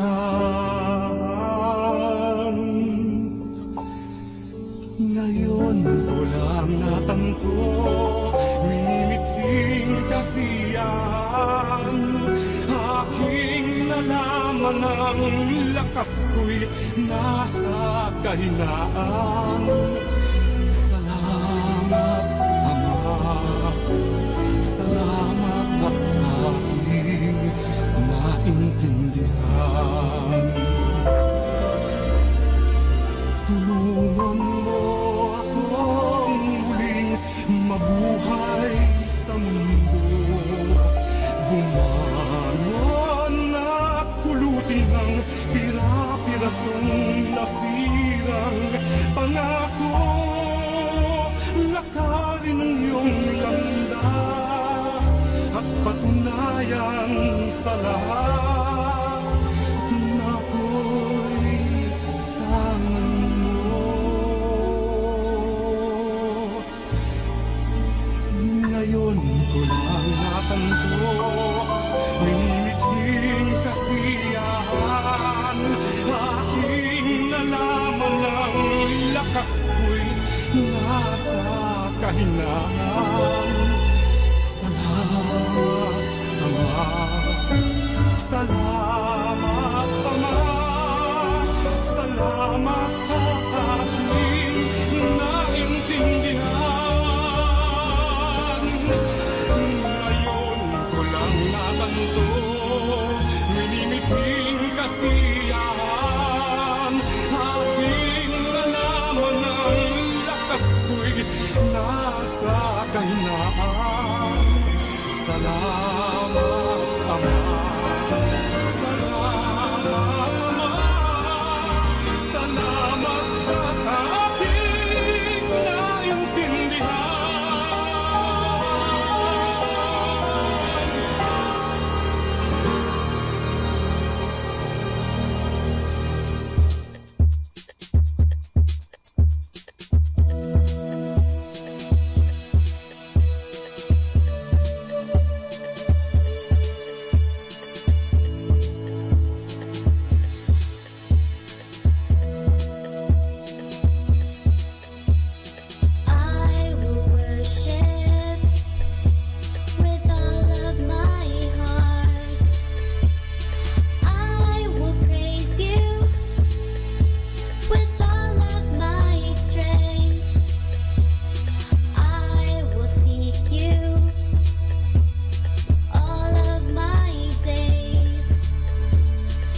Time now is 10 o'clock in the morning.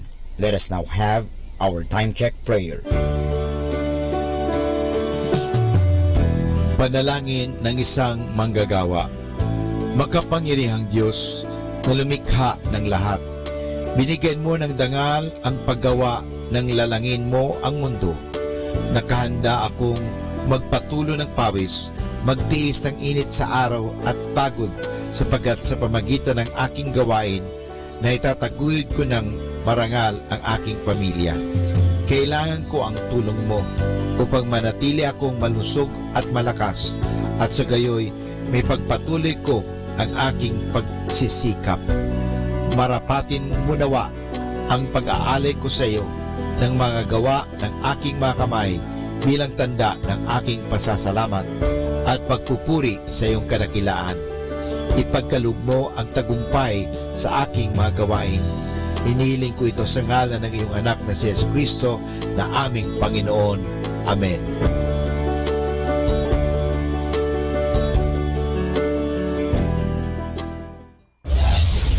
This is Manawag Dominican Broadcasting Incorporated, a religious non-commercial radio station. 10 years of evangelizing the airwaves, sharing God's blessings, live masses on air, playing religious music and prayers.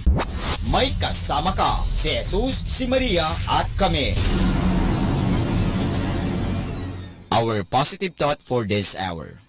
If you never thank God every after smile, then you have no right to blame Him for every tear. More than ever, we need Catholic radio station like Manawag Dominican Radio FM.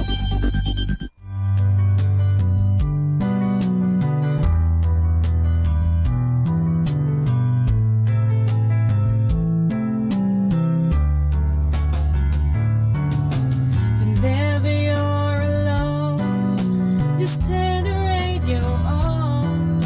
It will comfort you with the songs of love, with words from our God.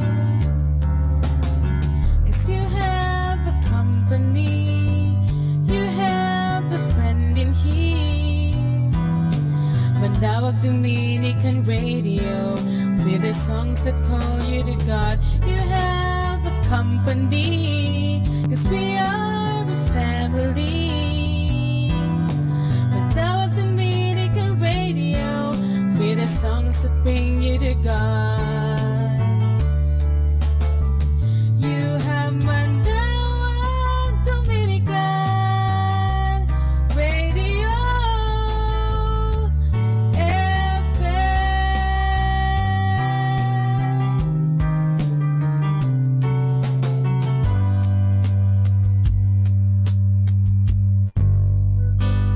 Ako po si Bo Sanchez ng Kerygma. Binabati ko po ang lahat ng nakikinig.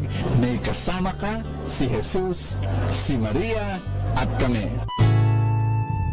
Mga kasama, ating pong pakinggan ang talk ni Bo Sanchez na recorded sa feast na ginanap sa PICC. Let's give the Lord another big hand. Are you ready to be blessed? Are you ready to be changed? Let's hear God's word from our beloved brother and preacher, Brother Bo Sanchez.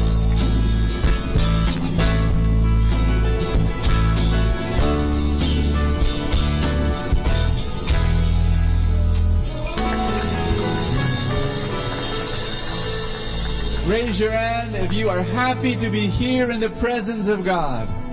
Amen. I want you to greet someone beside you. Tell that person, I'm happy you are here. Hallelujah. It is so good to be in the presence of God. Amen. Amen. Those of you who have come for the first time, can I see a raise of hands? Just want to welcome you to the happiest place on earth. God bless you. After the feast, we'll give you that welcome gift. Go to the lobby. We thank you so much. This is your spiritual home. We call this the happiest place on earth. People can come up to me sometimes, every once in a while they ask me, Brother Bo, you're always happy. Don't you have any problems? And I tell them, well, I'm not always happy. There are times when I get discouraged. There are times when I get disappointed. And yes, I've got problems. But I've learned in life not to carry my problems with me. Do you know of people who carry their problems everywhere they go? What's happening to you? I've got problems, And everywhere they go, they have problems. This is what you do. Do not bring your problems everywhere you go. You bring your problems to God. When you bring your problems to God, God touches your problem and He changes your problem into possibilities. Because every single problem that you have, are you listening to me? Every single problem that you have is a possibility. And so after I come from God, I bring my possibilities with me. And I say, these are possibilities. God will open new doors. God will give me new gifts. God will give me new opportunities. My dear friends, everybody say this. God is here in my life.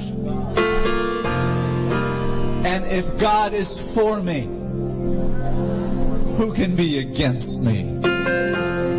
Hold the hand of someone beside you. Tell that person, God is with you.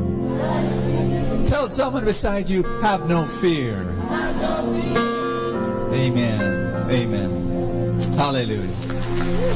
Thank you, Father. Thank you so much. Can we be seated for a while before I read the word? Just want to say a few words on our message for today.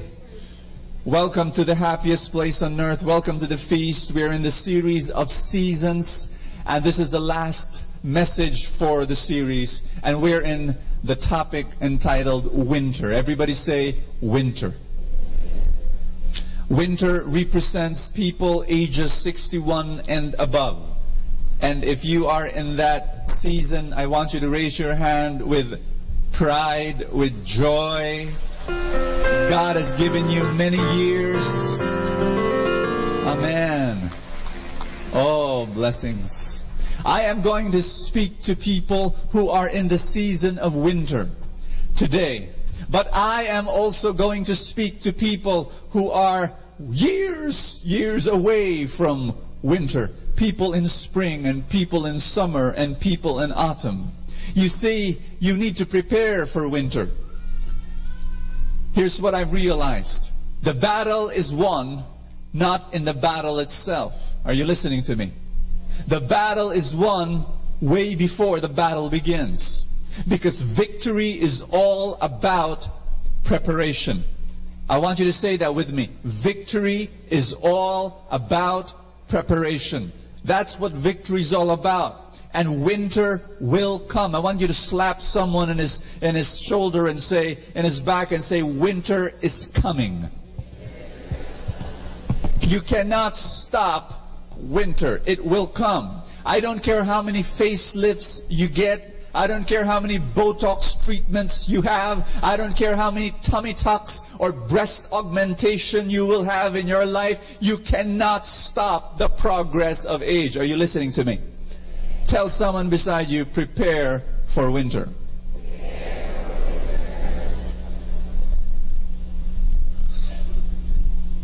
One of the great things about winter, one of the great things about 60 and above is that they've got certain benefits. Say benefits.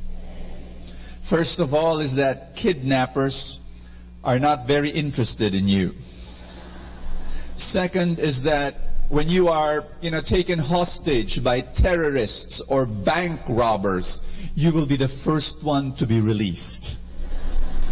Third is that when friends call you up at 9 in the evening, they will say, "Oh, I'm sorry, did I wake you up?" Fourth is you've got a party at home. Guess what? Your neighbors will not even notice because it's so quiet. And another benefit I found out about being in winter is that if you tell your secrets to your friends, it's okay. Because they will not forget, they'll not remember.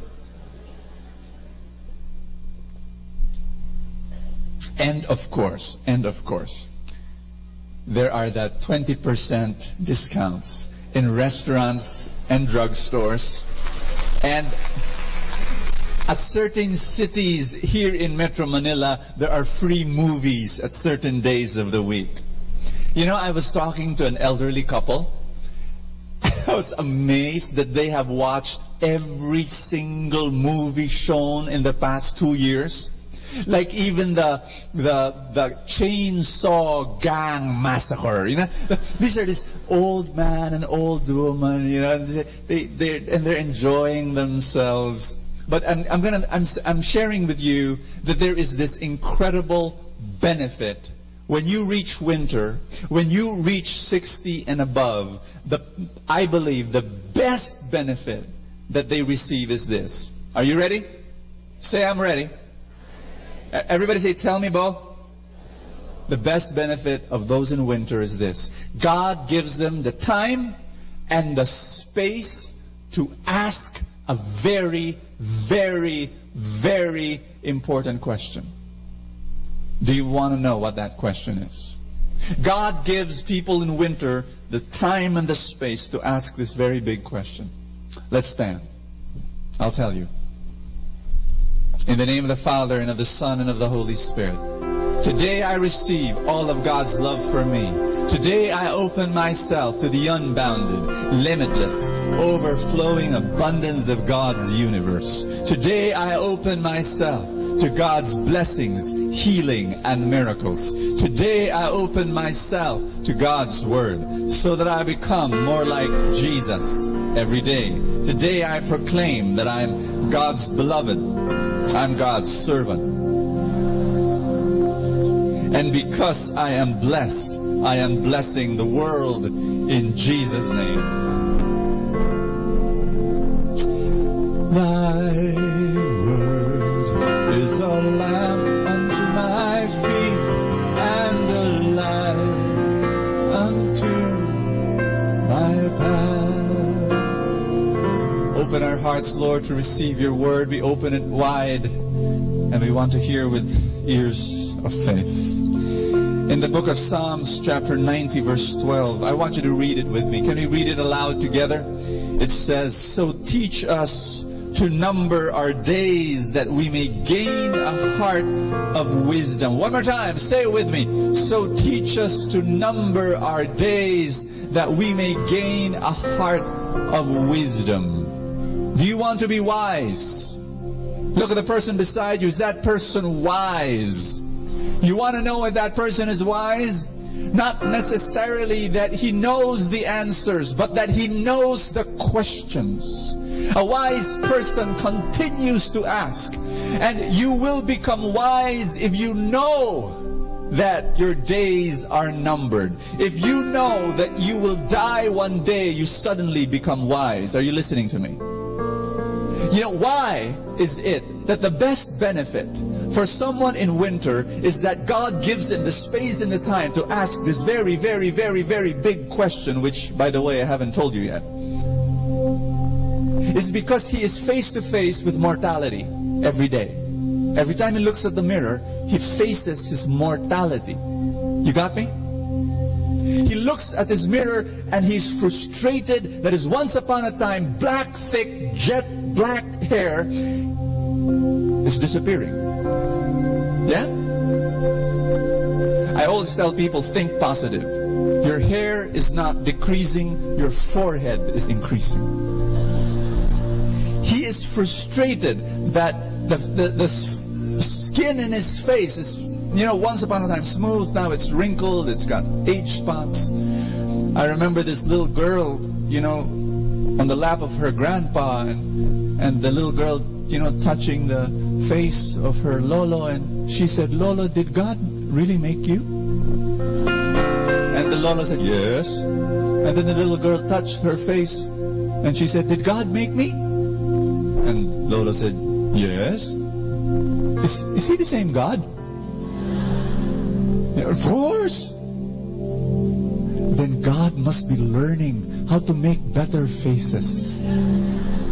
It's frustrating. Once upon a time, you were a beauty queen. You were a Piolo Pascual lookalike, but what happened?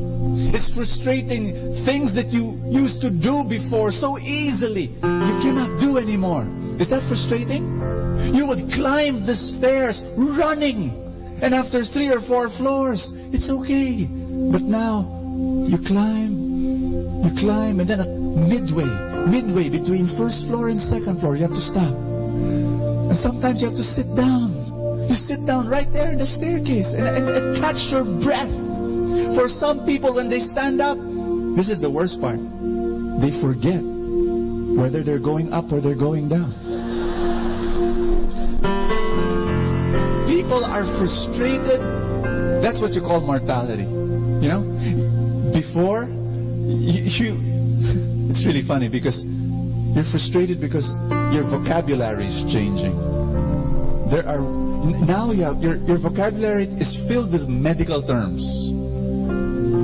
Words you never spoke even once before. Now you speak it again and again and again in every conversation. Cholesterol, arthritis, prostate, osteoporosis. All these words are there. What shocks you sometimes is when you're in the winter of your life, you remember your parents, your mommy, your daddy passed away in their 70s and 80s, and wait a minute, that's just 10, 20 years from now.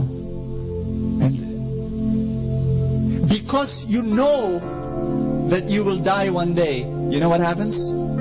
All of a sudden you become very wise.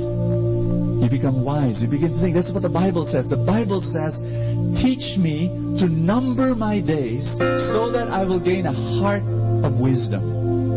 Yes? I want you to understand this. This is the big question. I haven't told you yet. You want to know now? The big question that people in winter ask is this. Does my life have meaning?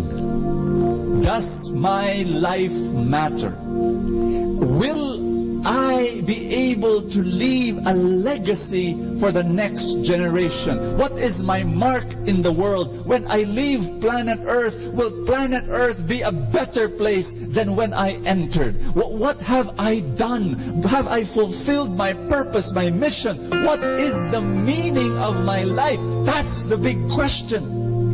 I want you to know that you ask that question ever since the beginning. Springtime, summertime, autumn, you've been asking that question. Teenagers ask that question. 20-somethings ask that question. People in their 30s and 40s ask that question. But when in your 60, when in your 50, going into 60 and onwards, that question becomes fierce. That question becomes urgent. That question becomes intense. What is the meaning of my life? I'm about to end. You begin to realize at that age, and I hope you do, that life is not about you. You realize that in winter, it's not about me. There was this beautiful story, can never forget, about this woman in her 60s. The doctor told her that she had cancer and that she had 3 months to live. She called up all her friends, told them about the news. They cried on the phone, and then she said, let's have dinner in my house. So all of her friends went there for dinner. And after dinner, she called all of them to the living room. And then she brought out all her most prized possessions.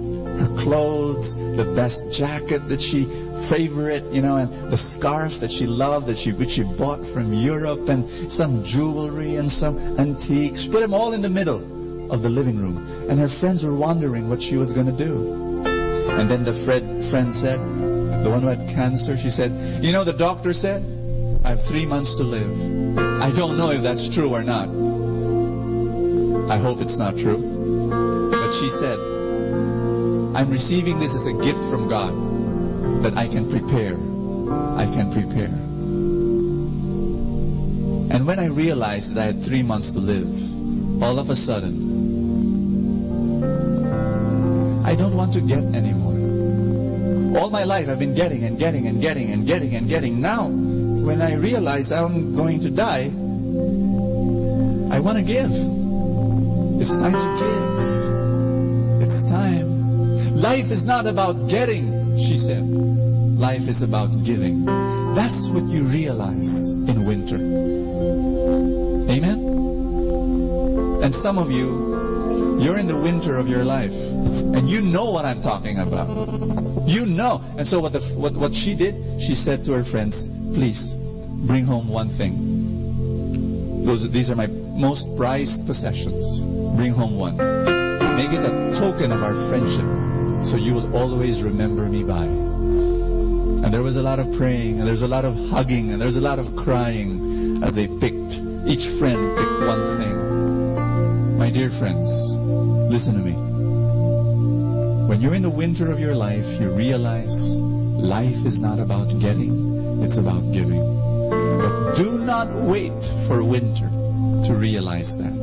Amen? Do not wait for it. You might still be in springtime or in summer. It's okay. Even now, make that decision. Life is about giving. Put your hand over your chest. Say this after me. Father, I ask you, help me to realize that life is about giving. Brothers and sisters, I'll give you one more verse. Is that okay? From the book of Proverbs, chapter 13, verse 22. Read together with me, please. A good man leaves an inheritance for his children's children. Everybody say inheritance. All of you have children. Not only those with biological children. All of us have children. You've got young people that look up to you. You've got young people that you influence and that you impact. Are you listening to me? Single people here, you've got children. You've got spiritual children. You've got nephews. You've got nieces. You've got the kids of your friends. You've got the kids here in the spiritual family that we are in. You influence them by the way you live. You have to give them an inheritance. And I'm not talking about material inheritance. I'm talking about something else. We're going to talk about that today. One more time. Lift up your hands. Pray with me. Say, Father, help me to give an inheritance. A spiritual inheritance to the next generation. In Jesus' name. Amen. Amen. Thy word is a lamp unto my feet and a light unto my path. Give the Lord a big hand and love Him today.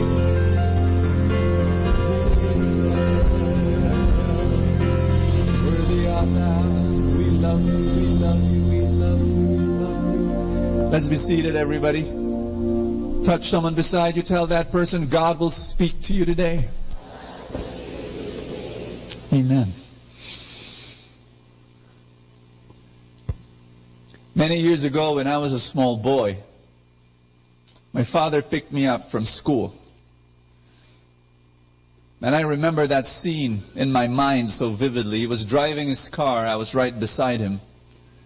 And it was very difficult for me to ask the question, but I swallowed hard and I asked him. I said, Dad, what inheritance will you give me? I was a really little kid. And my father kind of like laughed and said, why are you asking? And I said, well, you see, this morning, Dad, my classmates and I, we were talking about inheritance. One of my classmates announced that he's going to inherit huge tracts of land because his father is a big-time farmer. My other classmate said they have a hardware store and he's going to inherit the hardware store. How about me, Dad? What will I inherit from you?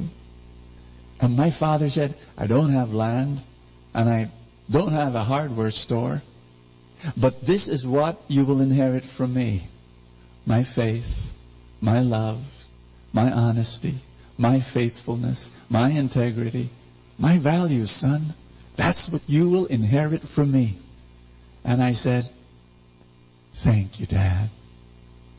After a few minutes, you sure you don't have land? I mean, I like faith and love and honesty and all of that, you know. But, you know, nothing like even a small piece of land, you know, even in a pot. I mean,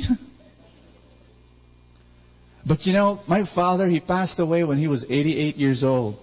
And thinking about what he has given to me, I can say to myself this, I am a rich person because of what I inherited from my father. In fact, to organize things a bit, I want to focus on 3 things that I inherited from him, that he bequeathed to me. The first one was his spirituality. He loved God. He loved God all his life.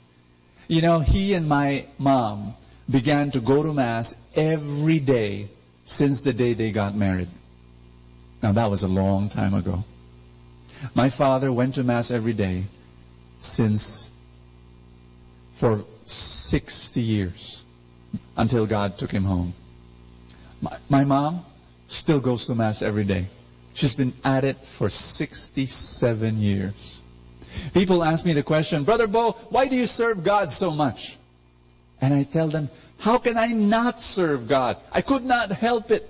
I had a father who served God all his life. He was there at church. There was no charismatic renewal then, no feast, no prayer meeting, but he would go to church and serve God.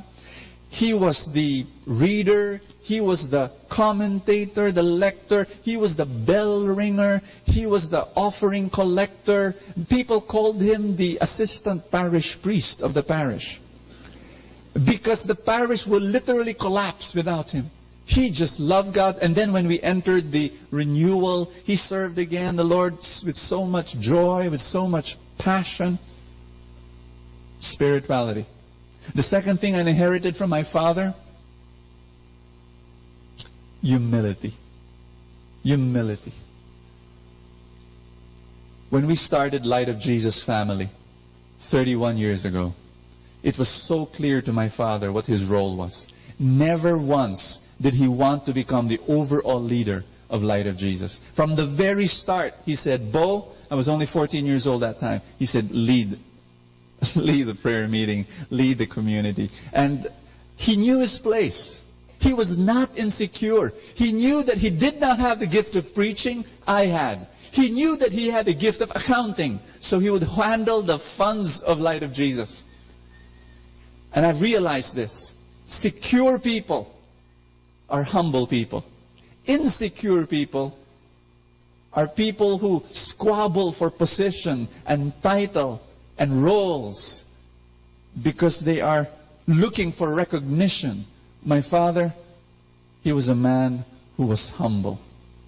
And people tell me I'm humble. No, I'm not. My father was. Dad was a humble man. He knew his place and he served God. The third thing I can say that my father gave to me as a wonderful example is his integrity. Dad was one of the most honest men I have ever met in my life. You know, everywhere he goes, he gets elected to be treasurer. He is treasurer in his parish. He was treasurer in his alumni association. He was treasurer in the homeowners association. He was treasurer in the PTA meeting. He was treasurer, if he joined the Nora Honors fans club, he would be a treasurer there. But he was Vilmanian, so never mind. I was thinking maybe God brought him home to heaven because they needed a treasurer. He was such an honest man. You know, when you have a father like that, who was honest, guess what? You want to be an honest person. This is what I mean when I say that today, brothers and sisters, I'd like to talk about all I've spoken so far. That's just introduction. I'd like to share with you about ancestral blessings. Can everybody say that? You have received ancestral blessings from your parents, from your grandparents, from your great-grandparents. You have received. If they lived a life for God, if they followed God, if they were faithful to God, if they did the right thing, guess what? You have been receiving and enjoying ancestral blessings from them. And guess what? This is also what you will give to your children and grandchildren and great-grandchildren. And I'm not talking just about biological children, but all the young people that are impacted and influenced by you. Say that with me again. Ancestral blessings. In Proverbs chapter 20, verse 7, read with me please. It says, the righteous man leads a blameless life. Blessed are his children after him. One more time. The righteous man leads a blameless life. And so what happens? Blessed are his children after him. They receive the ancestral blessing. Are you listening to me? Because my father was a man who loved God, his spirituality, because he was humble, and because he was a man of integrity, I received that ancestral blessing. Because my parents followed God, guess what? I want to follow him as well. There are two things. There are two ancestral blessings that we can receive from the generation that has gone before us. Are you ready? The first is spiritual values. Say that with me. One more time. This is the greatest wealth you can ever receive. When my father said, when I was asking my father in the car, Dad, what will I inherit from you? And when he said values, I kind of like say, but I did not know the value of values. It is the greatest wealth. When your father is able to give you that example. Friends, I always preach about this. Tell me if I'm right. I always say, you reap what you sow. You harvest what you plant. Do I say that all the time? Guess what? Let me share with you now the other truth. The other truth is this. Part of what you harvest is what comes from what you plant. But, everybody say, but, part of what you harvest, you did not plant. Because a part of what you harvest comes from what your parents planted. Did you get that? Understand that. Your parents and your grandparents, they planted some stuff in your life. And if they were good stuff, guess what? You harvest that as well. Values. Values. Let me give you an example of what I mean by values. You know, it's funny when people are so preoccupied working hard to pass on material inheritance to their children. Am I right? You know, who parent would not want to give a little something to their children in terms of money, in terms of wealth, land and house, and that's good, but it's not enough. I was reading news reports about President Mubarak of Egypt, that this man had, they say, $80 billion stashed in Swiss banks. $80 billion. He's 82 years old. What will you do with $80 billion if you're 82 years old?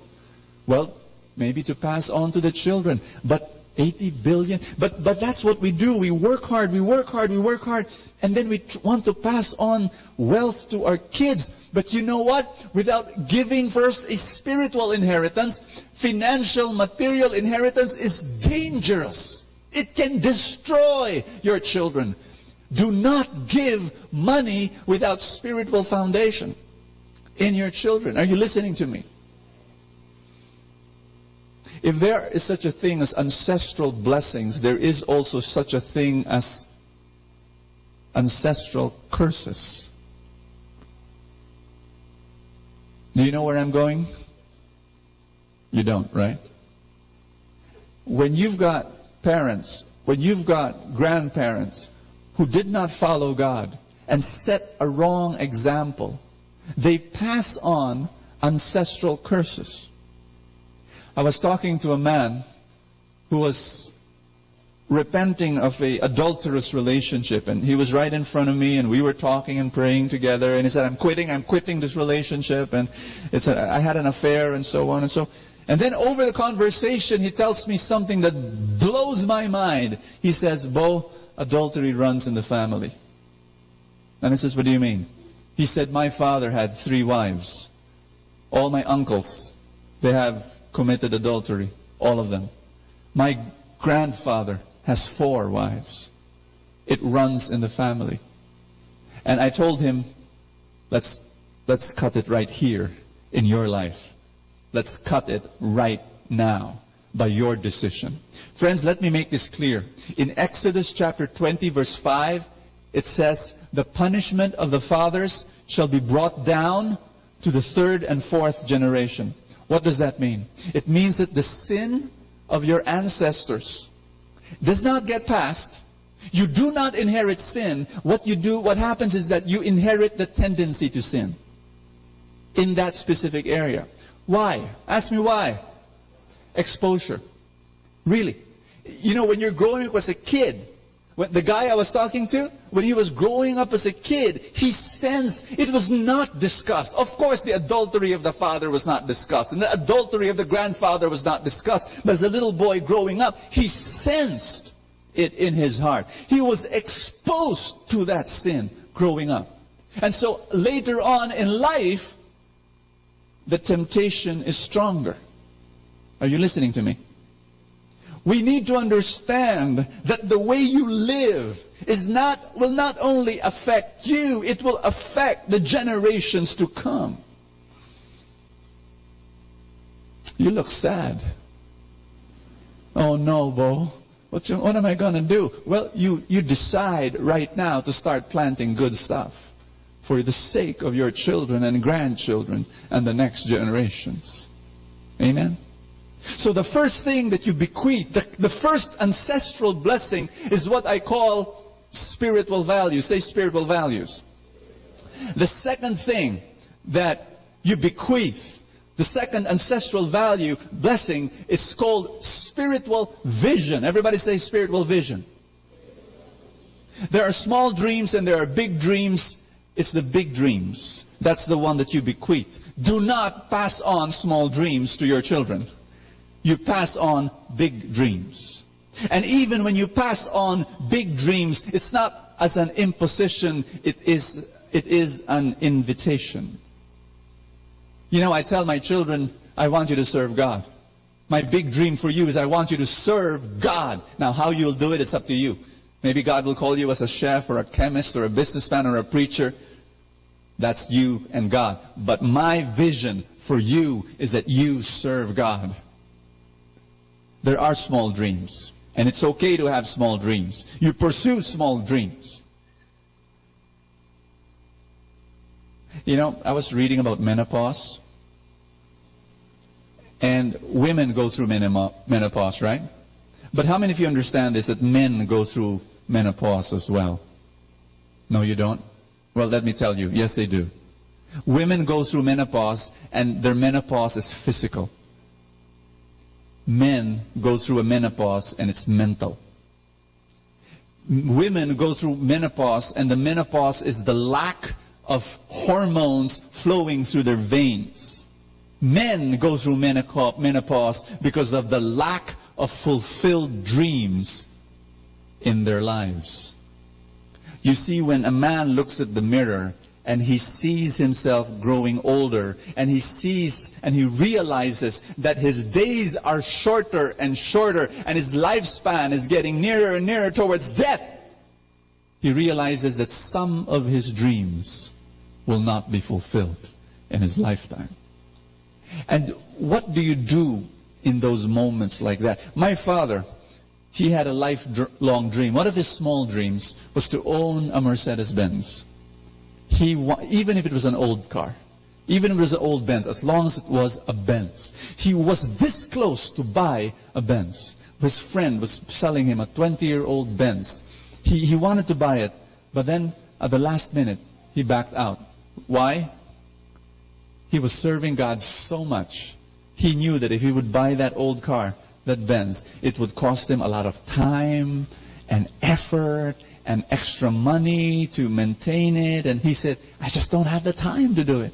And so when there's a conflict between your small dream and your big dream, my father's big dream was to keep on serving God. My father's small dream was to own that car. And he decided to give up his small dream for the sake of his bigger dream. You pass on your big dream to the next generation. You pass on a vision to your children. Friends, I've got an announcement to make. Are you ready? Everybody say, I'm ready. Some of your big dreams will not be fulfilled in this lifetime. But that's okay. Everybody say, that's okay. Ask me why. Because the dream is more important than the dreamer. If the dream is more important than the dreamer can die, but the dream will not. I have a dream, 1,000 feasts. Will it happen in my lifetime? I believe so. But even if it will not happen in my lifetime, it's okay, because the dream is more important than the dreamer. I can die, but the dream will not. We're raising up a new generation of young leaders who will take on the baton, and they will make those 1,000 feasts come. They don't need me. We're raising up a generation. I'm passing on a spiritual vision. I'm passing on the big dream. Are you listening? You need to have that vision, and you need to pass it to your children. You need to say, this is what I want you to do. I'm inviting you to serve God. Give them a spiritual vision. That's what you bequeath to your children. May I invite you to stand up. I have one last thing to tell you before we pray. There was an old carpenter, and he was growing old and growing tired, and he wanted to retire. He goes to his boss, the owner of the company, the construction company, and he says, boss, I'm retiring. And the boss looked at the carpenter and he said, I hate to see you go, but can you please build one last house for me, please? And so the carpenter, the old carpenter said, oh, okay. And so he goes and he builds this last house. But you see, he was tired. And his heart was not in it anymore. And so he was building this old house. The passion was not there. It was really sloppy workmanship. And the guys who were working with the old man, with the old carpenter, they were saddened because they knew his caliber. They knew the quality of his work, and they weren't seeing it anymore in this last house. And they were saddened because he was ending his whole career in this sour note. But anyway, the house was built. And he told the boss, and the boss comes, visits the house, looks around, turns to the carpenter, gets his hand, opens his palm, puts the key in the hand, and he says, this house is yours. It's our parting gift for a whole life of working for our company. And the carpenter was so shocked. And he could not be happy. His heart was filled with regret. If only he gave his best. You are that carpenter. And you are building your house through your thoughts, your words, and your deeds. Your house is where your children will live. Your house is where your grandchildren will live. Your house is where your great-grandchildren will live. Your life is your model. Your life is your example. Before you give in to temptation, before you blow your top, before you lie, before you cheat, before you sin against God, please understand, you're holding a hammer, you're building a house, and that house is your life, and that is where you are blessing or cursing the next generation. Your life is not about you. Your life is about others. You may not yet be in the winter of your life. That's good. You've got time to prepare. You've got time to change. Maybe your house is not good right now. It's okay. Let's do some repair work. Maybe the beams are crooked. Maybe in your life and in your house it's, it's okay. You want to invite Jesus to repair your house right now? For the sake of the next generation that's following you? For the sake of your children and grandchildren? You want to do that? Let's repair your house. Let's build a better house. Because God is here. And Jesus is a carpenter. Lift up your hands. Say this after me. Father, repair my house. Because I want to give ancestral blessings to the next generation. I want to build a beautiful house. My life. Brothers and sisters, I want you to pray with me. I want you to seek God. Imagine your own funeral. Imagine yourself lying down in a coffin, surrounded by people. What will people remember you for? You're dead. You're there in a coffin. What will people say about you? Will they say, there goes a selfless person? Or will they say, there goes a selfish person? Will they say, there goes a disciplined person? Or will they say, there goes an impulsive, out of control person? Will they say, there goes a loving person? Or will they say, there goes an indifferent person? What will they remember you for? You are building your house and your life today. Say this with me. Father, help me. Help me. In Jesus' name.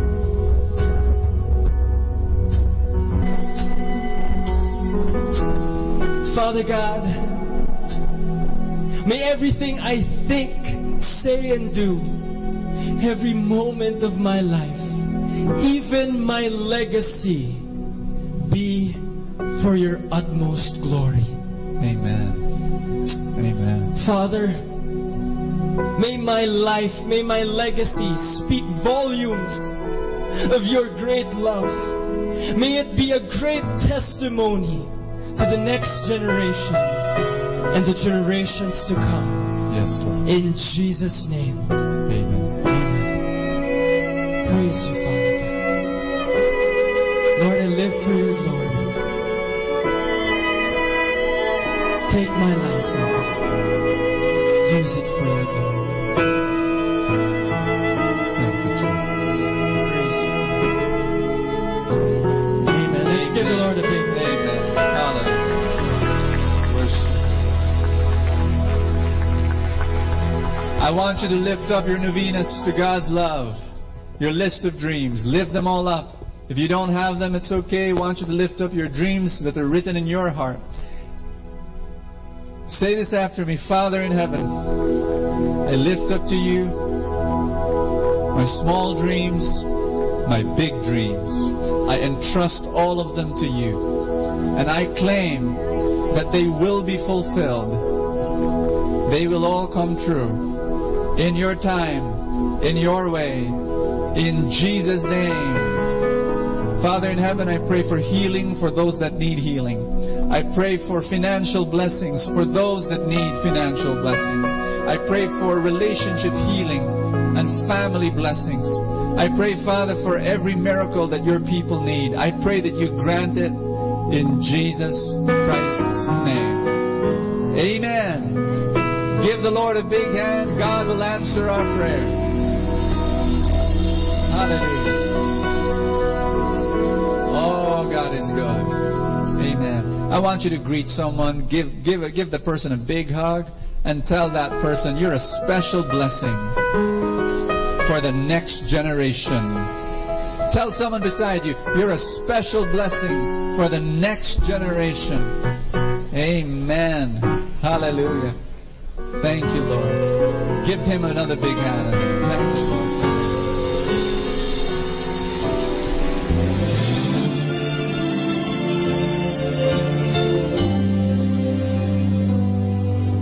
I try to reach out for you, but I fall.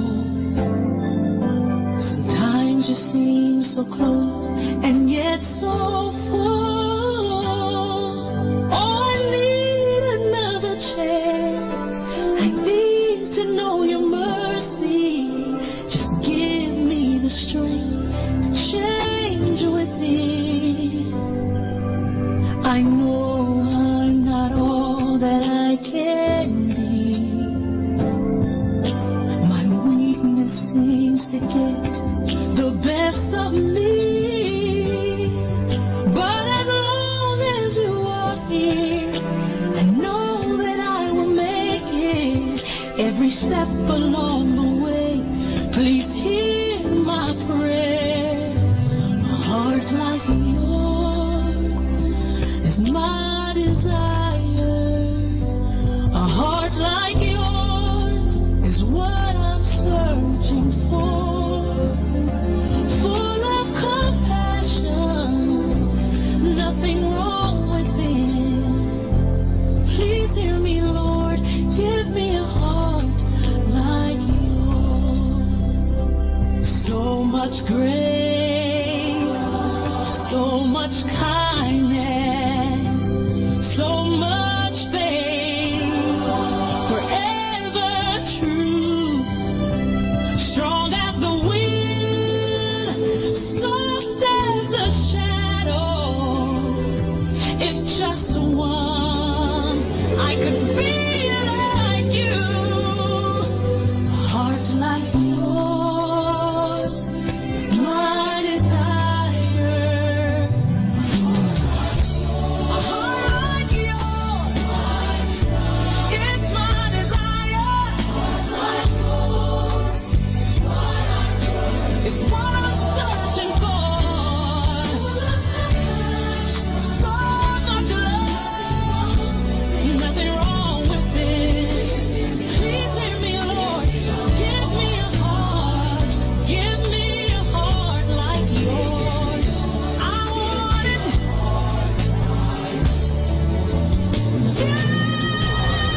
A heart like yours.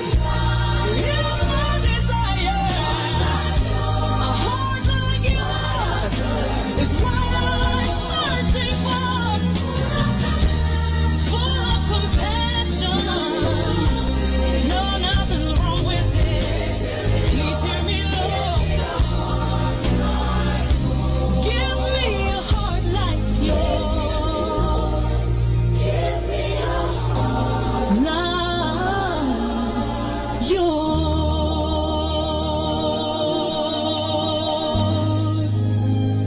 A heart like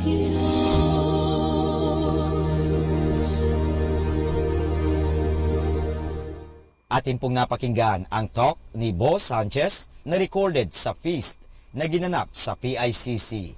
Manatili pong makinig sa Radyo Dominico ng Manawag sa mga pangaral ni Boss Sanchez. Maraming salamat po. Ako po si Bo Sanchez ng Kerygma. Binabati ko po ang lahat ng nakikinig. May kasama ka, si Jesus, si Maria, at kami.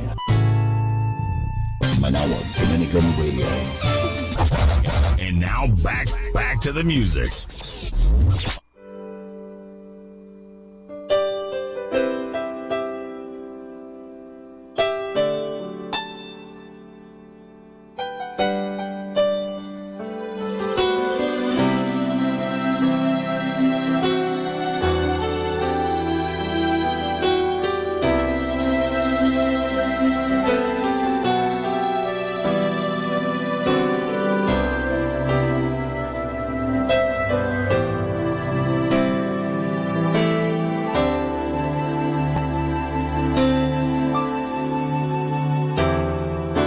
Your friend will be my friend, and we will be together, sharing life to each and every one, our hopes and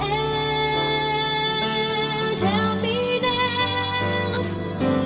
True, God will be with us. We pray for every day. He will guide us and He cares. You and me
darkness. Then there was light. And then a sound. Who am I that the Lord of all the earth would care to know my name, would care to feel my hurt? Manali ka, inuha sa mga mata. Some morning I will journey far beyond the cloudy sky and step on the heavenly shore. Starting now, the only Manawag Dominican Radio.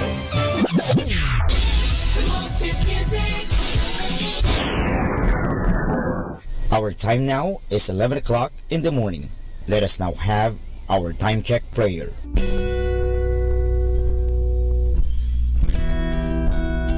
Panalangin para sa pangangailangan pinansyal. Sinabi mo, Panginoon, humingi at kayo'y bibigyan. Maghanap at matatagpuan ninyo. Kumatok at bubuksan ang pinto para sa inyo. Lumalapit ako sa iyo, Panginoon, sapagat ako'y may pangangailangan pinansyal. Liwanagan mo ang aking isip upang malaman ko ang dapat kong gawin. Akayin mo ako sa mga taong may bukas na puso sa pagtulong, sa mga taong may mahigpit na pangangailangan.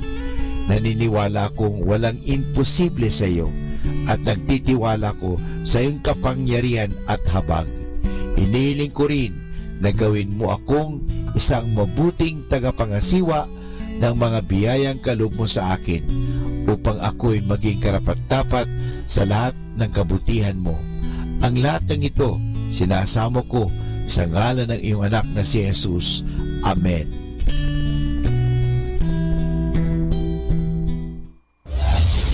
This is Manawag Dominican Broadcasting Incorporated, a religious non-commercial radio station. 10 years of evangelizing the airwaves, sharing God's blessings, live masses on air, playing religious music and prayers. May kasama ka, si Jesus, si Maria at kami.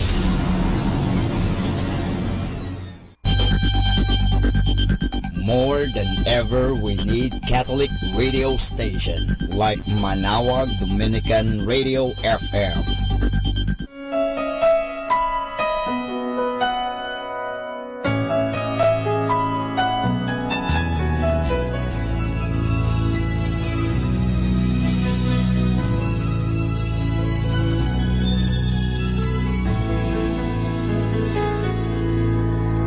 In humble adoration, in you before your throne. In brokenness, I seek your face alone. Above you, there's no other who's able to restore my soul. Come and make me breathe on me, power of God, come in and change me. You are all I need, Holy Spirit, breathe on me.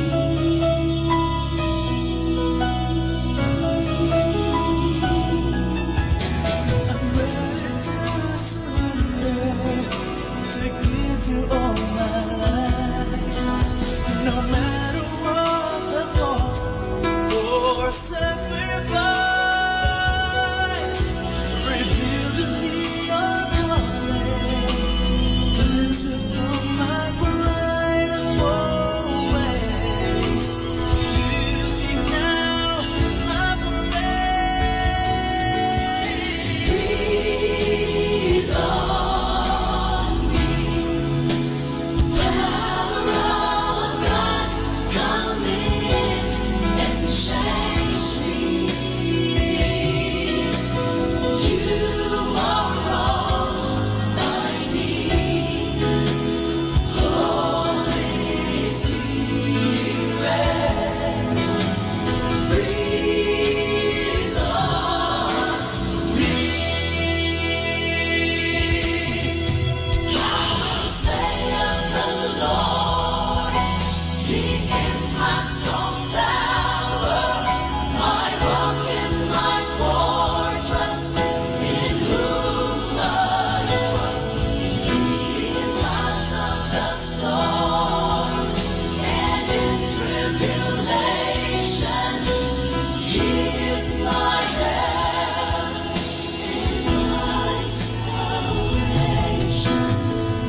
hope, and love, and the greatest gift is the gift of love. There are three things that last: faith, hope, and love. And the greatest gift is the gift of love.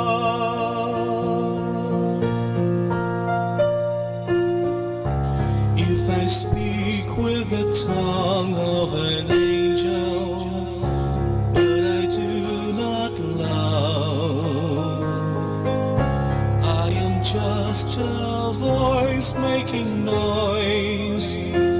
I am nothing, nothing at all.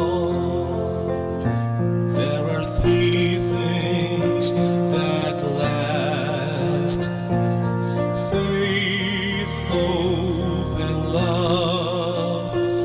And the greatest gift is the gift of love. There are three things that last: faith, hope, and love. And the greatest gift is the gift of love.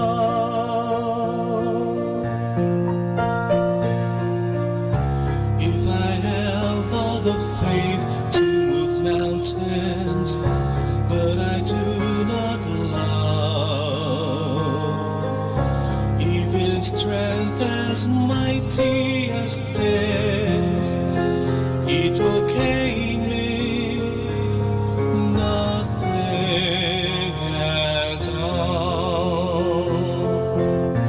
There are three things that last: faith, hope, and love. And the greatest gift is the gift of love. There are three things that last: faith, hope, and love. And the greatest gift is the gift of love.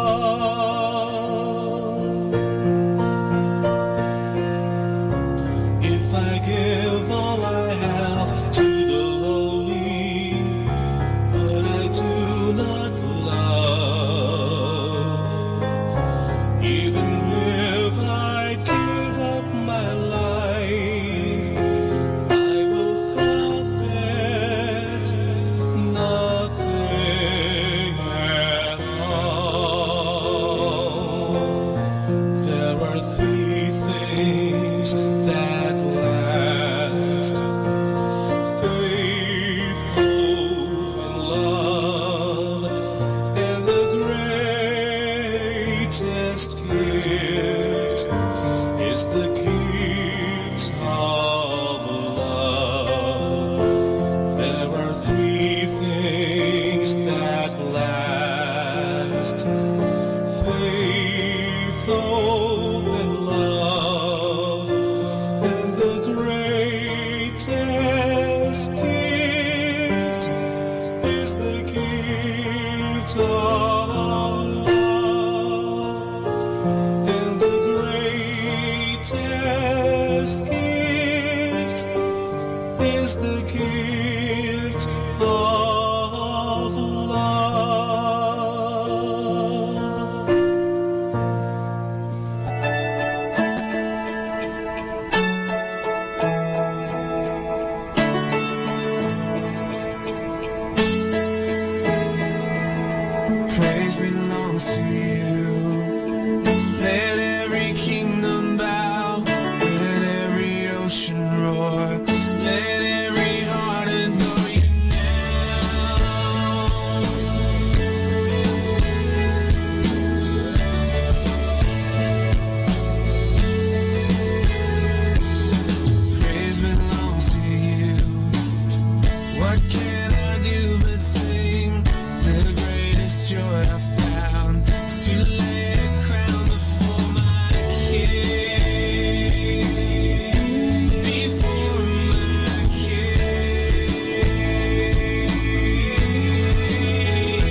silence all your foes. You set your glory in the skies.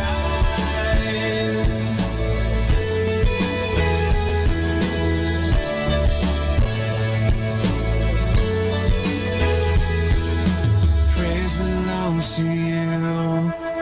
Creation's calling now for the King to be revealed. Oh, King of heaven, come down. Oh, King of heaven, come down. 'Cause I've come to worship. I've come to lift up your name, for you deserve this. Life laid down like the one that you gave. I have but one voice, one heart, and one sacrifice. So will you take this life laid down and be glorified? Be glorified. Be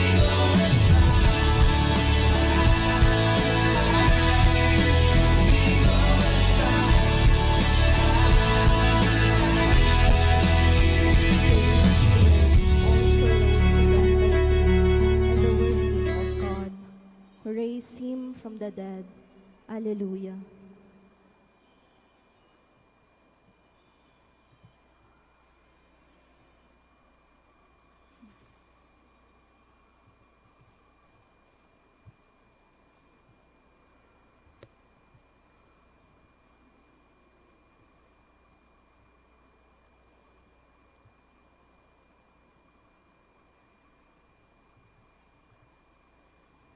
In the name of the Father, and of the Son, and of the Holy Spirit. Amen.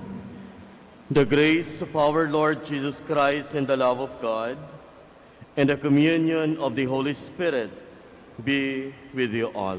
And with your spirit. My dear brothers and sisters, let us acknowledge our sins and so prepare ourselves to celebrate the sacred mysteries.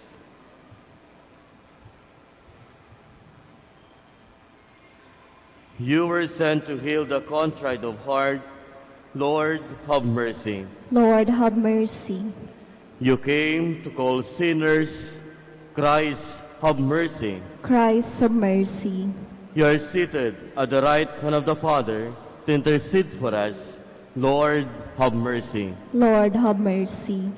May Almighty God have mercy on us, forgive us our sins, and bring us to everlasting life. Amen. Let us pray. Almighty and eternal God, who through the regenerating power of baptism had been pleased to confer on us heavenly life, grant, we pray, that those you render capable of immortality, by justifying them, may by your guidance attain the fullness of glory. Through our Lord Jesus Christ, your Son, who lives and reigns with you in the unity of the Holy Spirit, one God, forever and ever. Amen. Please be seated. A reading from the Acts of the Apostles. Paul reached also Derbe and Lystra, where there was a disciple named Timothy, the son of a Jewish woman who was a believer, but his father was a Greek. The brothers in Lystra and Iconium spoke highly of him, and Paul wanted him to come along with him. On account of the Jews of that region, Paul had him circumcised, for they all knew that his father was a Greek. As they traveled from city to city, they handed on the people for observance the decisions reached by the apostles and presbyters in Jerusalem. Day after day, the churches grew stronger in faith and increased in number. They traveled through the Phrygian and Galatian territory, because they had been prevented by the Holy Spirit from preaching the message in the province of Asia. When they came to Mysia, they tried to go into Bithynia, but the Spirit of Jesus did not allow them. So they crossed through Mysia and came down to Troas. During the night, Paul had a vision. A Macedonian stood before him and implored him with these words, "Come over to Macedonia and help us." When he had seen the vision, we sought passage to Macedonia at once, concluding that God had called us to proclaim the good news to them. The word of the Lord. Thanks be to God. Let all the earth cry out to God with joy. Let all the earth cry out to God with joy. Sing joyfully to the Lord, all you lands. Serve the Lord with gladness. Come before him with joyful song. Let all the earth cry out to God with joy.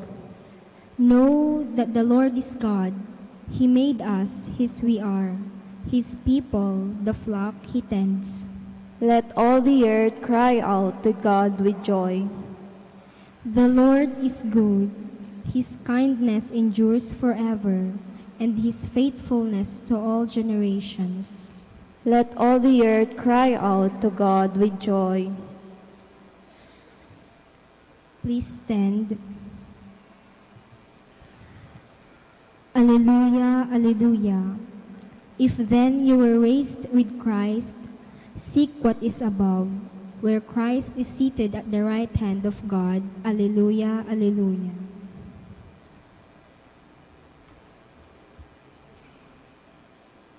The Lord be with you. And with your spirit. A reading from the Holy Gospel according to John. Glory to you, O Lord.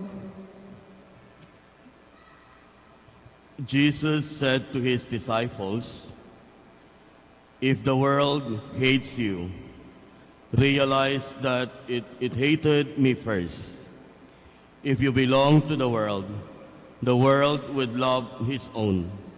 But because you do not belong to the world, I have chosen you out of the world, and the world hates you. Remember the word I spoke to you. No slave is greater than his master. If they persecute me, they will also persecute you. If they kept my word, they will also keep yours. And they will do all these things to you on account of my name, because they do not know the one who sent me." The Gospel of the Lord. Praise to you, Lord Jesus Christ. Please be seated. Jesus, in today's Gospel, warns us when he said, "If the world hates you, realize that it hated me first. If they persecute me, they will also persecute you." Ang tanong natin, what does Jesus mean when he says the world? Ano nga ba ang ibig sabihin ni Jesus nung sinabi niyang the world? The world in Scripture refers to that society of people who are hostile towards God and also opposed to the will of God. So when Jesus talks of persecution, he was referring to the suffering and persecution his disciples would undergo. And the gospel is telling us that what people did to him will be done also to his follower. Ibig sabihin yan, following him would mean persecution. Following him means self-denial. Following him would means self-emptying. At ang tanong, are we ready for this? We will follow him all the way. Ito ang tanong sa atin, ito ang paalala rin sa atin. Following Jesus would mean persecution. Following Jesus means self-denial. Following Jesus means self-emptying. Ang tanong, are we ready for this? Or will we follow him all the way? Second, as faithful followers of Jesus, we will also share in his suffering, in his sacrifices, and eventually the cross. As faithful followers of Jesus, we will also share in his suffering, in his sacrifices, or even eventually the cross. Now, if we don't encounter the cross, or if we don't want to carry our own cross, then it is not Jesus whom we are following. If we don't make any sacrifices, or if we avoid suffering, then it is not Jesus whom we are imitating. Ikalawa, paalala sa atin, as faithful followers of Jesus, we will also share in his sufferings, in his sacrifices, or even eventually on the cross. Third, the true test of being faithful followers of Jesus is to ask ourselves. Ang ikatlo, tanungin natin ang ating sarili. A challenge for us. Are we living the way Jesus lived his life? Are we suffering the way he suffered? Are we carrying the cross the way he carried his cross? Ikatlo, tanong para sa atin, challenge para sa atin, are we living the way Jesus lived his life? Are we suffering the way he suffered? Or are we carrying the cross the way he carried his cross? Amen. Let us all stand.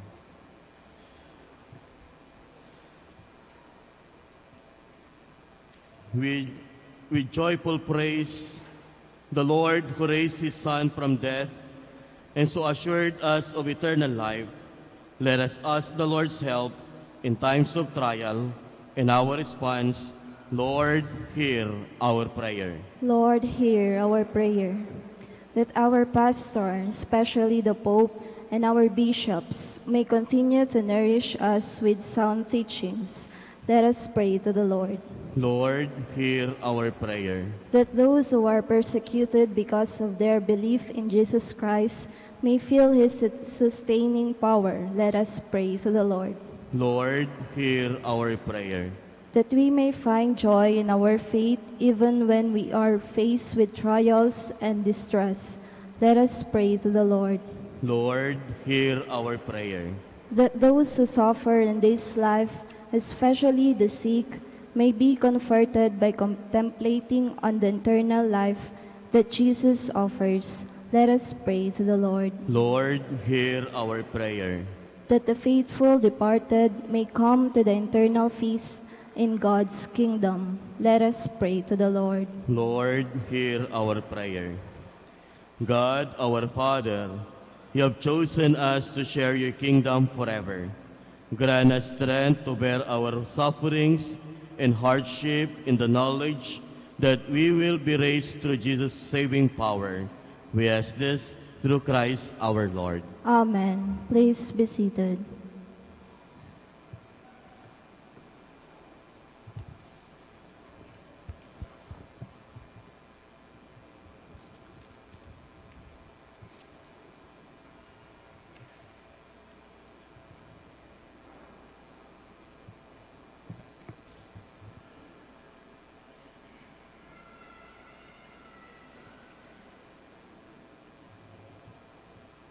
Blessed are you, Lord God of all creation. For through your goodness we have received the bread we offer you. Fruit of the earth and work of human hands will become for us the bread of life. Blessed be God forever.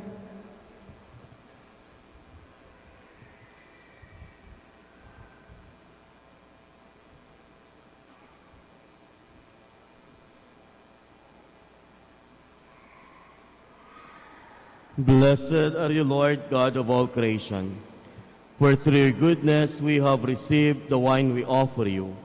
Fruit of the vine and work of human hands will become our spiritual drink. Blessed be God forever.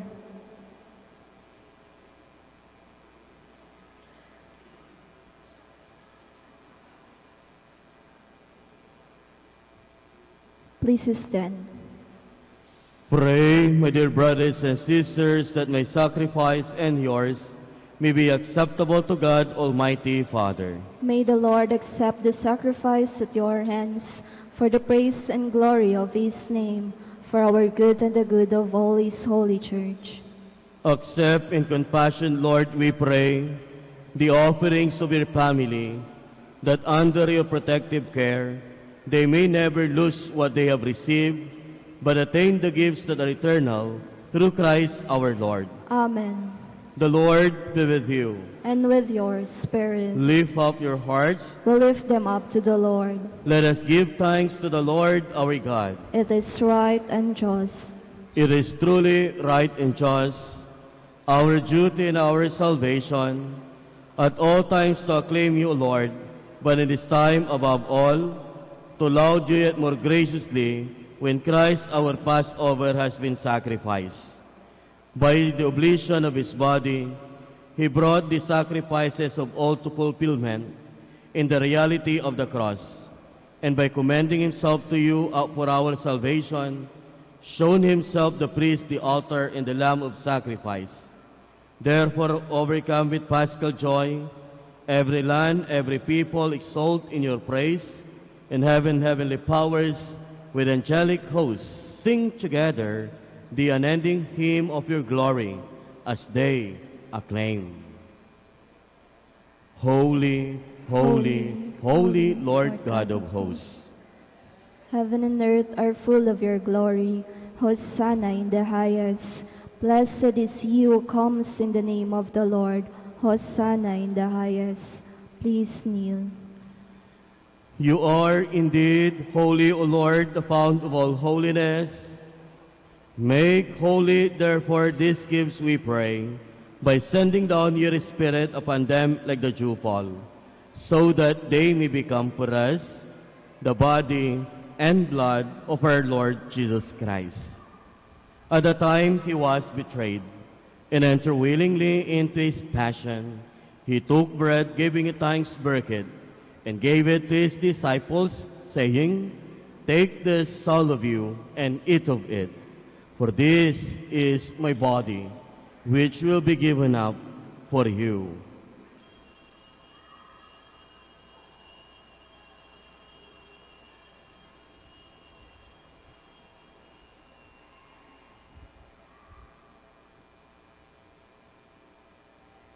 In a similar way, when supper was ended, he took the chalice, and once more giving it thanks, he gave it to his disciples, saying, "Take this, all of you, and drink from it, for this is the chalice of my blood, the blood of the new and eternal covenant, which will be poured out for you and for many for the forgiveness of sins. Do this in memory of me.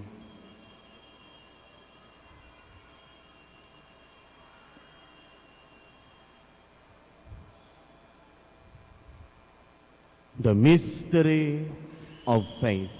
We proclaim your death, O Lord, and profess your resurrection until you come again.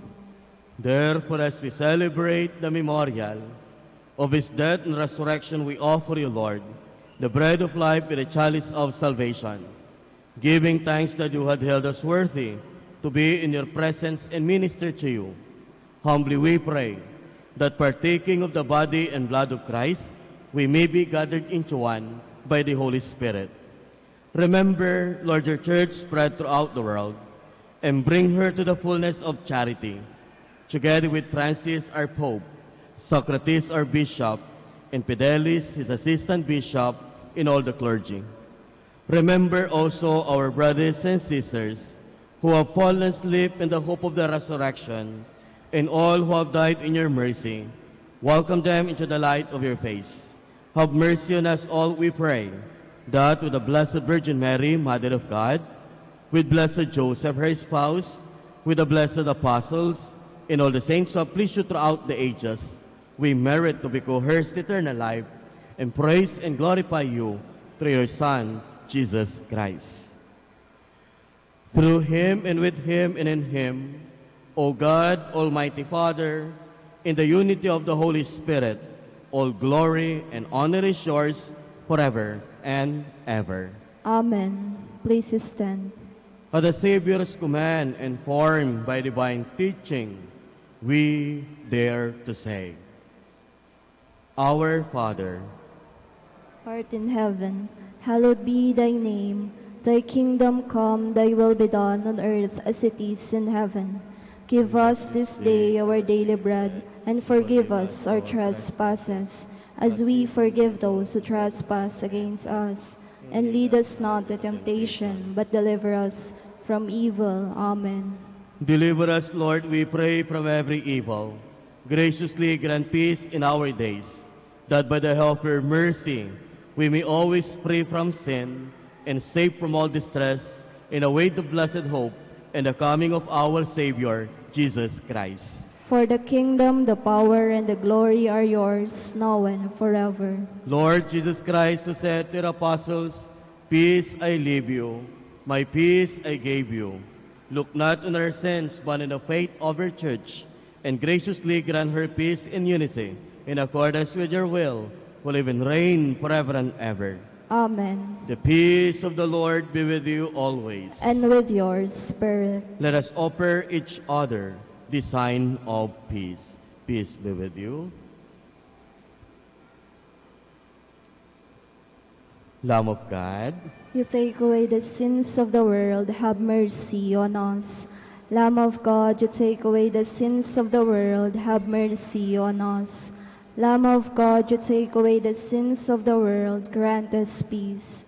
Please kneel.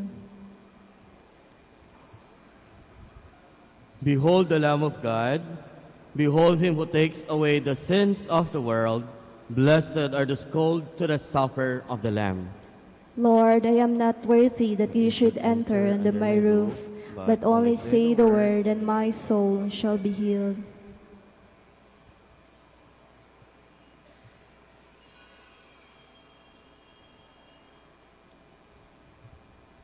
Father, I pray for them, that they may be one in us, so that the world may believe it was you who sent me, says the Lord. Alleluia.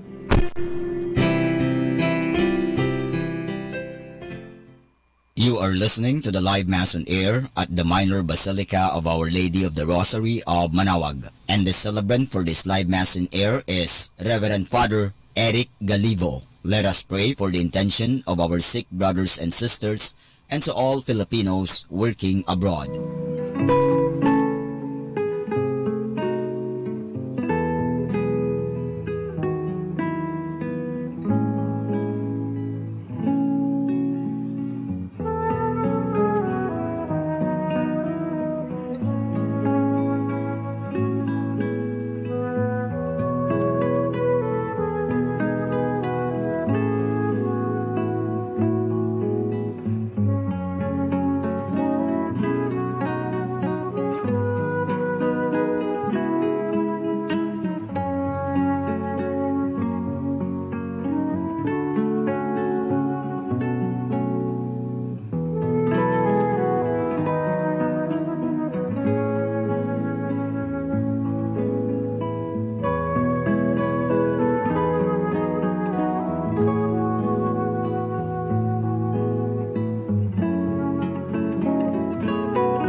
Please stand. Let us pray. Keep safe, O Lord, we pray, those whom you have saved by your kindness, that redeemed by the passion of your Son, they may rejoice in his resurrection, who lives and reigns forever and ever. Amen. Please kneel for the prayer to Saint Michael the Archangel. Prayer to Saint Michael the Archangel. Saint Michael the Archangel, defend us in battle. Be our defense against the wickedness and snares of the devil. May God rebuke him, we humbly pray. And do thou, O Prince of the heavenly hosts, by the power of God, thrust into hell Satan and all the evil spirits who prowl above the world, seeking the ruin of souls. Amen. Please stand. The Lord be with you. And with your spirit. And may Almighty God bless you, the Father, and the Son, and the Holy Spirit. Amen. Our celebration is ended. Go to love and serve the Lord. Thanks be to God.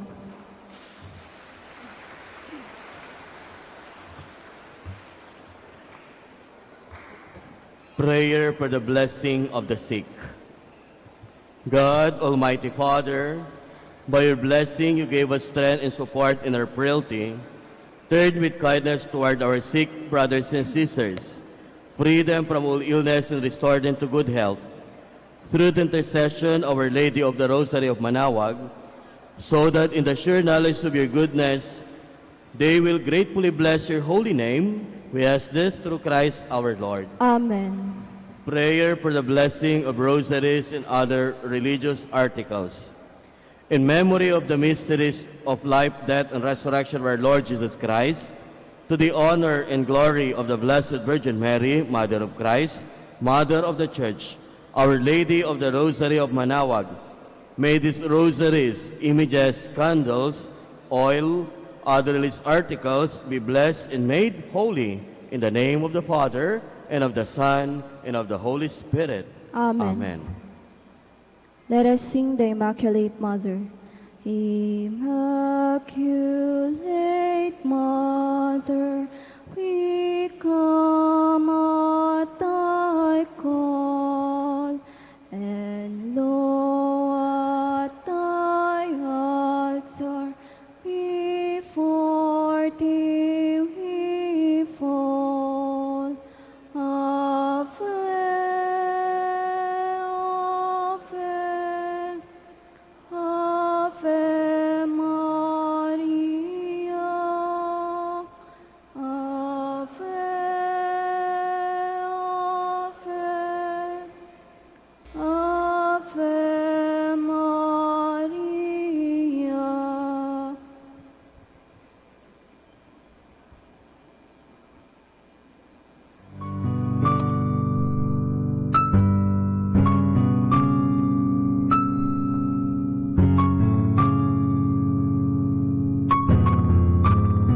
Prayer for our OFW. Lord Jesus, we put ourselves at the foot of your holy cross with Mama Mary of Manaoag, as we acknowledge that we are nothing without you, and by your death you have redeemed the world.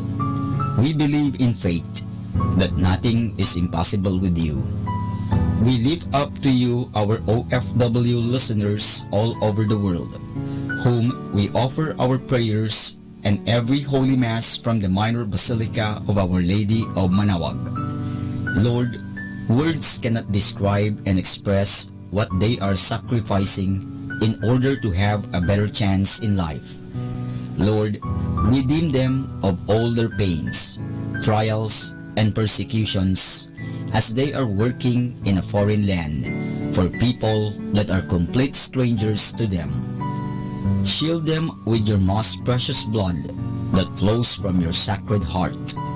Protect them from any harm and abuses that they may face as they continue their journey in life.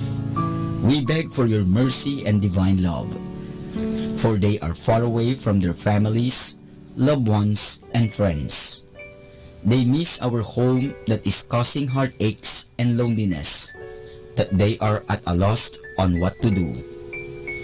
Grant them the power and strength from the Holy Spirit to succeed and to be blessed in this chapter and mission in their lives. Guide, inspire, and lead them to believe in faith that you will never forsake nor abandon them in their hours of need. Be with them always, especially for those OFW who are staying in places where they are not allowed to worship and pray for you. Make their bodies, minds, and spirit be your temple. Mama Mary of Manawag, you are always sensitive to their needs. You know what is in their minds, heart, and their condition in life. We love you. As we ask you to cover them, their families, loved ones, and friends with your mantle of love and protection.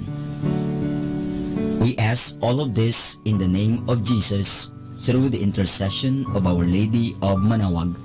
Amen.